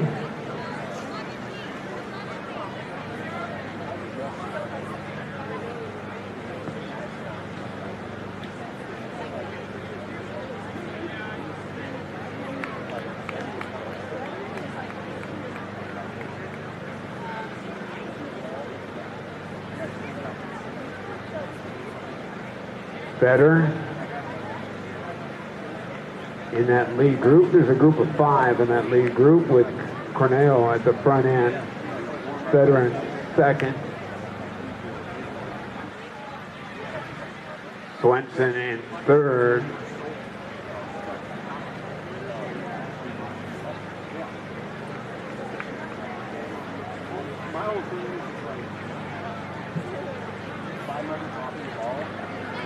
and Hillary Sutter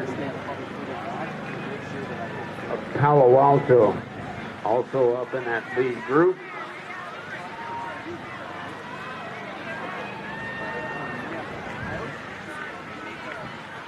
A mile to go. Fetter barely in the lead over Swanson. Sutter in Palo Alto in third, so Palo Alto, the Vikings go 1-3. Olivia Tillman of Rio Americana is in fourth. McLean of Redwood of Larkspur in fifth. Horsbach of Vacaville in sixth. Elena Janke, of Redwood of Larkspur in seventh. Nicole Bridges, Liberty of Bakersfield in eighth. Jenna Lene of Arroyo Grande in ninth, and Saldi of Monte Vista in 10th.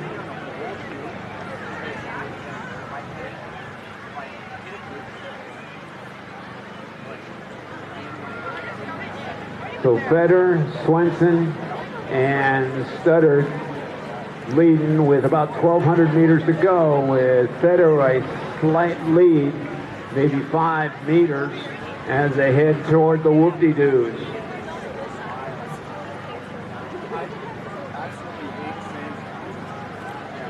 Bella Vista with the first team with 5 with a mile to go. Redwood of Larkspur in second, and Bella Vista, Palo Alto.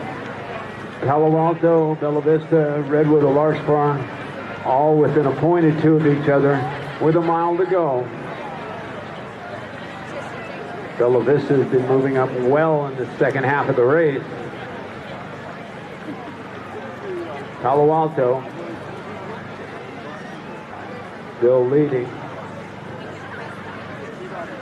The Broncos of Bella Vista and the Vikings of Palo Alto neck and neck right now, with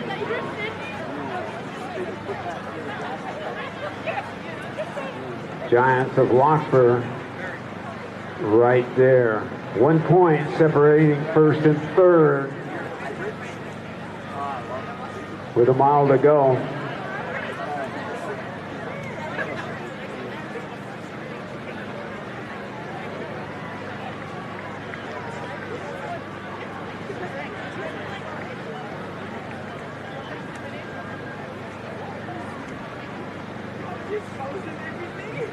Corneo is still leading on 15:30 with a half mile to go.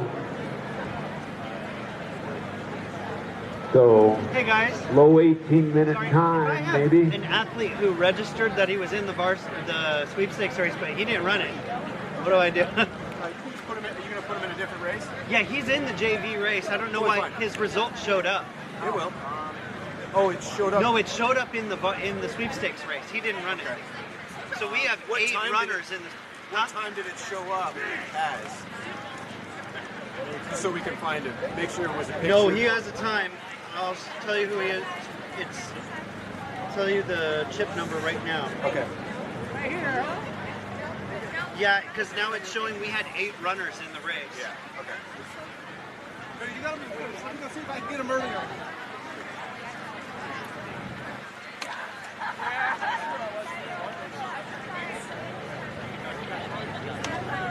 It's okay. You're good. It is. I think his chip was 580. His time showed up as 1644. Theo Chin. 580? I think his chip was 580.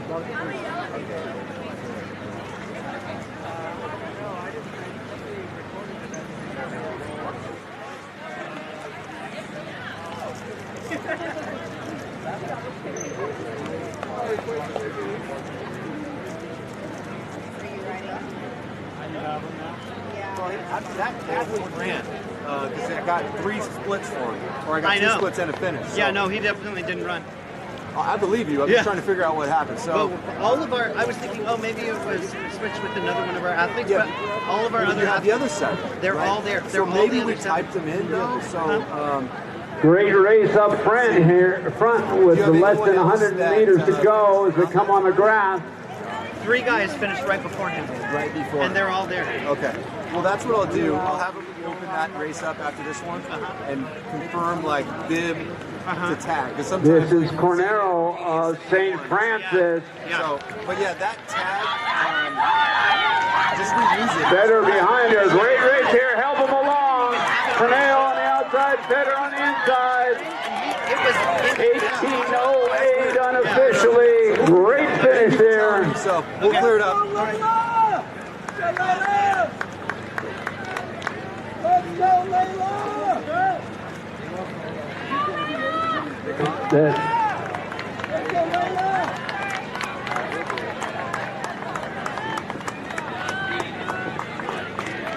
Nice, Layla! Swanson of Bella Vista in third. Fitter wins at 18:08. Cornero 18:08.1. Like Redwood of Longford with the first with 2 through. Keep going.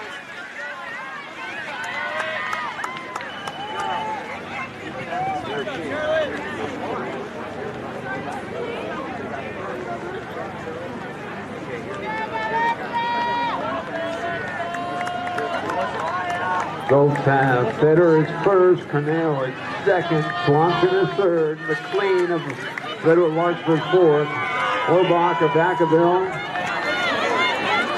5 girls for St. Francis are through. Running a very good last mile. St. Francis first with 5 in. 1921, 1922, 1922, and 1927 for the rest of their scores. So a 6-second gap between 2 and 5.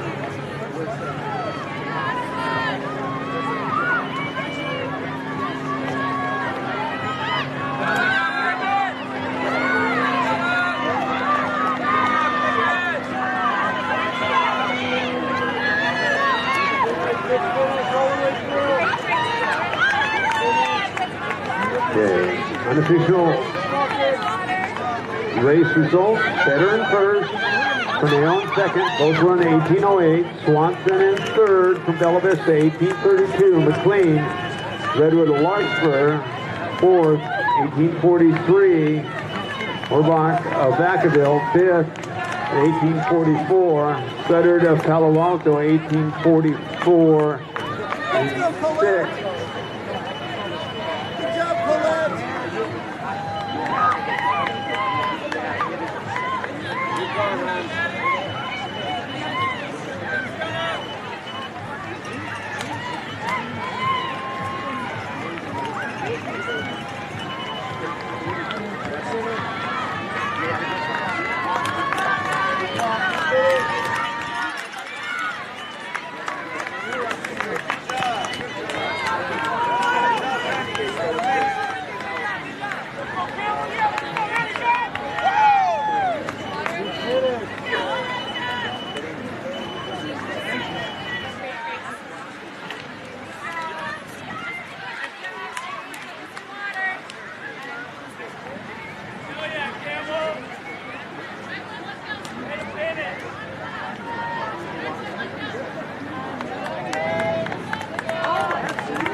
2021 A6 Boys Extra Large Division, Clovis Invitational.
In our pack through the first 800 meters, Guillermo Lopez of Central here in Fresno, Walt Nolan of Huntington Beach. Those are our early leaders through the first 800.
And our leaders in the extra large division race through the first mile right at 4:49.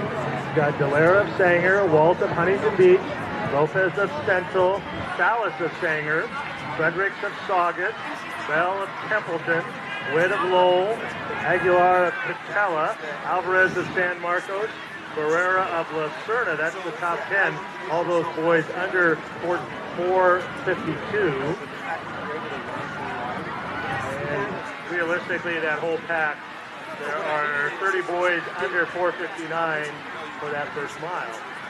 Team-wise, Ayala seems to be in the lead. Folsom, Trabuco Hills, Lucerna, and Patrick Henry are the next four, with Ayala with a comfortable lead there.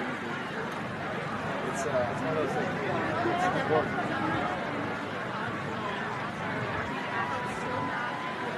Because the middle miles are hard. It's longer. It's I even think the downhill is tough here, like running down that because it's just like that.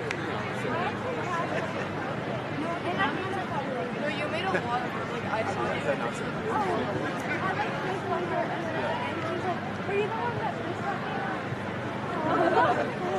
Yeah, I mean that's good. I mean it's important. You know what I mean? Like have fun with racing. That's what I used to do. Because it's fun. Like you know, we're all out there struggling. So you just relate to that. You guys go on good.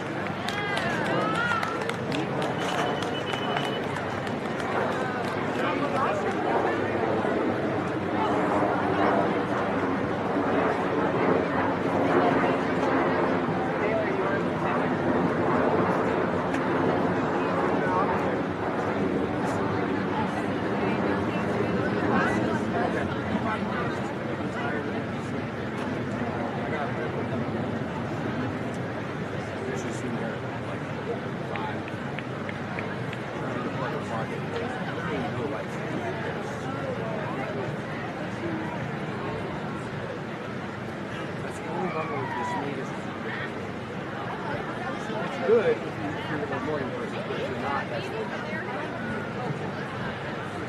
you guys are like this guy.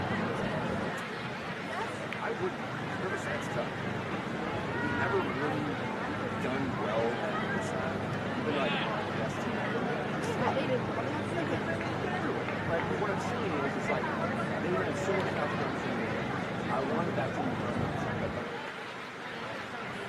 Because I mean, when we ran outside, you were on the team, you were sitting on people, right? You were all scared. But those experiences at times are great. Have you run outs?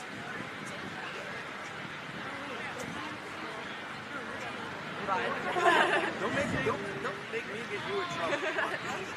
Good luck, Taylor.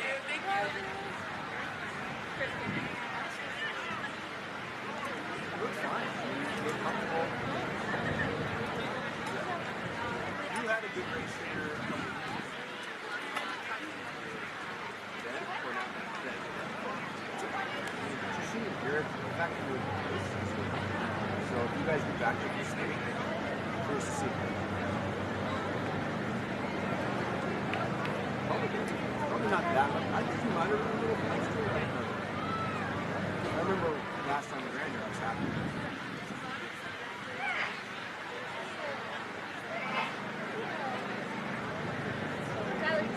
What's important for you to get those behind you feel more and more. Pushing our pack to a mile and a half. We've still got Nolan of Huntington Beach, Delara of Sanger, Dimmick of Carlmont, Graber of Folsom. It's going to feel like this. It's like after, right before the 2 mile, which I think is better. But what happens is you're going to climb the hill, you run the ridge, and then it's that really sharp downhill. You know what I'm talking about? When you make that U-turn. I know it as a spectator, it's tough. So that's going to be the challenge of the course. Like, be careful when you go down. Like, yeah, and then you have that nasty rock last year. Whatever. At least it's, they have more of a straight turn you today.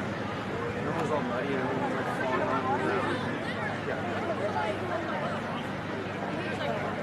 That was those chips. They didn't come. They had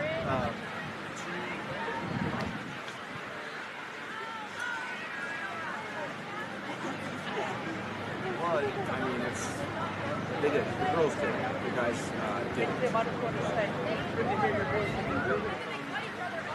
Just the guys, but New Year's Eve is sick. They're home too.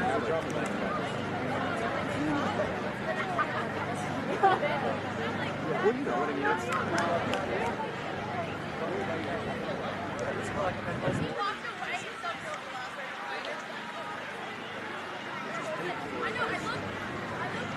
got a tough job. I know you're a tough job.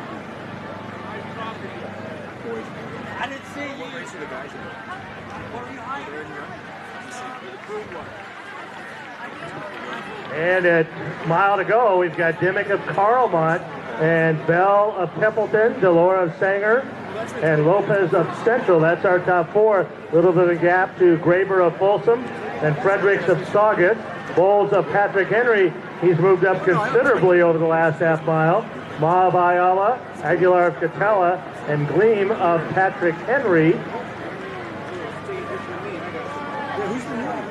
So good race here, good battle with a mile to go.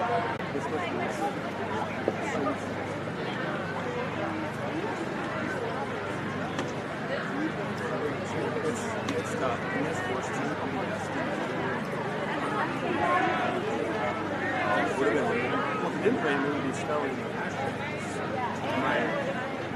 My hotel guy, when I checked in, he was like, oh man, it smells so bad.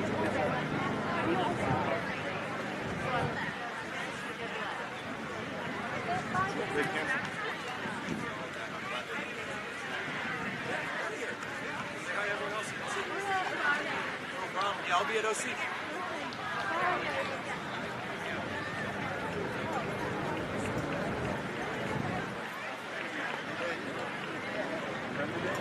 No, I ran that classic last Sunday, and what happened?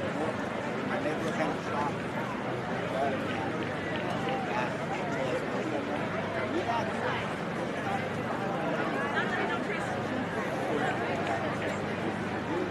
And coming through the Christmas tree, still Aiden Dimmick and Josh Bell. Those are our leaders just about to come into view.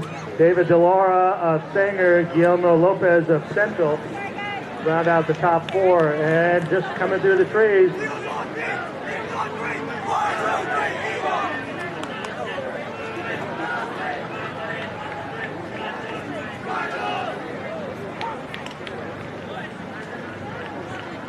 and we've got ourselves a race onto the road. Two boys together, Dimmick and Bell.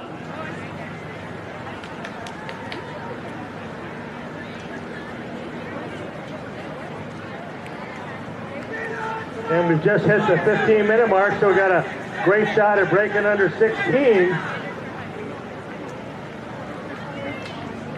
Looks like Aiden Dimmick of Carlmont onto the grass. Josh Bell of Templeton. And Aiden Dimmick, the senior from Carlmont, going to take the win. He's going to break 15:30. Josh Bell second. Here's David DeLaura, senior from Sanger. Going to be right at 15:40.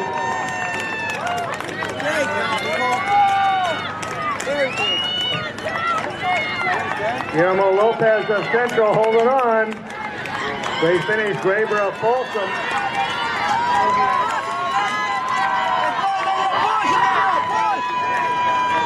Sanger with two across. There you go, Emmanuel.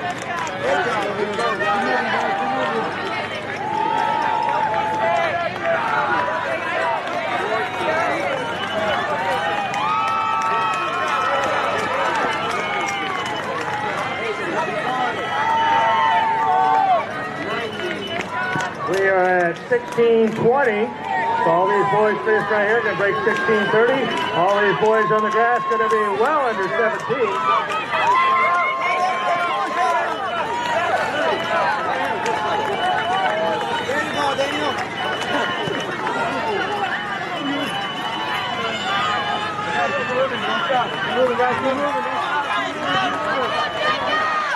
Still waiting for 5 across. Dimmick from Carlmont, the winner, 15:27. Bell from Templeton, 15:29. In the team battle, Ayala is the first with 5 across. DeLaura of Sanger, 15:40. Lopez Central, 15:49. Graber of Folsom, 15:49. Folsom and Tribuca Hills with 5.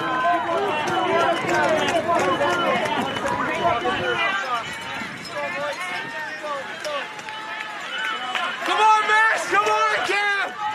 Let's freaking go! Come on! And our team battle is very close. Folsom doing a great job over that last mile, tightening up that score. Got Ayala and Folsom separated by just 4 points right now. Then Patrick, Henry, and Tribuco Hills and Lacerda, Eleanor Roosevelt rounding out the top 6.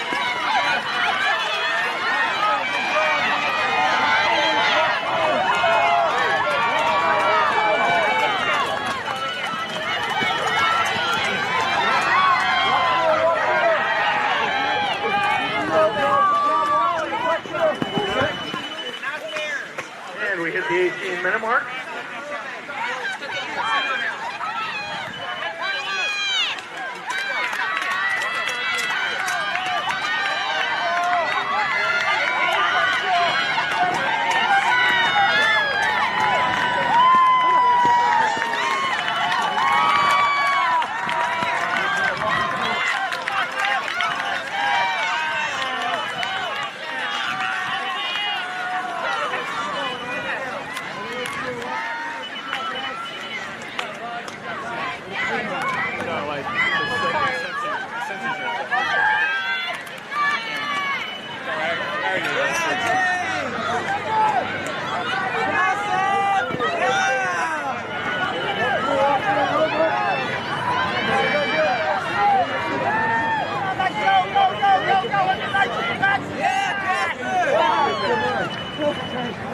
If you can't feel them, they don't hurt.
2021 A-State Clovis last varsity race of the day. This is the large schools varsity race.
This guy's thing fell off. He said he needs to. What's that? Yeah, it fell off during the race. High 48, let me see if we got you. Okay, thank you.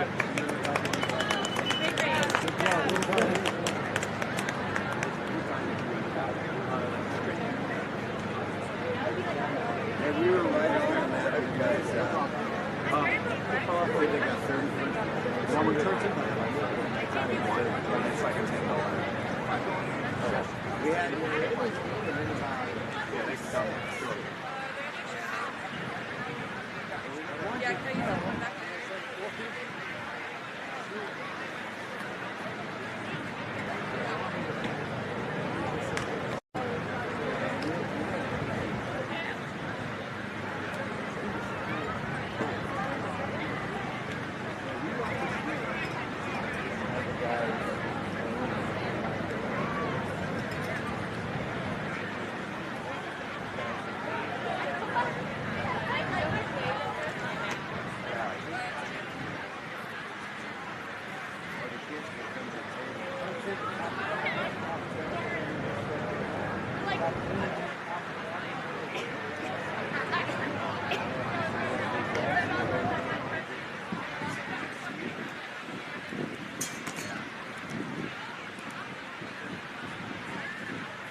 And our boys in the large school division have made it through the first 800 meters. John Sestiaga of Glendora, he's pushing that pace.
Pushing the pace from the gun, John Sestiaga of Glendora. He's leading us through the mile. They come by the mile at 4:51, but Julius Pena of Buha Colony and Grant Morganfield of Palo Alto right with him. Morganfield's teammate O'Connell from Palo Alto, 4:52 in fourth. He's an F-team from Arroyo Grande. He's running in fifth at 4:53. A little bit of a gap to Sanchez from Pittman, two from Ponderosa, Dorantes from Torrance, and Werner from Redwood, all at 4:57. Then Afani, Caballero, and Garcia, all under 5 minutes, right at 4:58, coming through the first mile. Team battle, Glendora, in the southern section at 109, Dana Hills at 131, Mission Viejo 145, Buha Colony 187, Los Altos and Canyon at 188. That's the top 6 at 1 mile.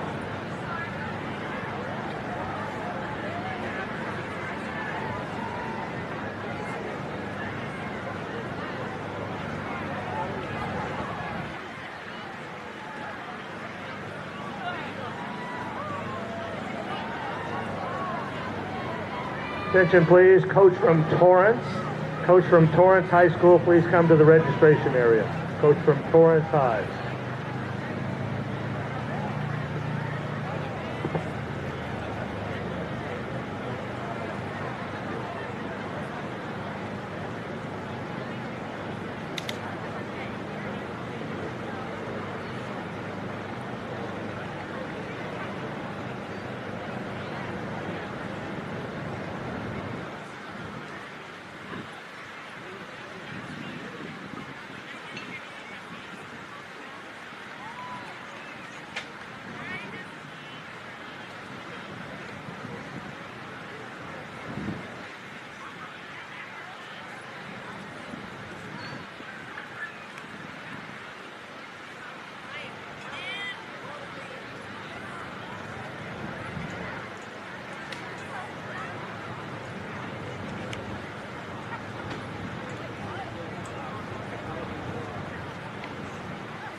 Halfway through, our group is still Sestiaga, Morganfield, Dragon, Julius, and O'Connell, now from Palo Alto in that group.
And coming to the mile mark to go, we've got Morganfield of Palo Alto, Reyes of Arroyo Grande, Lamoureux, College Park, Testiaga of Glendora, pushing that pace. And they go through together with De Jesus of Torrance, all at 10:41, a little bit of a gap of about 5 seconds. Cutter of Redwood, and then Chu of Ponderosa, Sanchez of Pittman, Epstein of Arroyo Grande.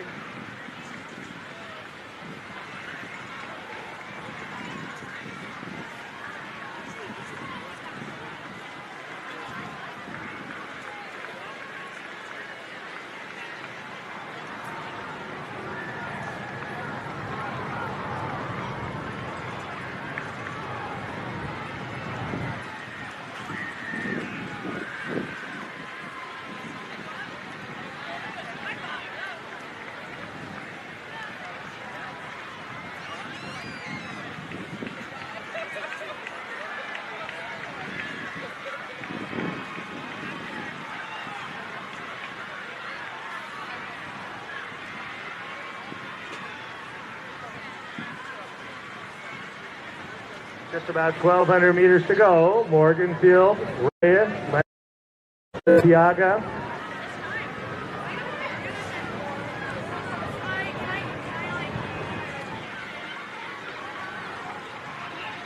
Now in that scoring with a mile to go, Palo Alto at 46. Canyon has moved up, 75. Mission Viejo at 88. Rayo Linda and Glendora right there at about 100.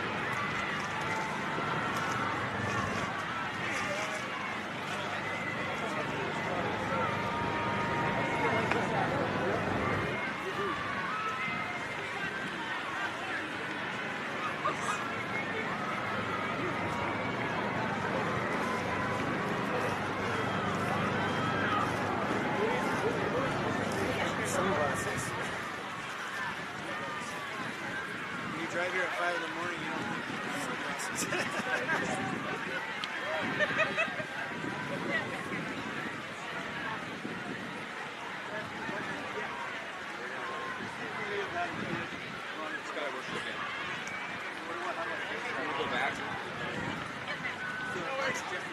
I think he's in this race, because of the wrong name popped up after the first mile. We didn't see our number 3 runner. That's right, I guess you get it. William Graves, I think at least that's popped up out of nowhere. Sorry about that.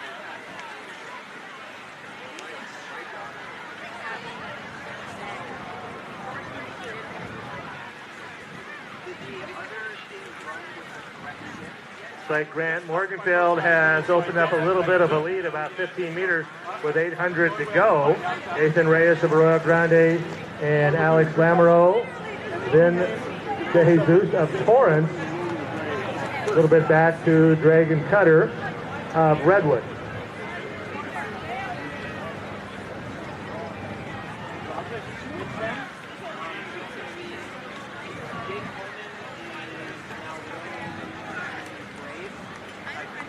I think so. I'm not sure. Again, I'm not sure because I just know Williams operated after the mile. So I'll fix it. Can I come back and figure it out? Yeah. I won't make the teams yet. Yeah. But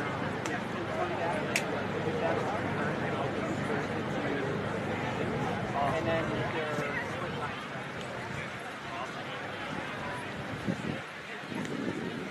Hey, we just need to find what Williams and Jason. And our leader's now about 300 meters to go. Coming down the road. Grand Morganfeld of Palo Alto continues to lead. And Nathan Reyes of Arroyo Grande in second.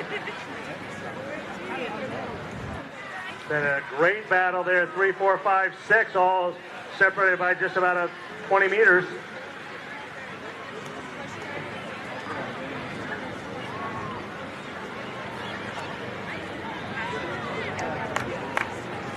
And bringing it on home, Grant Morganfeld of Palo Alto.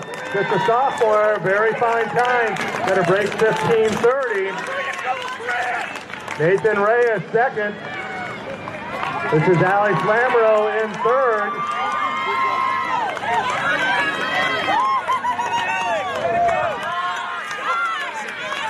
And 15:45.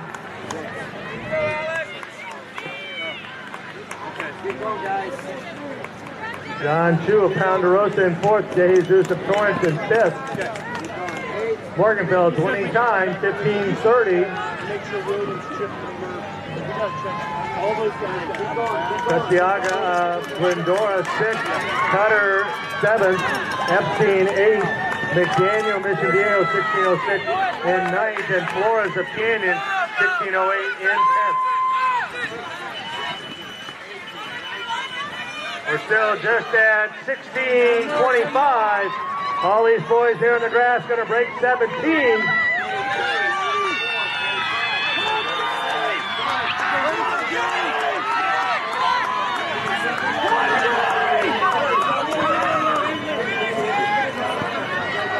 No team yet with 5 across.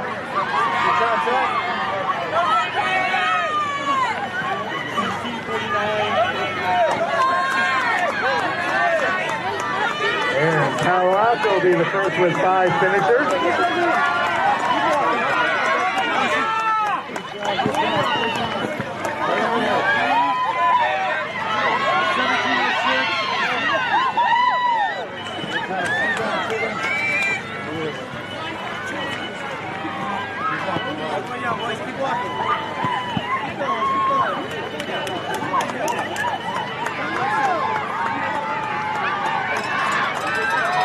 Glendora and Dana Hills now with 5 finishers. Good job.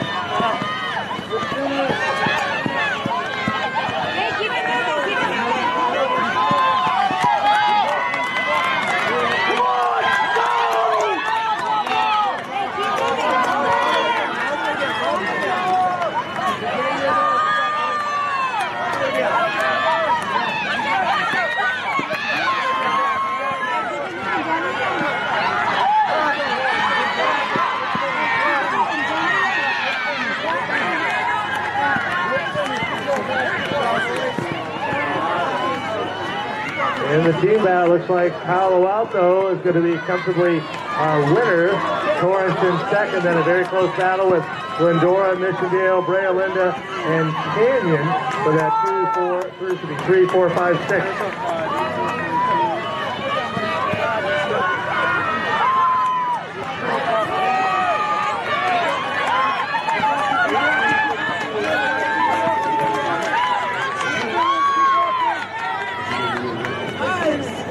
Nice, Ben! 1839, Ben!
I'll forget it. And I'll be calling, hey, you need to back there? My car's just right here. Who was it?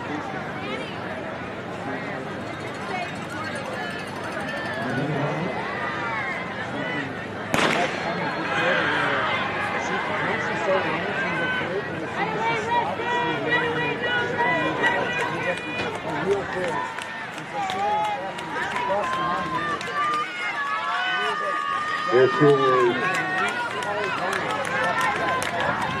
Division Small and Medium Freshman and Sophomore Boys. Next race will be Small, Medium, and Large JV Boys. No awards can be team class in that race. We'll go dark from 12 to 12:30 as far as announcing, as there is another major event going on at the park at that time.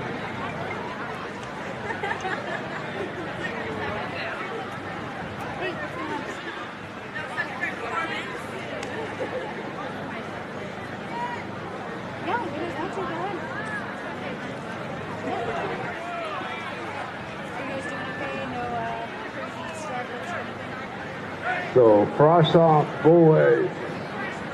Race.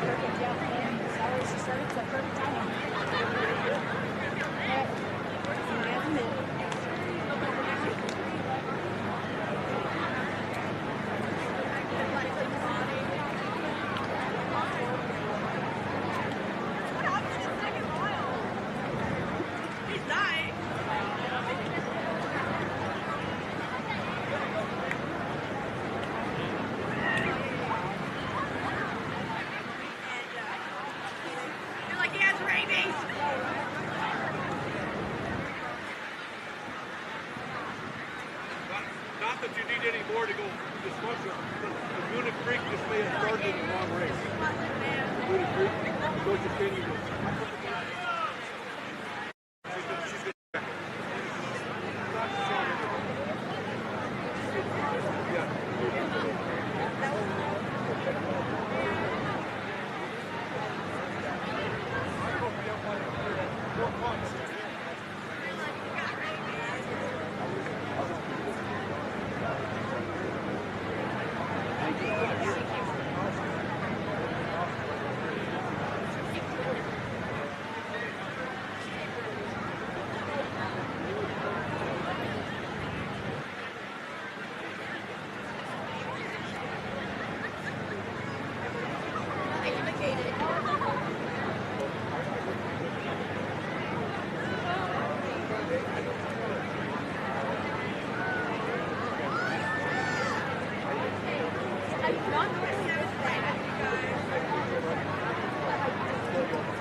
JV boys, Junior Cross off boys.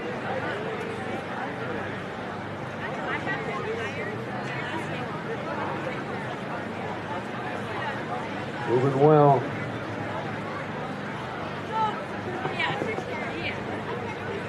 Armando Guzman, Weston Linich, and Gabe Seaton.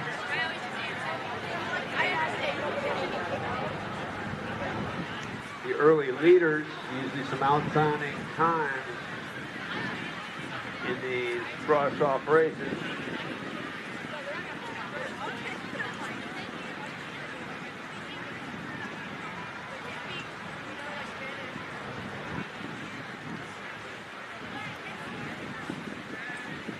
Weston Greenwich leading. He's from the Tigers of San Luis Obispo.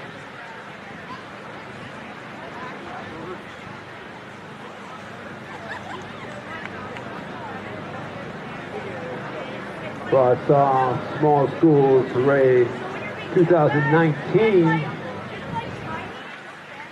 San Luis Obispo was the meet winner. Maria Carrillo was in second.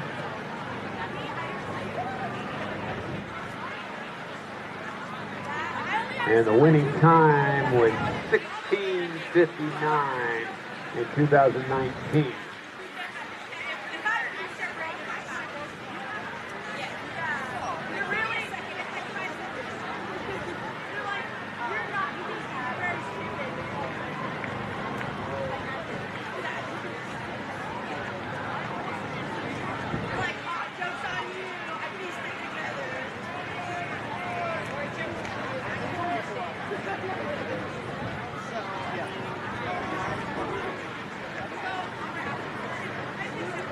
Boys moving toward the mile mark. Yeah, they have their stuff.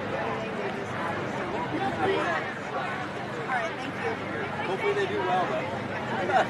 I don't know, but Yeah. look on the other coach's face. Yeah, they're not happy. No. All right, Yeah, thanks for letting us know.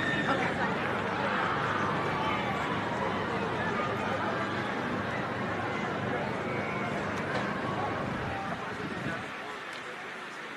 Coming through the mile mark, Aaron Burr of Sacramento Country Day is the leader, came through at 5:07.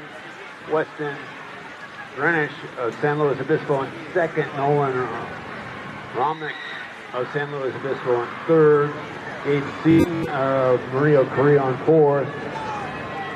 Brian Perez of Matilda Torres in fifth. Team-wise, Matilda Torres is in the lead. Point Loma second, Maria Carrillo right there, and San Luis Obispo.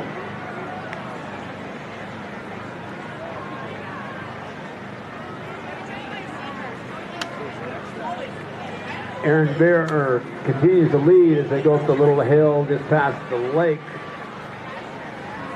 Weston Greenwich slow in second, but he's not running slow right now.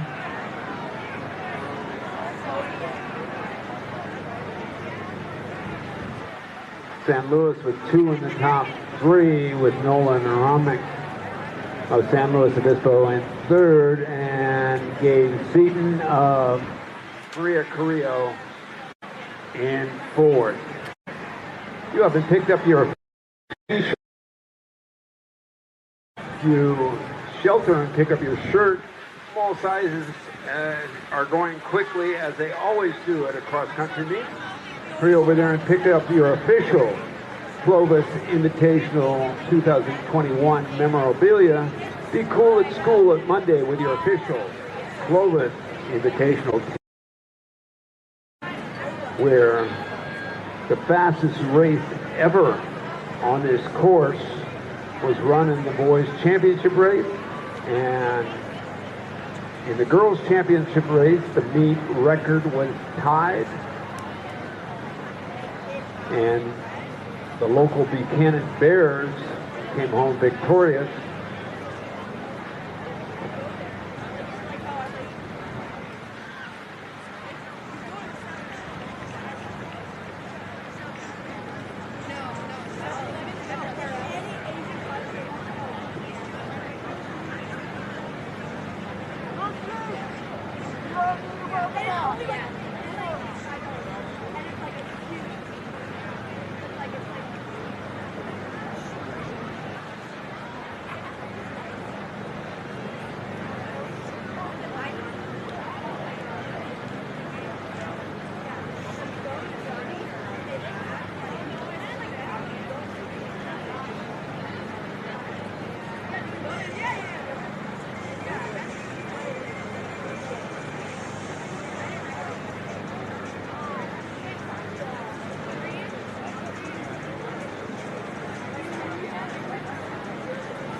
Andrew Burr stretching his lead a little bit.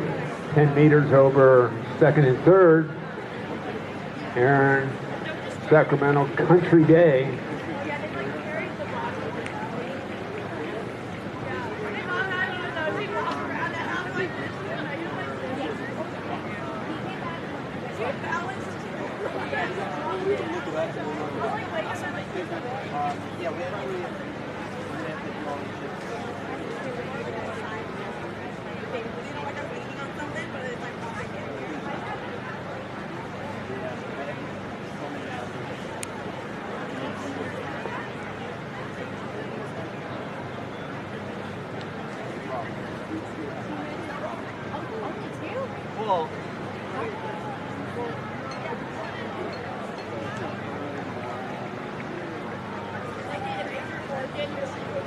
Hey,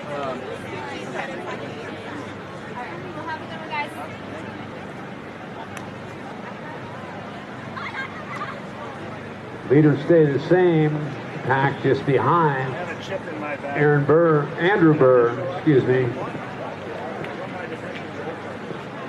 Not the Hamilton Star, but the Sacramento Country Day Star. That was a fun one. It was.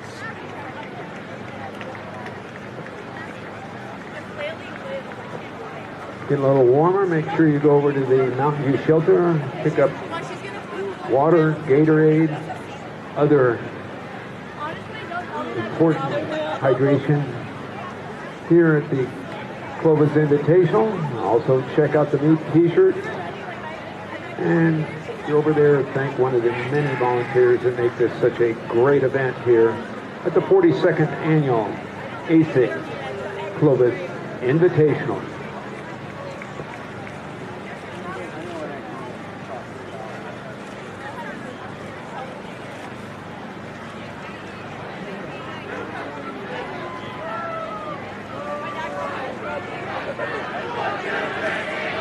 Coming up that last bump before the 2 mile hill, Burr continues to lead as they have just over a mile to go on the course. Coming back toward the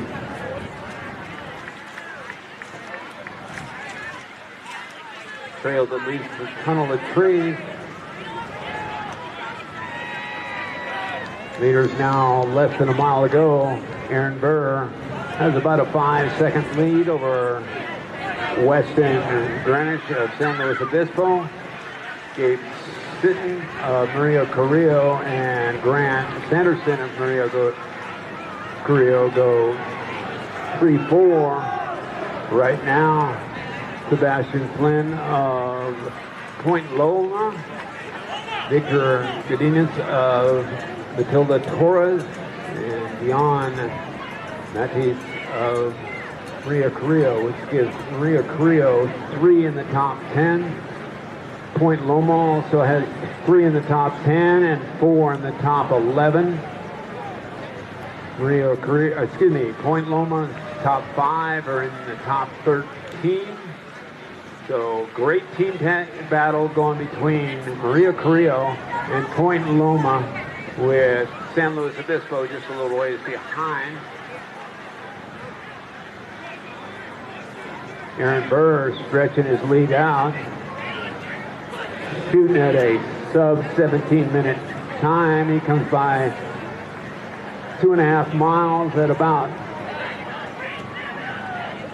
14:10. Runs a solid half mile. He could be breaking that 17-minute mark. Always a good mark for a cross-off runner.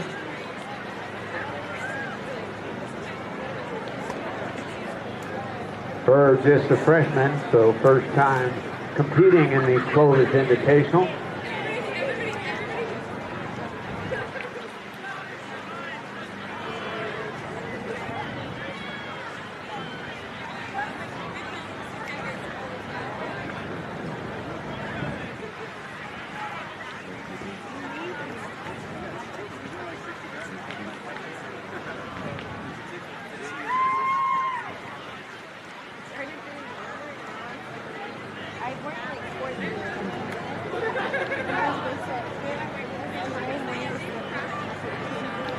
We're at 15:20 right now.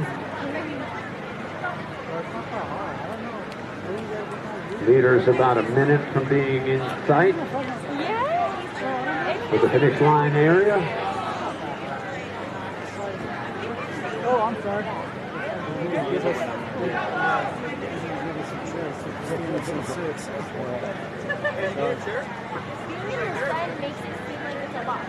I took my jacket in my car, I walked down there, and I got a breeze. The last time I started, I took my jacket off. So that's why I said,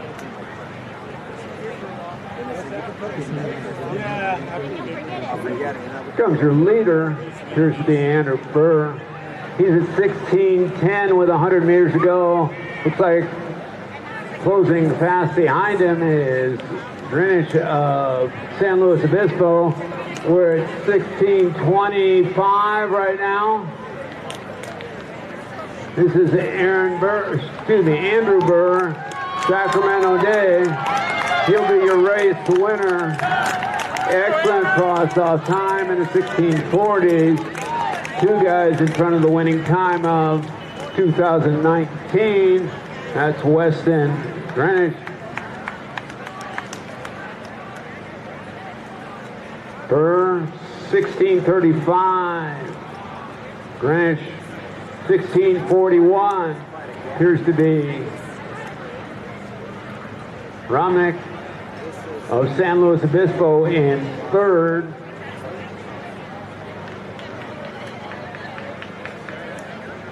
Maybe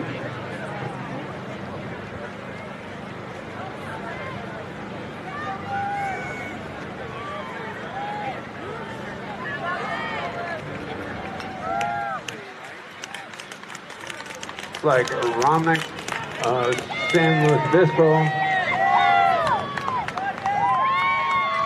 Maybe Sanderson, Maria Carrillo. We'll get that officially in just a second. Romnick was third, 1728. Excuse me, that was Gabe Seaton of Maria Carrillo, 1738.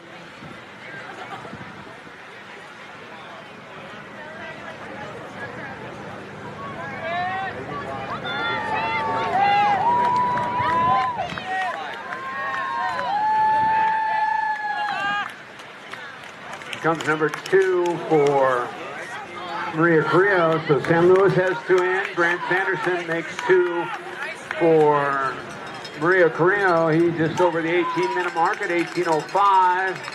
Great race coming in here. Looks like 2 teammates. Incorrect. The first Point Loma appears to be the second Point Loma. Another correction. That's the second. Matilda Torres. Second and third, Point Loma.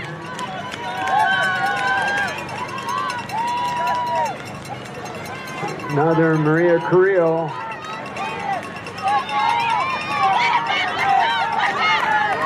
Looks like the fourth of Point Loma and the fourth of Maria Carrillo. So great battle here for the team title. Looks like Point Loma will be the first with 5 across.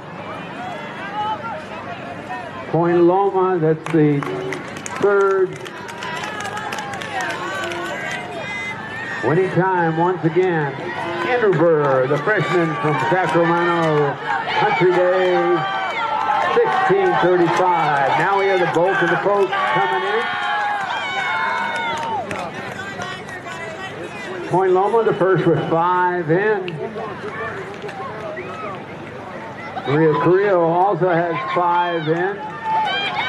San Luis Obispo looks to be putting their 5th in.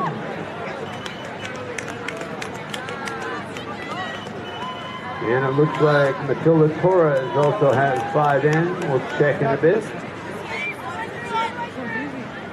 Next up, JV Boys.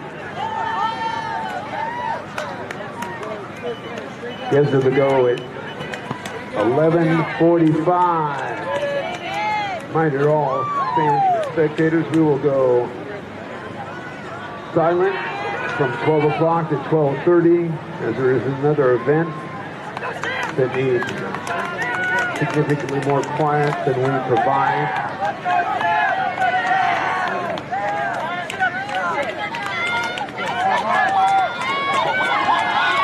So Point Loma, Maria Carrillo, neck and neck for the team title. We'll have to sort out the individuals in just a bit.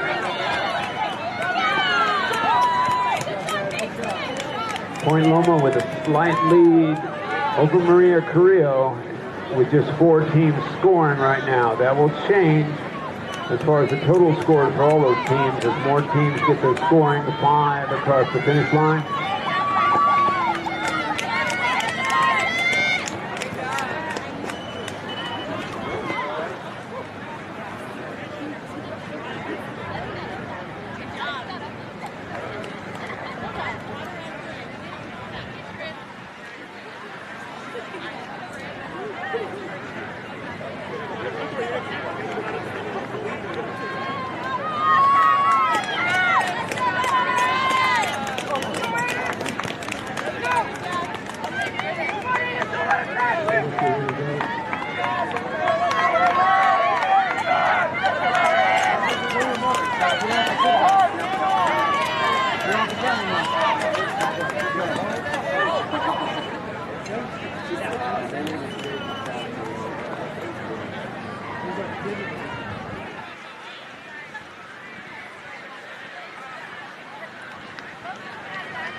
Here we go with the boys, JV race.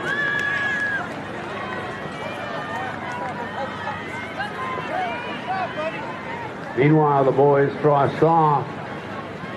Right now, the results have Point Loma 2 points ahead of Maria Carrillo with San Luis Obispo in third, and Matilda Torres in fourth, North Torrance in fifth, Central Valley Christian in sixth, Liberty of Ranchos in seventh, they're right in eighth right now. So we'll wait until all the official stuff is in. Meanwhile, you can see the boys JV. After that, followed by all freshmen and sophomore girls. Most of that race will be silent as another activity is going on in the park that needs significantly more quiet than we provide.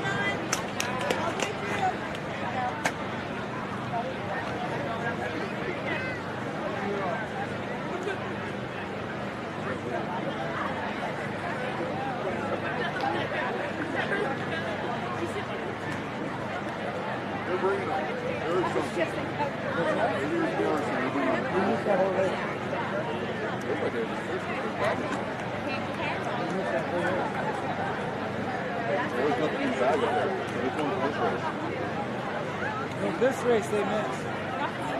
No, I'm talking about this next one they set out.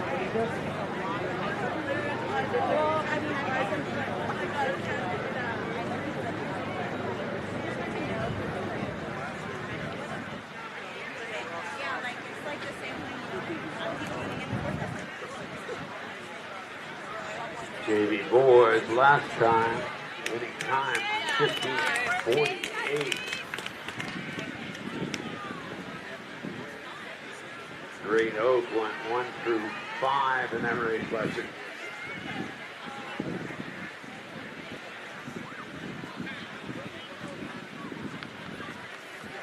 I know, I go, oh, we got this perfect. Yeah.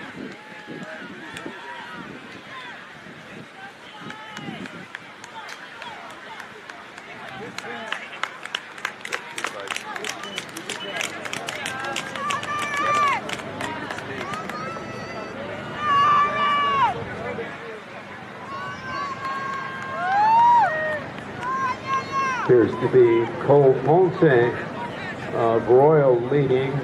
He banged by a very quick 2:25 at that 800 meters.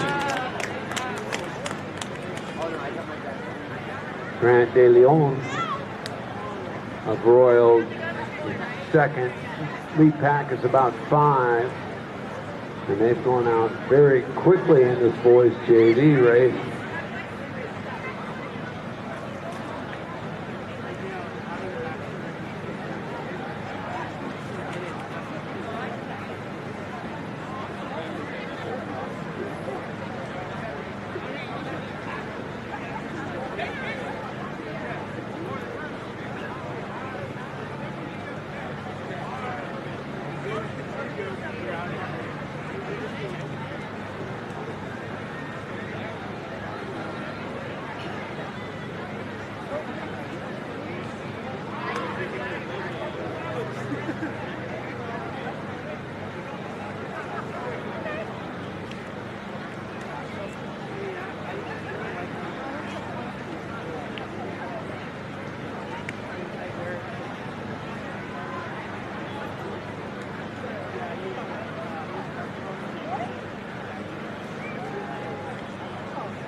Cole Ponce of Royal leading the pack through the mile, 5:10.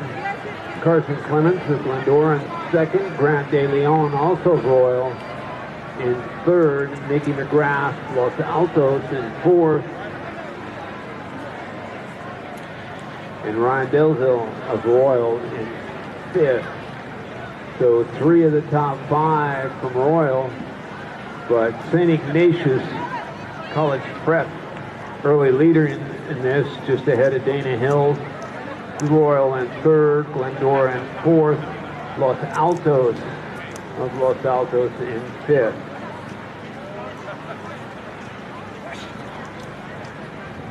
Ponce has extended his lead. He's out about 10 to 12 meters on the pack of about 5 guys trailing him.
Cole Ponce continue to lead.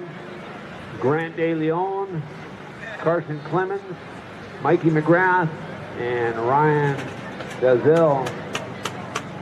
All right there.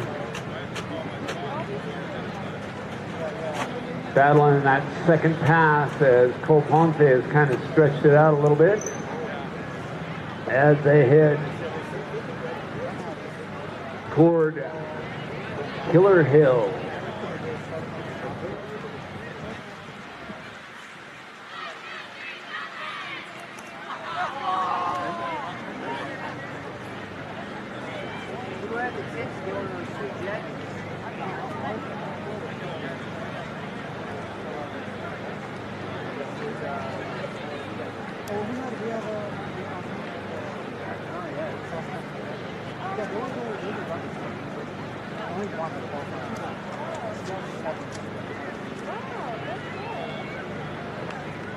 Ponce stretched his lead to 50 meters now as he's at the bottom of the hill right before the 2 mile, making that slight incline to the top of the 2 mile. Then he'll come screaming home, down off the hill, through the tunnel of trees, make the right, up toward the lawn, turn left, come down through the whoop-de-doos, around the Christmas tree, and heading home.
Thank you. Appreciate it. So the number he's running with you is good.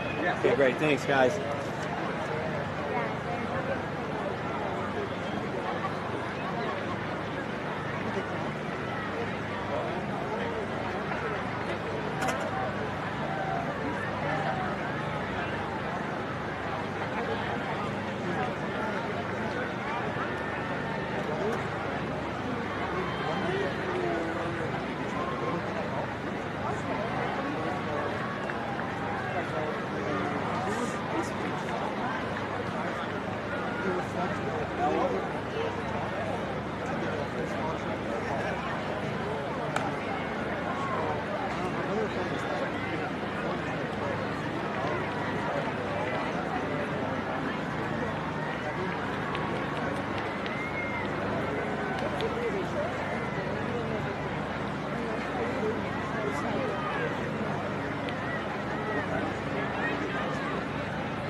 I think it was honestly.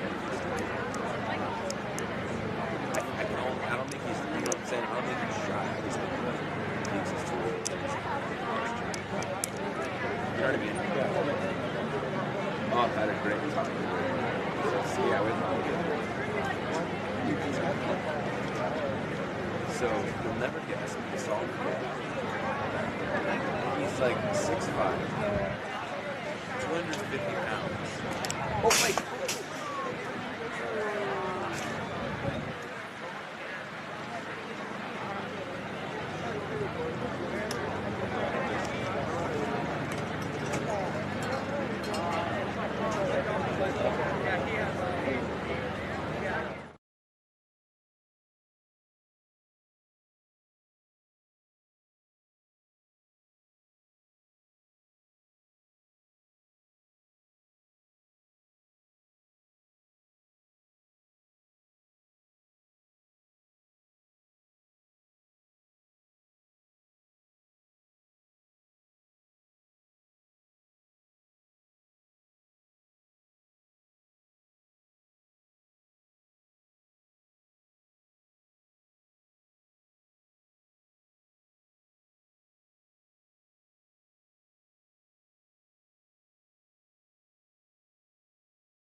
Let's go!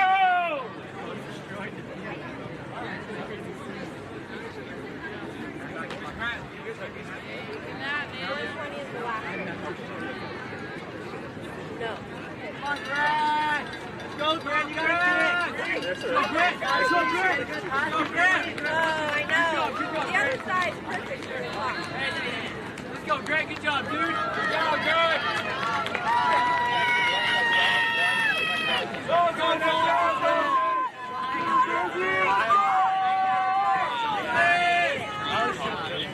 Yes, you will. I appreciate you asking. Come on, Carson! Tyler, bring it home! Come on, Dad, bring it home! Go! Go, Mikey! Yeah, he did. Go, Motor! Come on,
No kidding.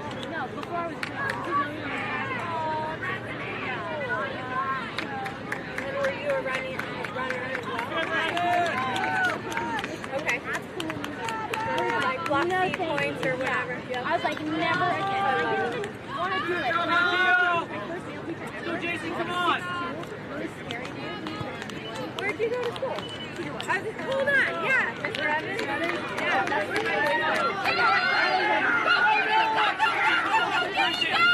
Did I like you in your class? And I spoke for you. That's funny. So yeah. Okay. His wife and I helped her. We taught fourth grade during Are you coming out or what are you? I just need to start practicing. Okay, because I gotta go man a fence. There we go. I put it back on. Okay, cool. But yeah, and then we did like a sprint exercise at practice one day, and I beat some 6th grade boys, and they're like, "What? You have to do track?" And I was like, "What's that?" And they're like, "It's running," and I was like, "No." I was all sports. Softball? Yeah.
So I don't have to stay right now.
Oh, okay. What's up? Because we're not supposed to like announce anything right now. No, I'm chilling. Like, you want to go with me? Where are you going? Just gonna go put this reward. You don't have to be here anymore? No, I still have to be here. I just need because there's like the wedding going on. The what? You don't know about the wedding? What wedding? There's a wedding going on, and that's why we can't talk for 20 minutes. Yeah, so there's a wedding. What the fuck is a wedding at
Push hard! Good job! Let's go, Mia!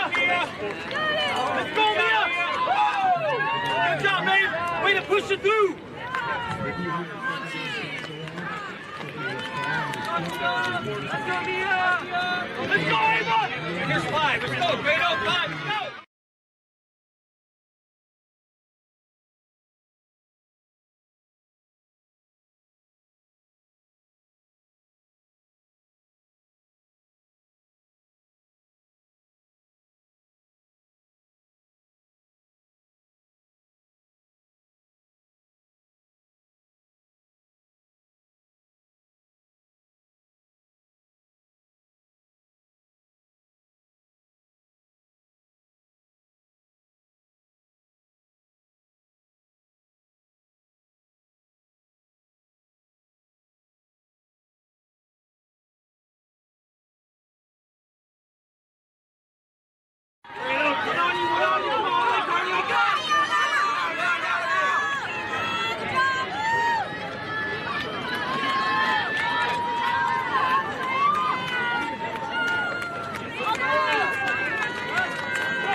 Two fingers, three fingers, four fingers, and a thumb.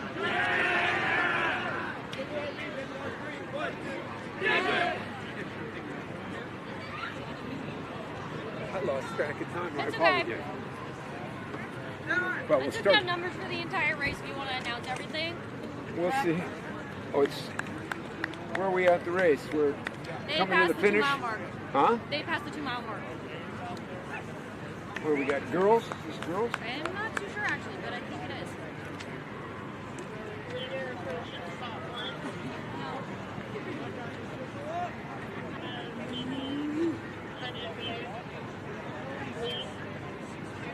Girls TV.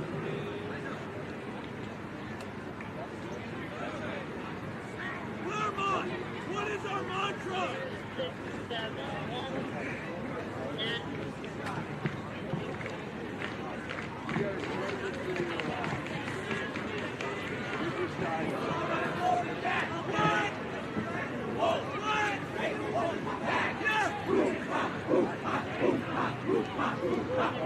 Hey, come with that, man! Yeah, you know me! Yeah, you know me! Yeah, you know me! Cross country! Let's go!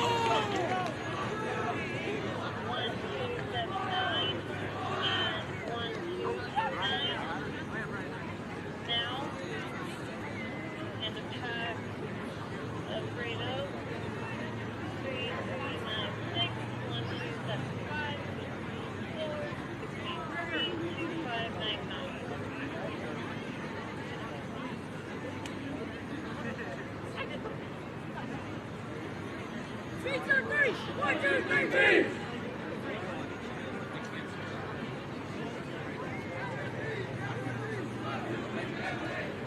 Next race is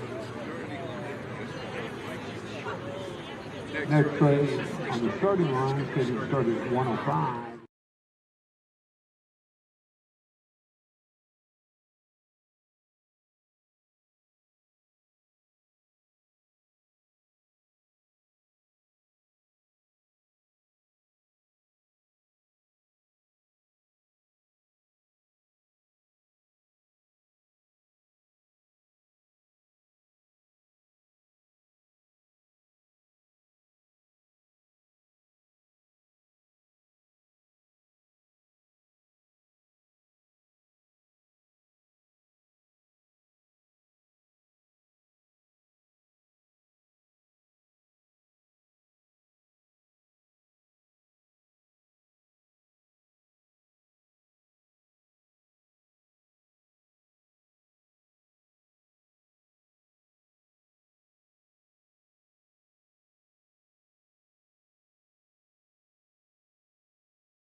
number 2.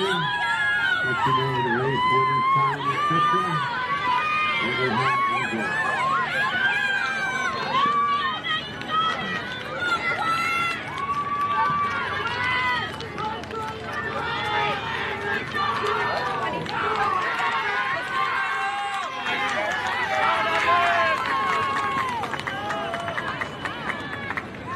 Come on, finish! Finish! Kick it! Go, St. Ignatius! Come on, kick it! Go, Allie! You're almost there! Kick it! Kick it, Allie! You're almost there!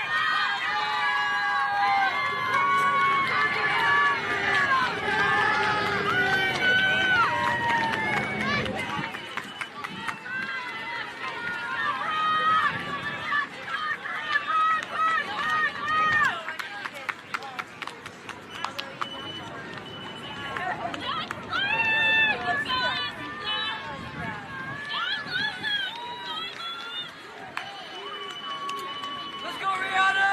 We're not scheduled to start. We're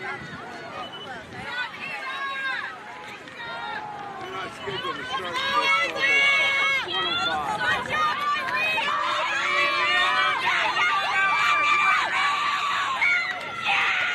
Let's go, Kate! Finish strong! Go, go, go! Push it, push it, push it!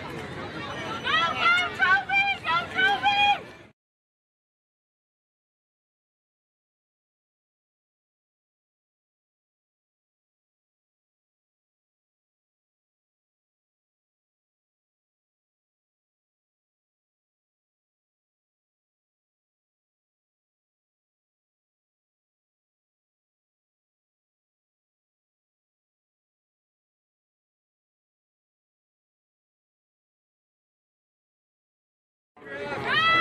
No, he appreciates it.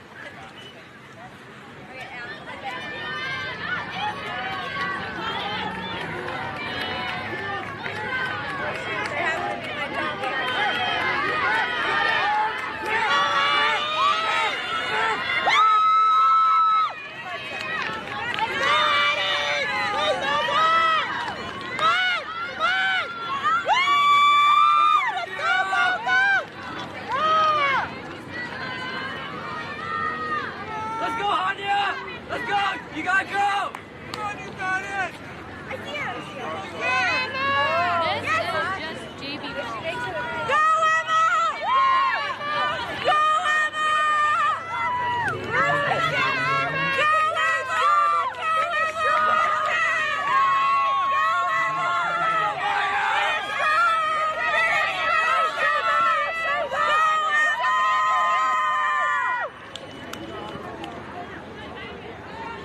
Let's go, Alexis! Finish strong!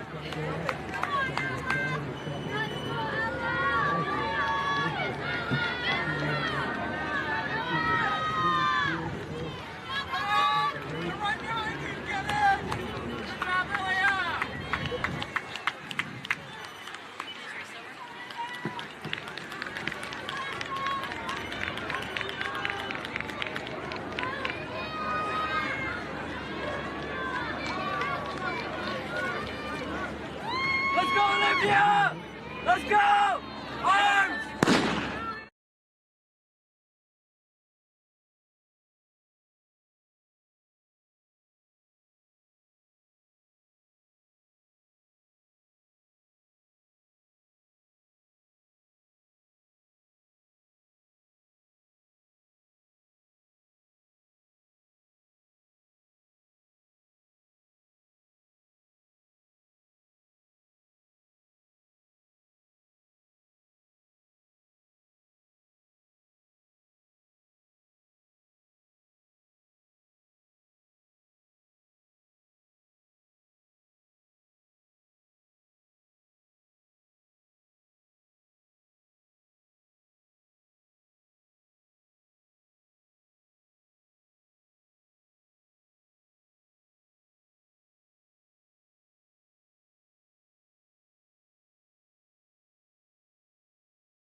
winner of that last race. The Alama Sanger, 1933. Corinne Meyer Buchanan second, 2008.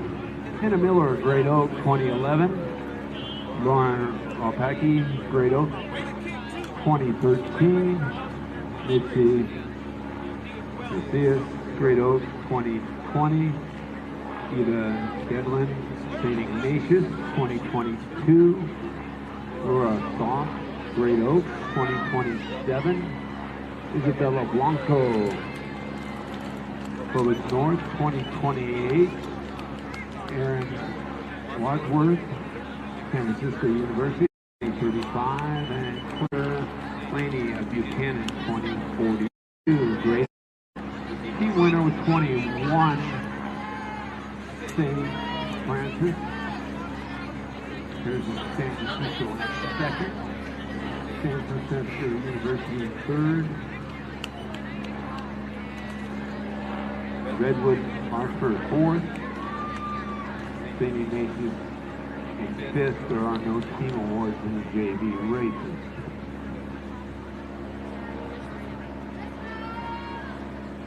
Meanwhile, JV boys race. Alan Hong of Claremont.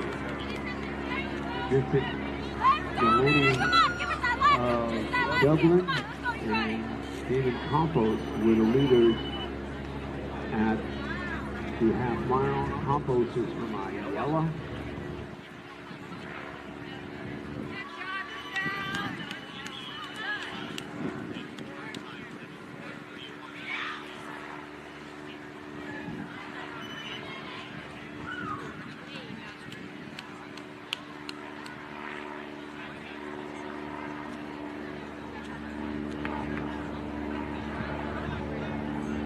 Jordan Myers now taking the lead as they cross the street, moving to the tunnel of trees. He's from Great Oak. Dylan Wilson.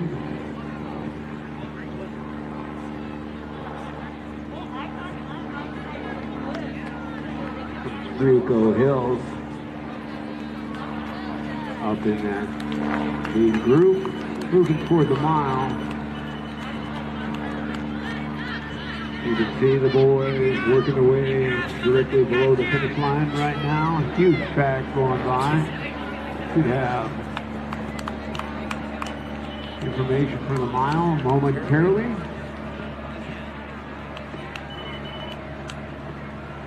Jordan Myers, Great Oak, leader. Visit Benini of Dublin in second. Alan Claremont third. Dylan Wilson, Bugle Hills. Damian Campos, Ayala. Ethan Perez, Crescenta Valley, all under 5:10. With Bellman Prep having the early lead over Great Oak and West Torrance in Dublin, right there battling out. 4 great high-level programs in the state of California.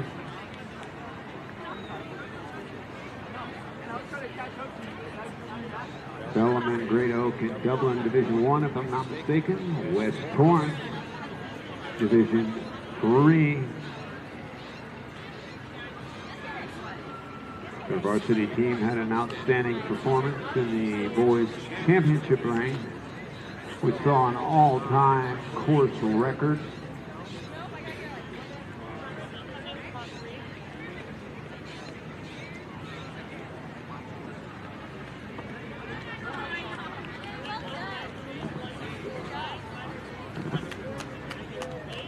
Looks like Myers, Canini, and Young have broken away a little bit.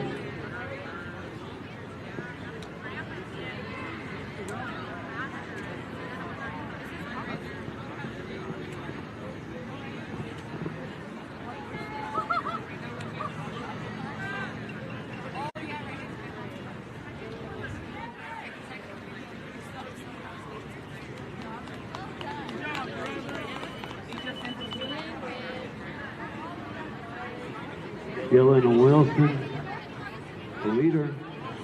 Myers of Great Oak in second.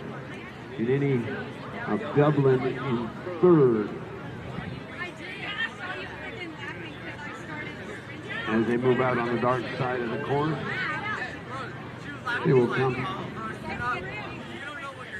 up by the rock, back onto the road, fall off the face of the earth, then up Pillar Hill before taking a left during a little dip before the 2-mile mark, and streaming down that hill, back through the mile path to the General Trees, turn right, go up by the log, turn left, come through the whoopie-doos, past the Christmas tree. You'll see them coming back on the course after that as they come by the entrance gate.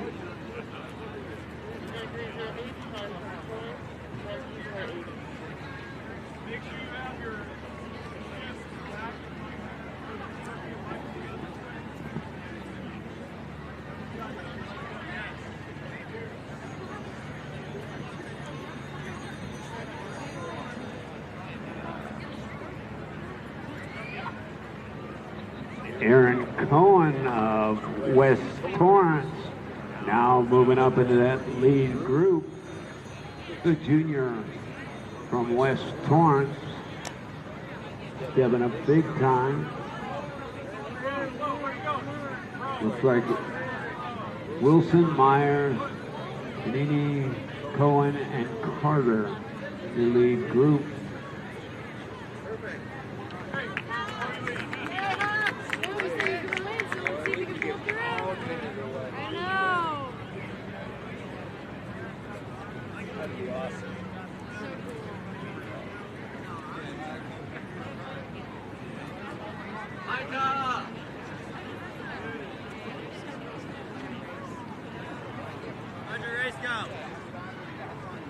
How'd your race go? Terrible. What'd you get? 1920. That's alright. I don't know what I'm gonna get, so. Well, Aaron Cohen. How'd your team do? 5th place. Alright. I just want to tell you, Aaron Cohen.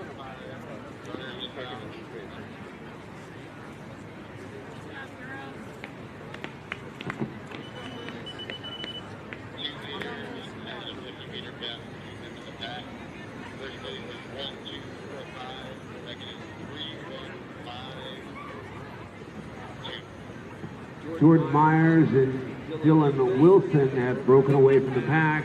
About a 25-meter lead as they head up the hill.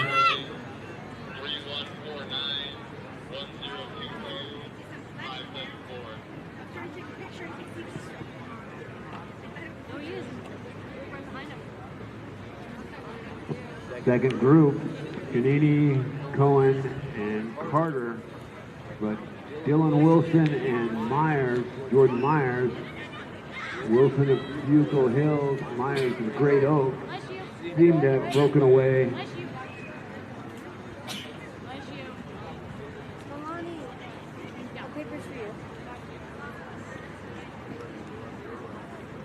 Thanks, babe.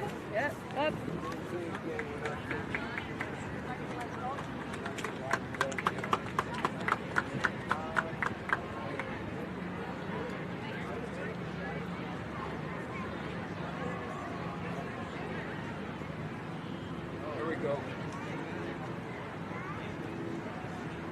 Wilson coming through as a leader at a mile to go. He's from Bugle Hill. Cohen's now moved into second from West Torrance. Logan Carter, Great Oak in third, right there with Cohen. Logan Fulford of Bugle Hill in fourth. Luis Esparza of Eleanor Roosevelt in fifth. The first team with 5 through would be Bellarmine Prep.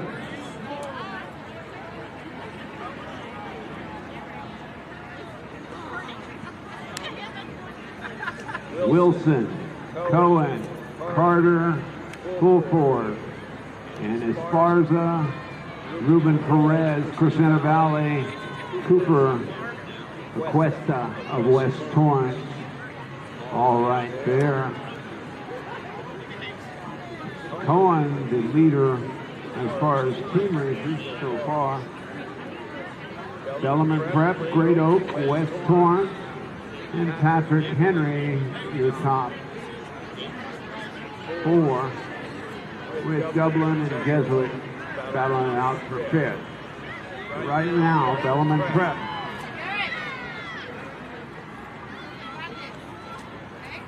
Team leader, Wilson, with a substantial lead over Aaron Cohen and Logan Carter. Cohen of West Torrance, Carter of Great Oak. And just behind there will be Logan Fulford of Trabuco Hills.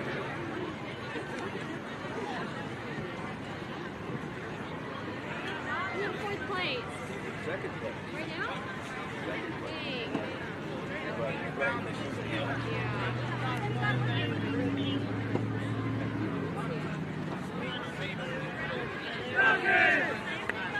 I'm sorry, I've got to keep spectators over behind the wheel.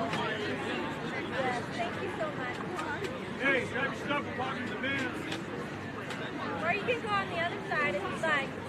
Then you can see the clock and everything.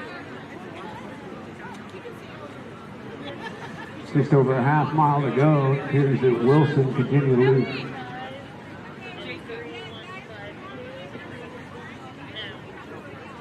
Wilson and Myers battling out 1-2. Cohen in third.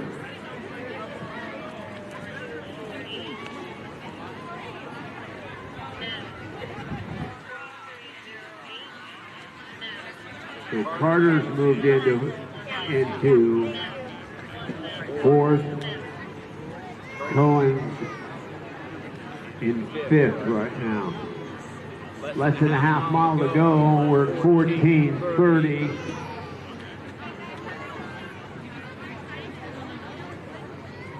Should be below that 17-minute mark.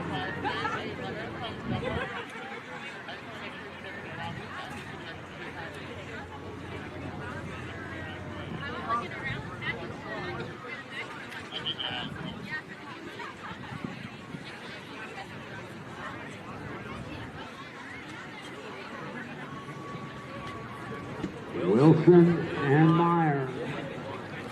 Wilson of Trabuco Hills, Myers of Great Oak. Here to be your first two.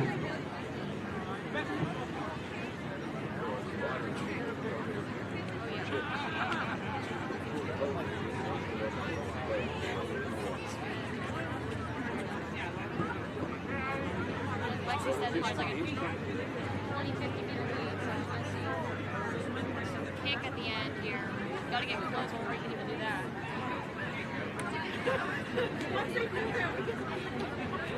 Hey, I got some bad news for you. What's that? It's the last race of the day. I know! This is the one I have one in, so Yes. I gotta be both rolling.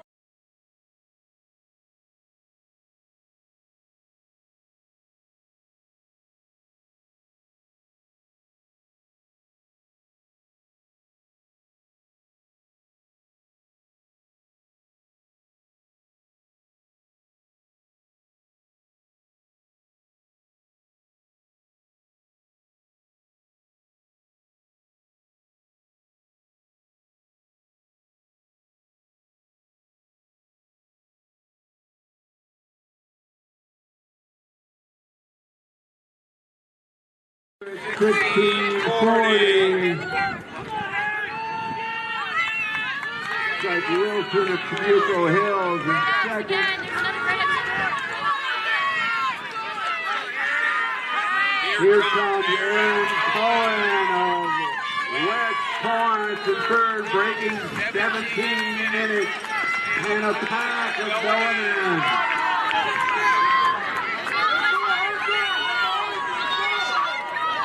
Another West Torrance. Myers wins in 16:36.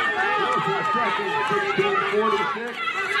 Aaron Cohen, 16:56 in third. Jason Liu, Capistrano Valley, 16:57. Logan Carter, Great Oaks. First with 5 at try. Sullivan Prep. Great pass there, by Sullivan. Outstanding program with 193 boys in the cross-country program. Battle between Great Oaks and Bellman Prep for the lead here. They both have 5 in. We're at 18 minutes right now. Boys JV race.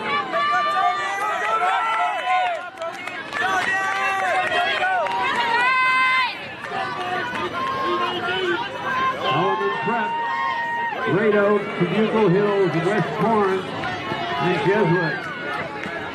Here to be the first 5 right now. Usually Patrick Henry jumps into that top 5. And from the San Diego section.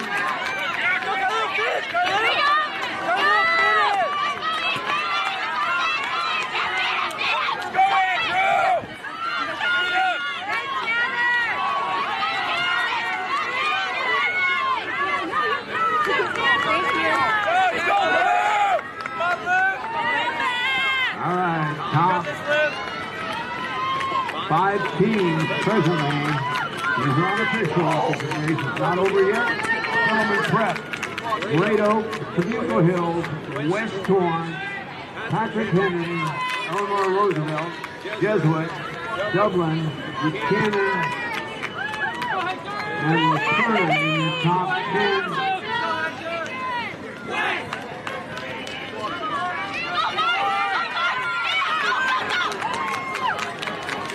We're at 19:30 right now.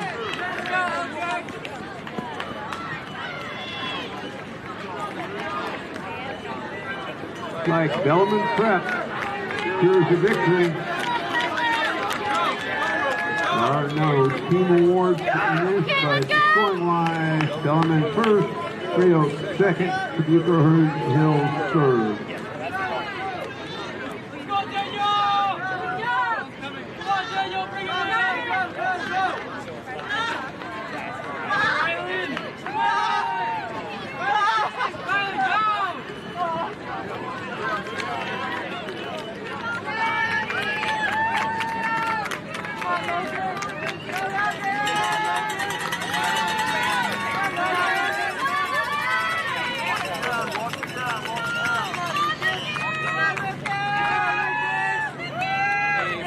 Justin, by the way, tell him if he sends me an email that says I want to run my kids all in one race, and then the day the seating's out goes, I really want the other race. Did you see him? I never did that.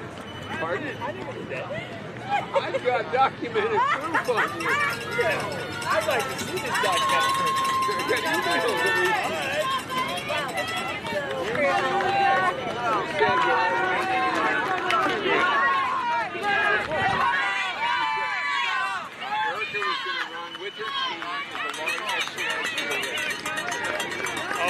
Well, I didn't know we were really being the sweepstakes race until you like that was well, that's because I didn't see you guys. Yeah. Once you told me that, I pulled you out of the stuff. Yeah. I think I'm good for December, although I may be in trouble. You mean November? Yes. Okay. Well, I might be in trouble because my wife came up with me today. We're supposed to go to Yosemite tonight. And then remember. Cuyahoga Pass is closed. Good stuff.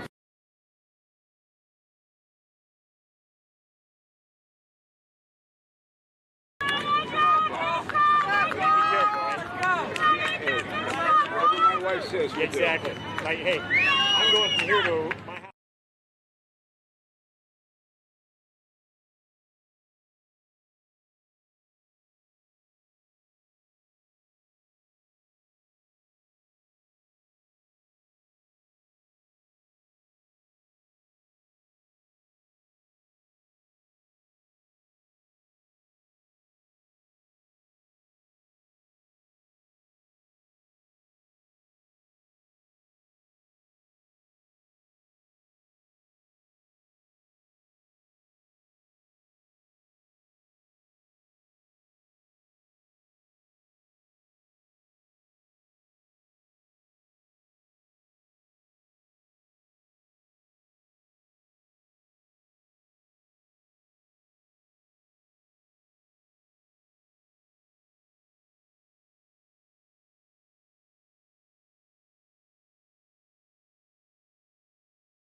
Turn fourth and North Torrance in fifth.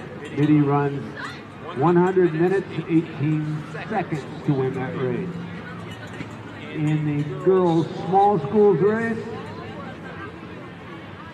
reviewing all the results, San Francisco University scores just 67. They run 99-19. Division 5 school, number 1 rated in the state. Oaks Christian in second with 86. St. Mary's third, 94. Laguna Blanca fourth, 132. And the Nueva School, 51, for fifth. In the boys' medium school, reviewing the results here.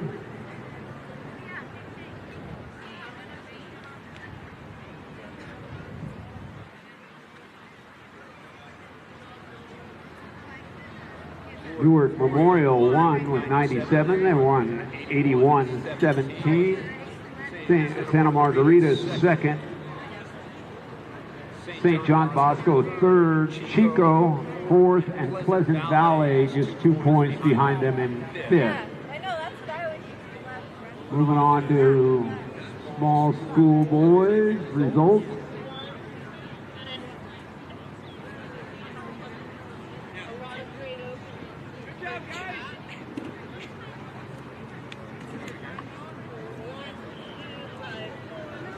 About 2:28 at the half mile. Lots of Great Oak in that lead pack. Boys small school, Division 5 school, Nueva School, runs 84-38 to win. They score 99 points. Laguna Beach, Division 4 school, they're in second.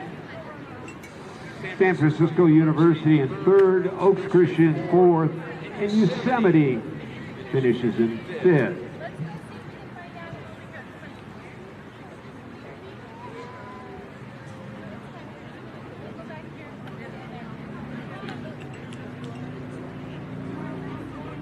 Michael Rodriguez of Great Oak, Chad Drunmont of Claremont, Cameron Heaney of Great Oak, and Kai Maroda of Great Oak are your leaders at a half mile. They came through at about 2:28.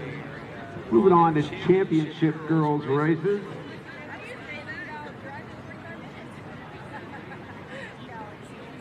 Grace Winter, hometown Buchanan, they run 89-58. Newberry in second. Oak Ridge in third. Great Oak in fourth. And Granite Bay in fifth.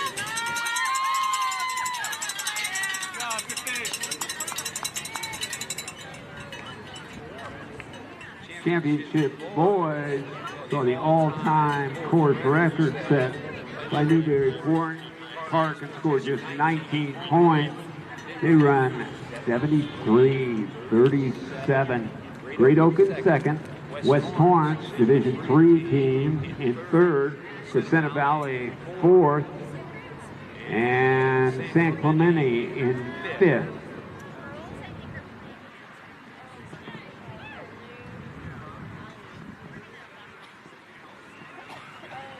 Allie Garman of Great Oak joins that lead group.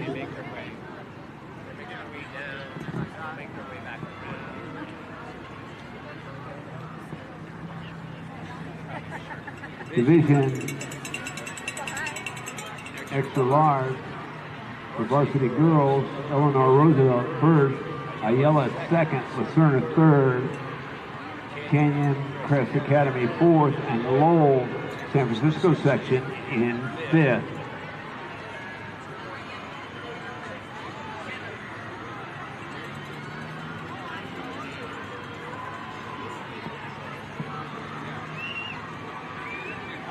Large schools, St. Francis of Sacramento first with 78. They run 95-42. Palo Alto in second. Redwood and Lawrenceburg in third. Bella Vista in fourth. And Rio Americano in fifth.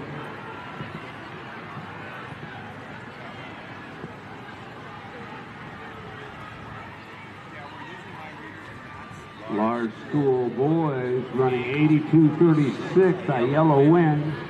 Folsom in second, Trabuco Hills in third, Patrick Henry in fourth, and Lucerna in fifth.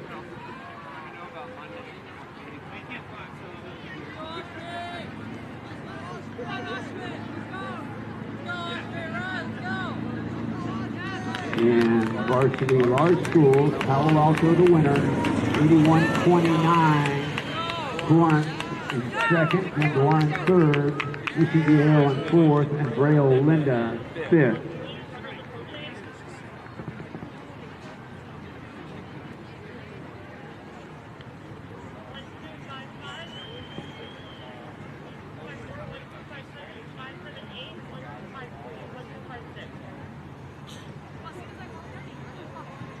Bless you.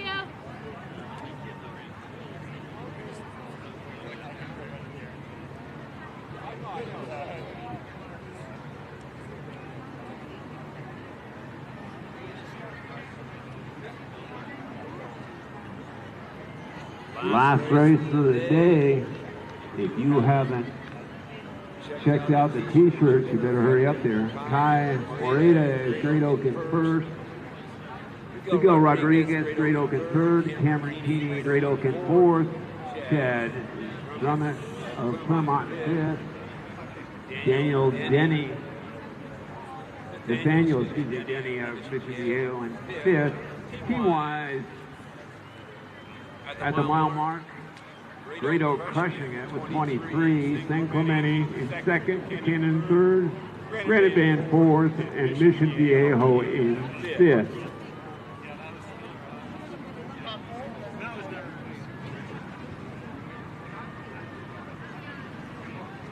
Boys Frost Soft, small and medium school. San Luis Obispo 1, Maria Carrillo in second. Correction, these are 2019 results. Probably don't want those. 1254, 1255, 1257, 9 pounds. 2578, 1253 pounds. Get off the road.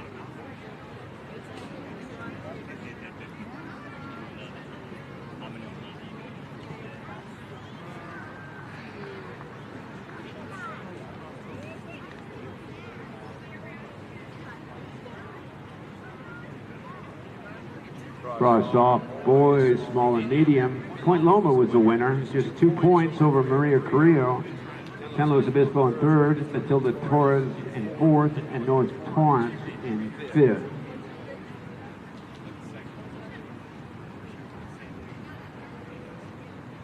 Small, medium, and large JV race.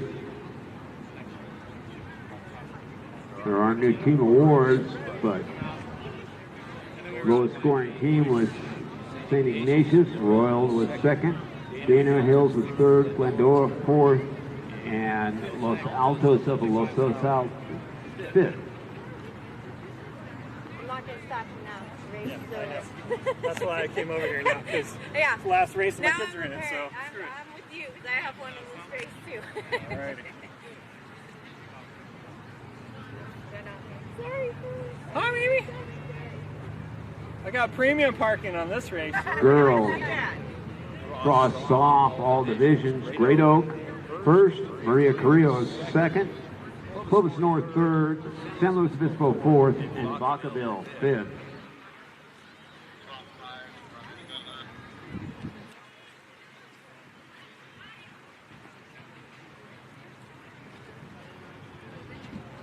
Girls JV, all divisions, no team awards, but lowest scoring team was Great Oaks, St. Francis in second, San Francisco University third, Redwood Larchburg fourth, St.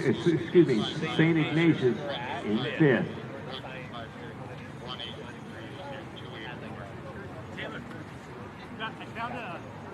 And in the JV boys race that just finished, again, no team awards, but lowest scoring team was Selleman. Great Oak was second.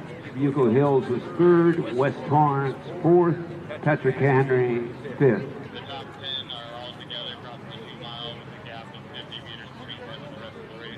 Top 10 altogether at the 2-mile mark.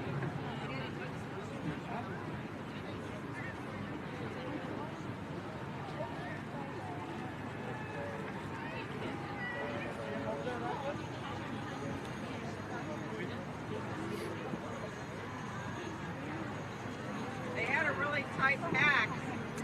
They were only 11 seconds from each other, 1 through 5. Yeah, and Pearson and Kai are same time, and Taj right behind. Let's see if they can keep it though. Yeah.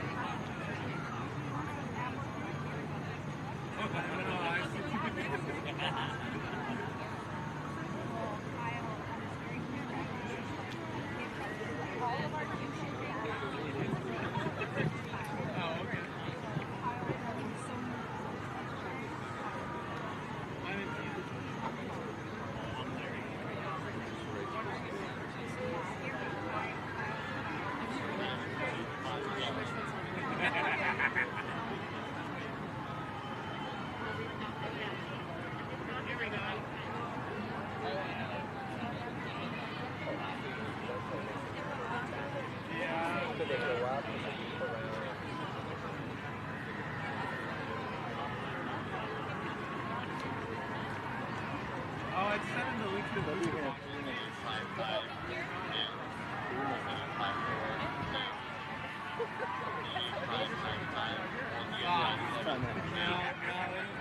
He's not even allowed to watch it. I just drove in. I got ran at 5:13. No, it's okay. That sounds about right. Great Oak running a great pack. Yeah, they're probably like, With a mile to go, almost 100-point lead for the Wolfpack. Right. Kenny and Rodriguez going 1-2.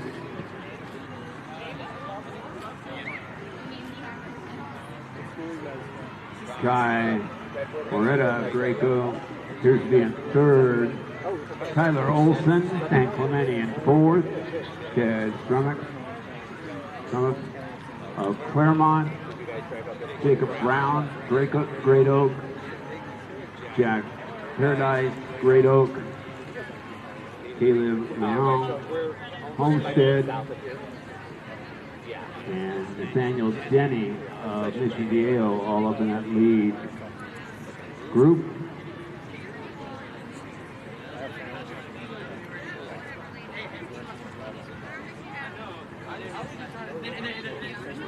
Yeah, there you go.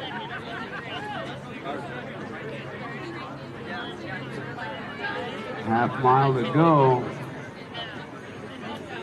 14:04 should be in the mid 16:30 range.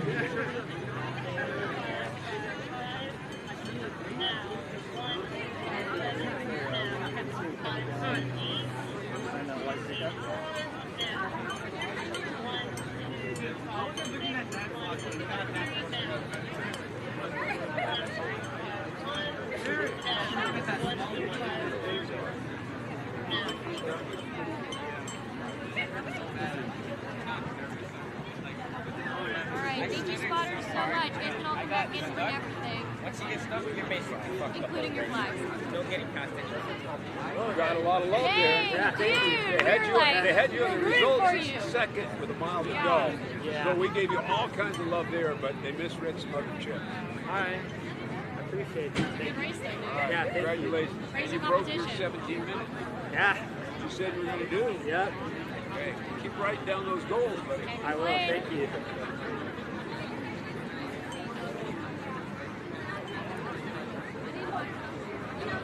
Last race of the day. If you're cheering for them, let them hear it as they're coming home. And don't forget to check the Mountain View area to pick up your official neat t-shirt. Be cool at school on Monday. The official Clovis Invitational, ASIC Invitational t-shirt. Only a few left, so hurry over there after the race to pick it up before they're all sold out.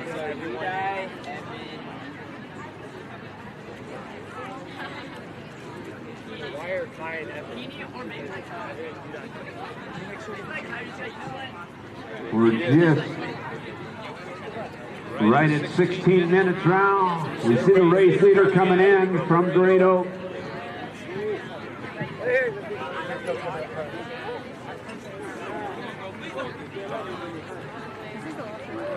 Yeah, because there's no one lined up there. There's no one lined up.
Great Oak, Caleb Malone, Olmsted, 13.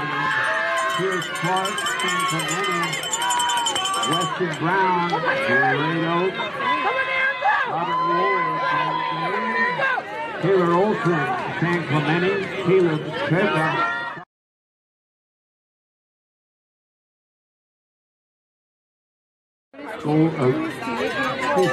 Clovis West. First team with 5 on, obviously the Wolfpack of Great Oak.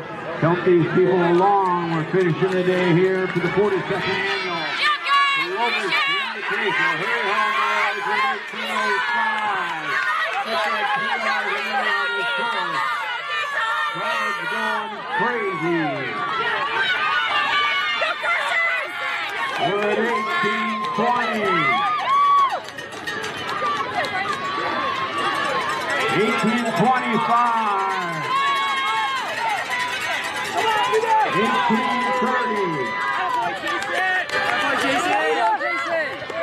18:35. Straight 19. Keep on the gas.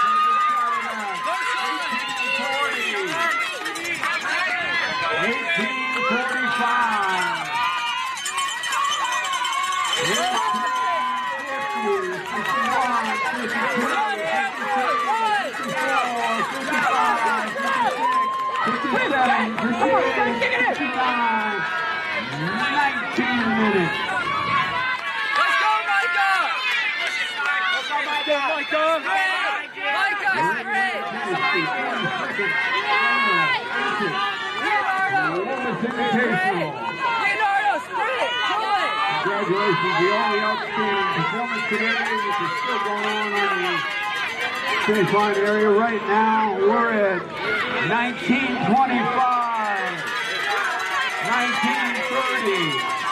Get that PR.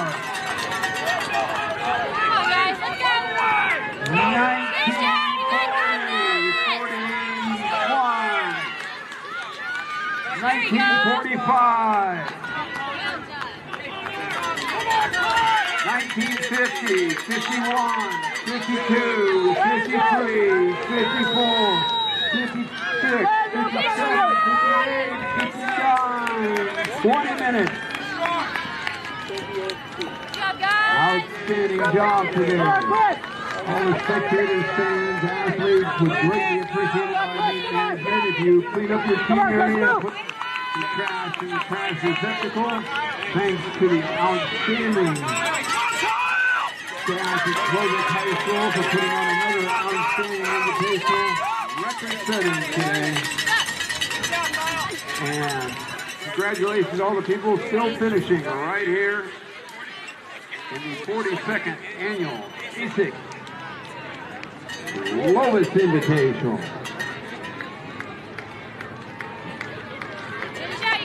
By the way, if you lost a satchel, black satchel, there you go, finish it! please go to the Mountain View shelter and identify it. If you've lost a satchel, please go to the Mountain View shelter. So I got some good news and some bad news.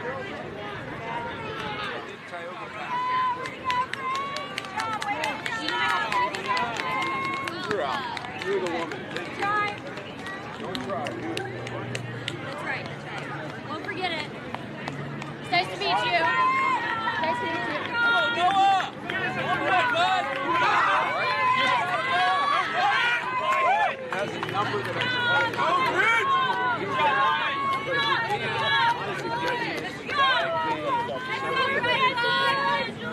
can go back to the Hatch Peak and stay in my home tonight.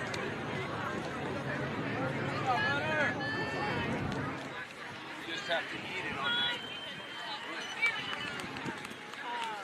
Call them up. They say, hey, try over. I would try to call. Yeah, we're not going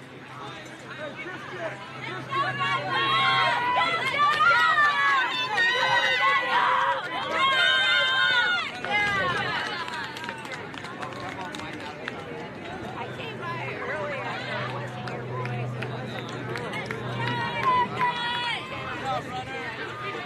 Let's go, Brad! Because we have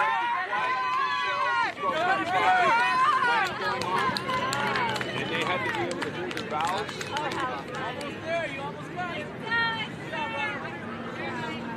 I'm like, we parked in October. Well, you can drive around. Well, I have to lug all the stuff. I got to go back there and talk to you. I can't cross. I don't think I can cross the line. Yeah, you just turn around and come back around. We're going to open up stuff now that the meat's over. That's the last thing. Don't worry about it right now. You can take care of it. You can take care of it. I didn't think it was done yet. 59. I told you I'd be done by 2. Yeah, what time is it? Early. Early. Right. Canopy. It's 6 foot on the beat. If you listen.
go, buddy. Let's go.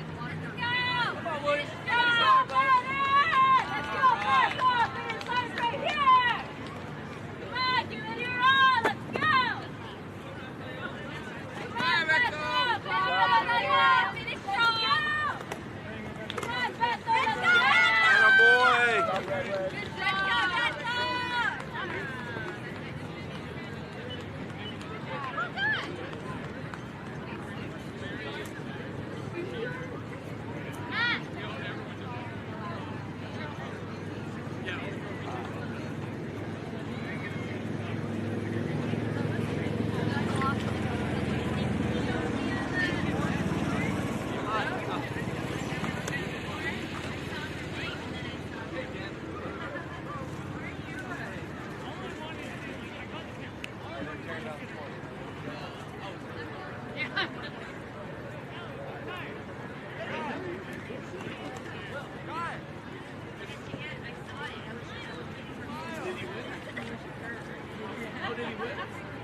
Right there, right there.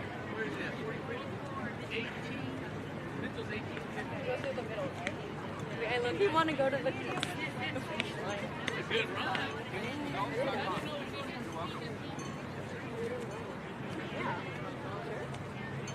Is the timer still going? I mean, they're packing up. So. You can shut it down, girl. Oh, okay.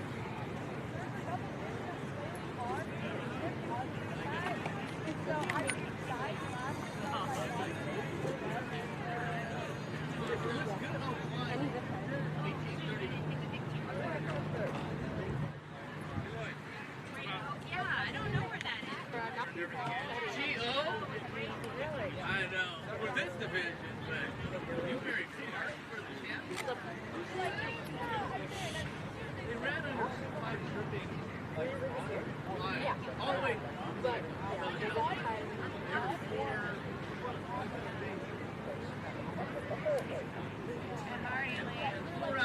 Yeah, he left at 11.